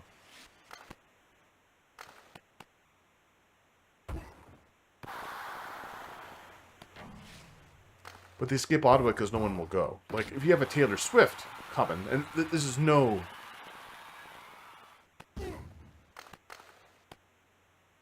disrespect to Taylor Swift. A Taylor Swift show will sell out.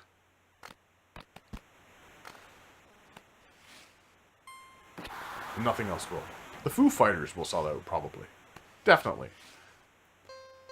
Ottawa might be the only town where I've met people who legitimately enjoy Slipknot.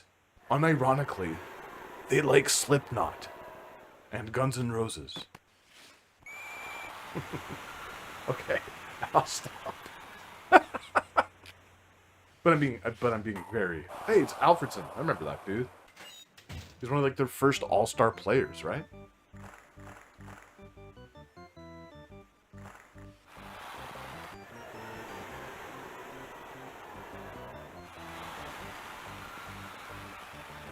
By 2030, Ottawa will cease to exist as anything aside from big gray box stores.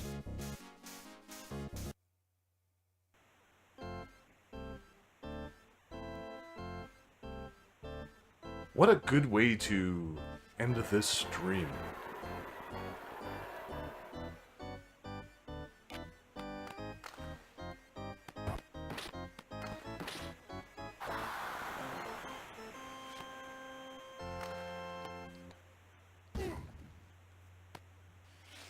the only reason I'm saying all this stuff is because I know business owners. I've done, I guess, what you could call artistic business all over the place.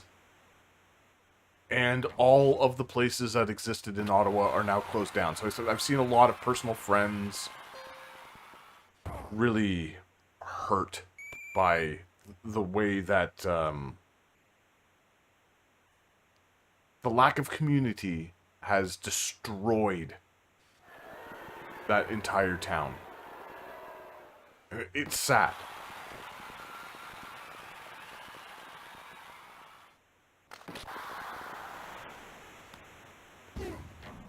Because while it was never for me, the town was never for me, there was money to be made there. And that no longer exists. Unless you work for a giant corporation. Dun dun dun dun dun dun dun dun dun.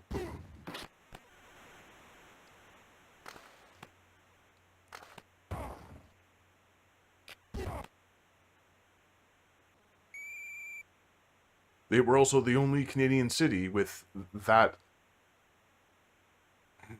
just a lack of community that allowed terrorist truckers to invade their downtown core. That's something.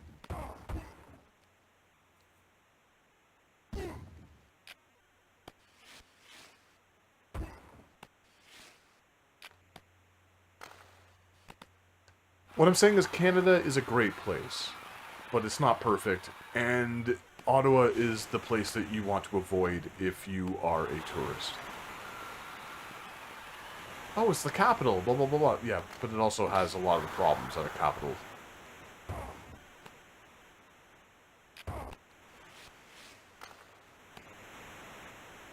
would inherently have. The only good, the one good thing is it's very close to Montreal, and Montreal is as I said earlier, is a beautiful city. Wonderful people, amazing nightlife, fantastic music, incredible comedy. I mean, have you heard of Just for Laughs? Montreal is so incredible.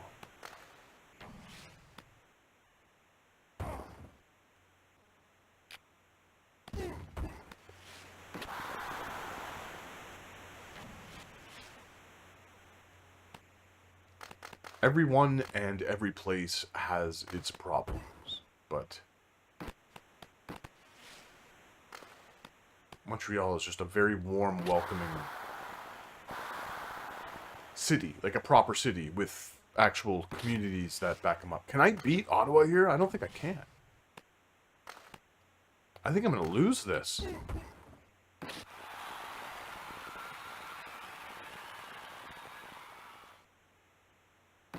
Vancouver is lovely.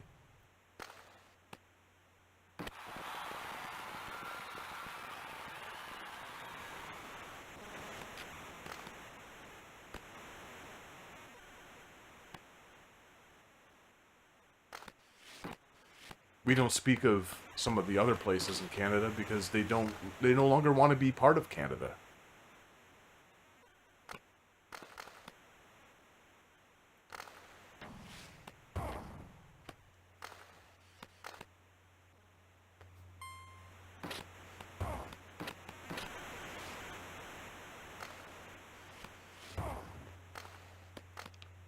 Toronto and Vancouver are good if you have the money. Montreal's a great place to go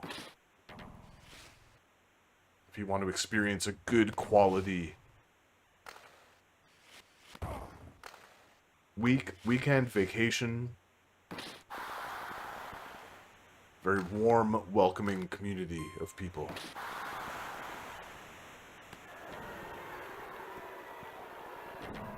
And I don't even live in Montreal.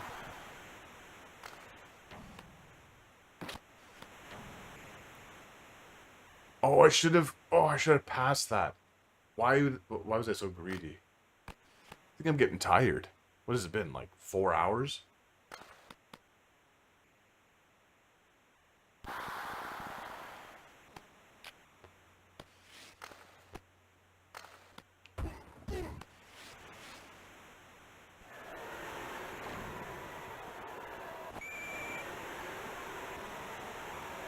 Oh. Pain. The pain.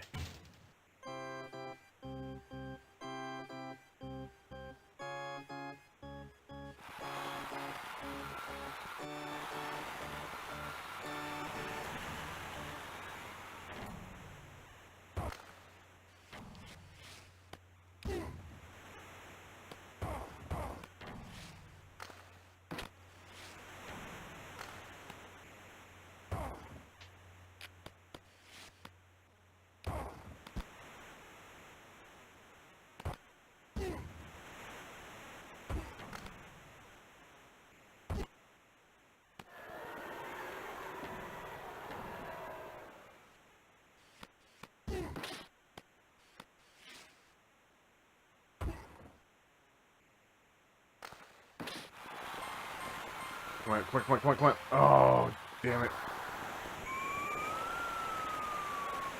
Oh! And I lost to Ottawa. They deserve a win. Especially this post-apocalyptic Ottawa that exists now. They deserve this win. NHL 98 asking who melts ice. Take a shot. Line 4.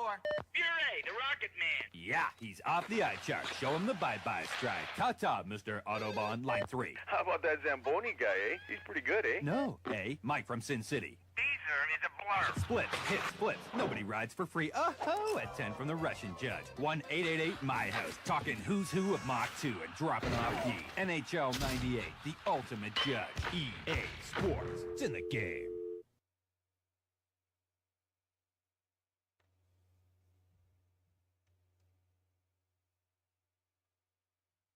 THQ. Oh no. Oh no. The same thing here with 97 instead of 96. Okay. So we're just basically playing the same game, right? We're just playing the same game again 3 times in a row. I get it. Like, they gave up. These were for modern consoles. These were the 3D games. All of the talent went to the 3D era. Same music. Same music.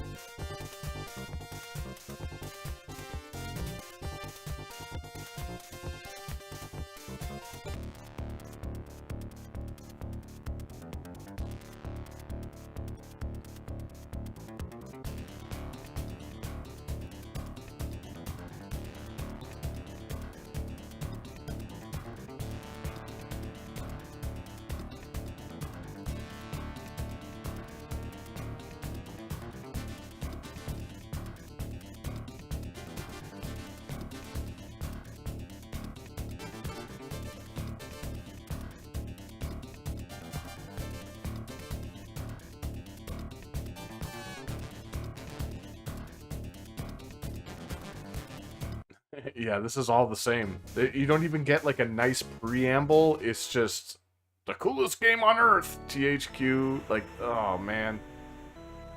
Yeah, I don't think we'll be spending much time with this one. Matt Sundin. This looks a little... The players look worse, I think. I don't know. It looks kind of the same. It's much faster. This is faster. We get the Canadian anthem. We got that at least. But this is this feels like, you know, we have to put out a game on the Genesis. We don't have to. We're gonna, because we want that Genesis money. That's what this feels like. And I guess you could kind of say that about the past 2 installments as well, or at least the last one. But here it feels so much more obvious. Like, this does not feel good. This feels like... bleh. It's fast, but, like, the finesse isn't there. You can slow down the speed of the players, which is cool. That's neat, you know, if you want it to feel like NHL 94 or whatever. I don't know how slow it go. I don't know how slow it go, but it's, this is really, like, just, this is fine. Like, this is fine. This is not their best outing. This is not the, it's all the same. Only faster without tinkering with some stuff.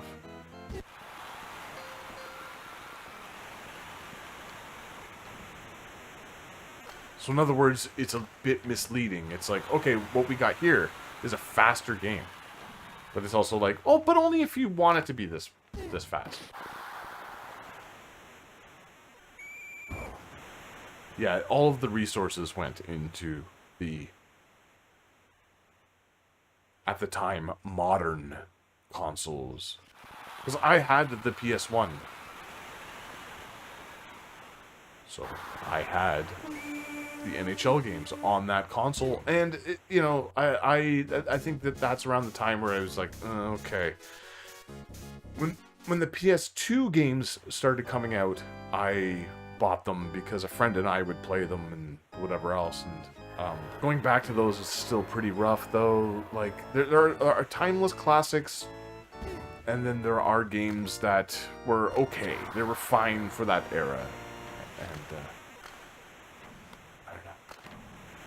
I would say this is probably better than the PlayStation 1 version of it.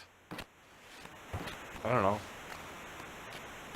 Did it come out on the Sega Saturn? This is probably better than that. It just still feels like a video game. Those other ones were like just blocky, weird, unbearable to control.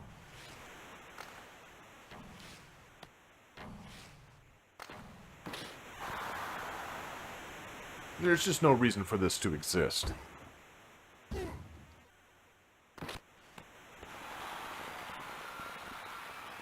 For instance, when Elden Ring dropped, I wanted to play it day one. So I played Elden Ring on an older version of the Xbox, because I didn't want to invest more money into Microsoft, because Microsoft was sort of like rubbing me the wrong way. And I wasn't about to go spend a gazillion dollars on a PS5 at the time that Elden Ring dropped. My PC couldn't handle it. So I bought the 30 FPS version of Elden Ring, which also works. Like, I'll give Microsoft some credit. It also works on newer Xbox platforms.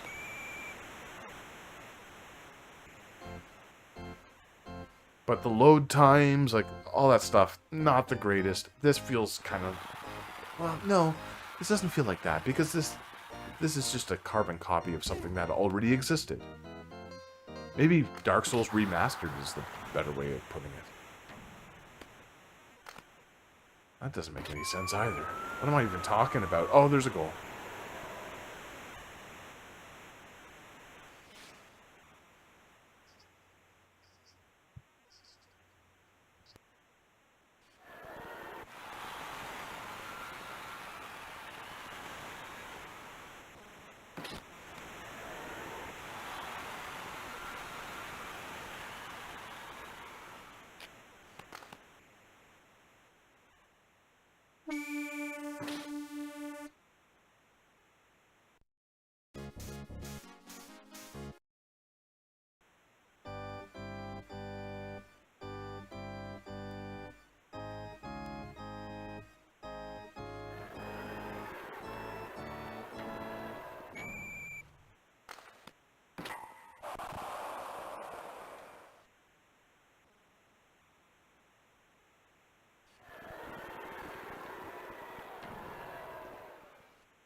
This is fine. Like, you can play it.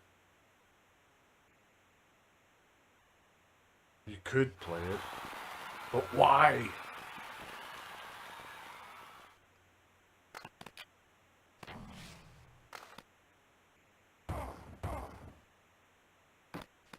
Yeah, this is fine.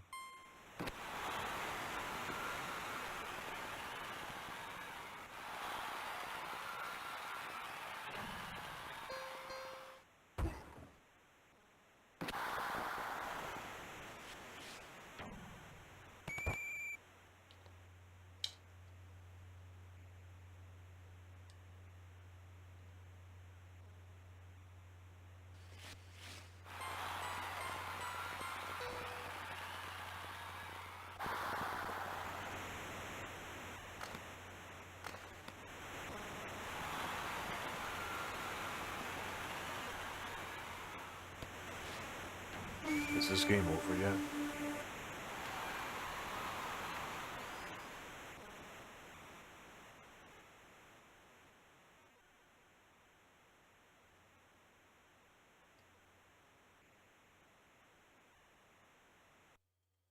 Well, no one's really watching, but let's try out something else. Calgary, Toronto. No, I didn't want to pick regular game. What is going on with these menus? Okay, well, I don't want to play...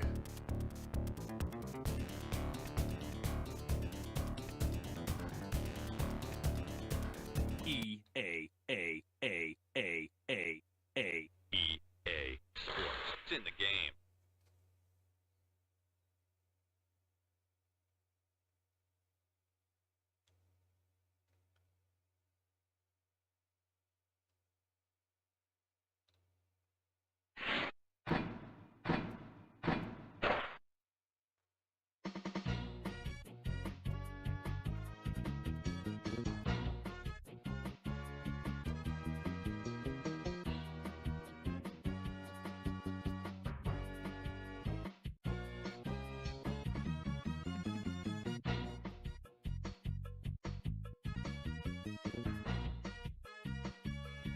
Let's try this out. This is the SNES version of NHL 94. This was something we had growing up, and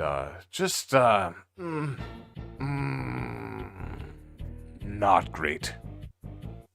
It's okay. Like, if this is what you had, it'd be okay.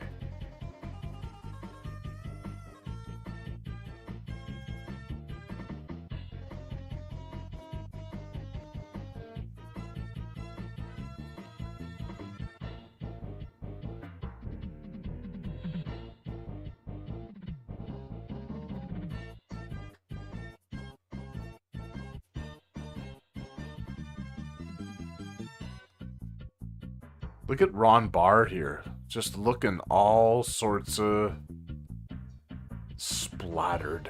He's got an EA mug there that looks pretty nice. And look at the Andrew Chuck is in color.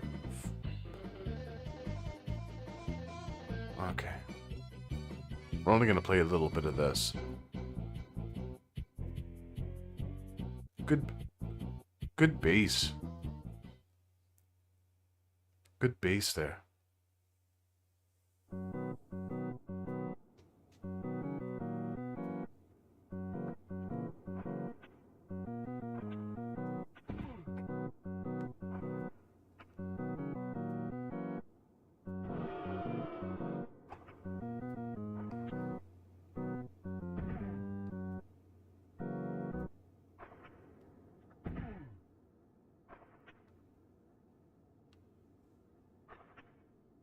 All of the sounds are so sad.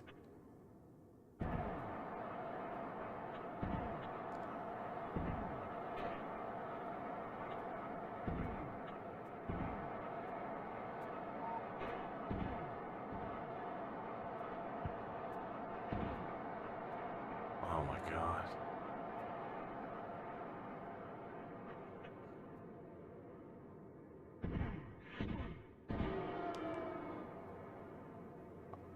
I want to crawl into a hole and take a nap. It's so slow. Is it nap time yet? Oh, I gotta go. And Chuck gotta go.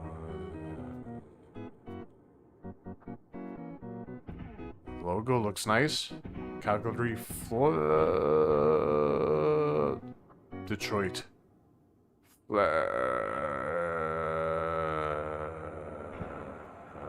Red Wings. Detroit Red Wings.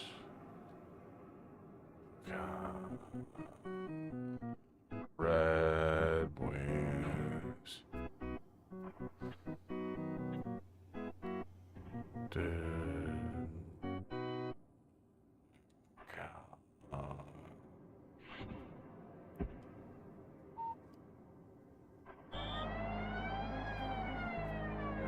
Oh, they scored. Oh my god.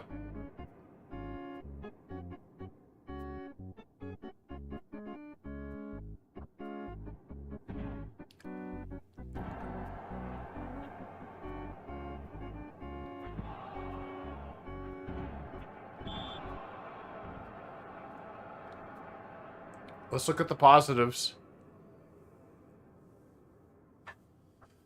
The ice looks nice. The ice looks nice. The players are okay. The crowd, lively crowd. Oh my god! Just hit him.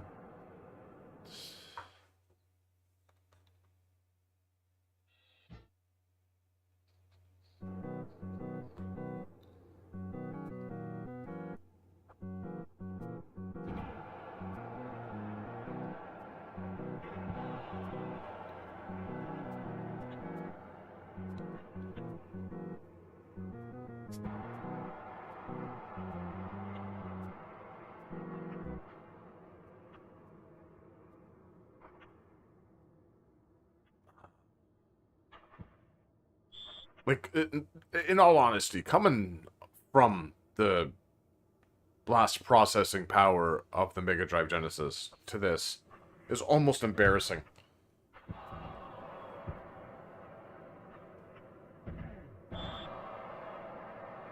But if this was the game you had, if this was the game you knew, see, this is fine. It's fine. I guess. I don't know. I'm gonna go make a pizza in a minute or two. But this is really, it's kind of depressing.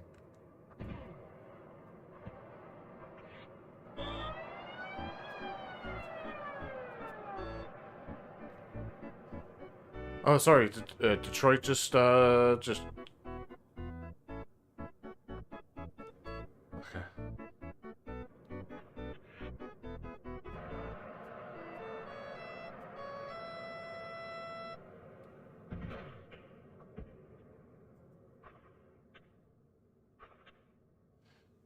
You get a lot more crowd footage, right? Super Nintendo, they love crowds. So you get more crowd footage. They're happy. They're happy out there. I know certain people are going to be out there saying, "Oh, the Super Nintendo version is good." Okay. Because you never played the Sega Genesis version.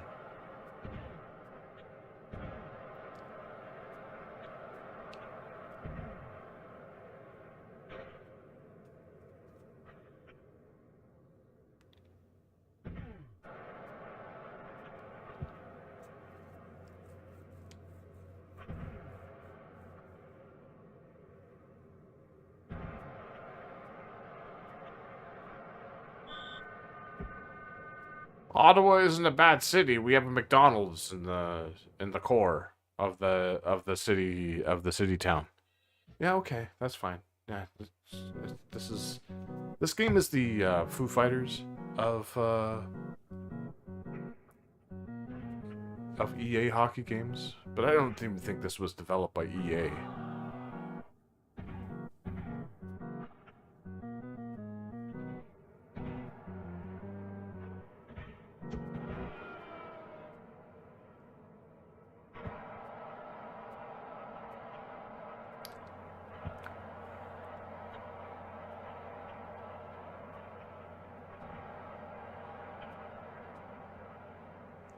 None of these games were developed by EA, but a little hands off here, I think. Maybe a little hands off here. Foo Fighters are a good band. They have that song. We really like to rock out to it.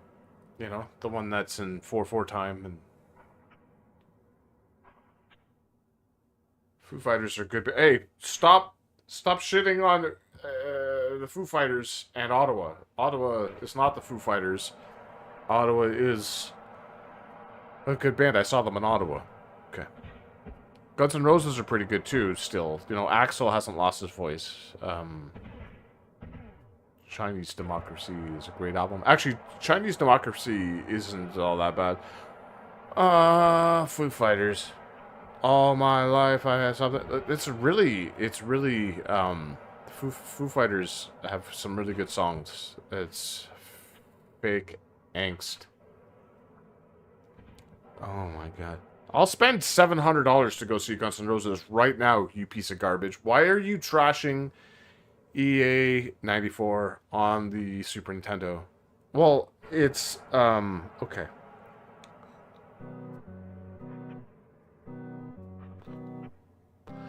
Why does Dave Grohl have to be in every single thing? You go see, like, you want to go see a metal documentary, Dave Grohl's there. It's not because he has clout with these people. It's not because he's like, oh, oh my god.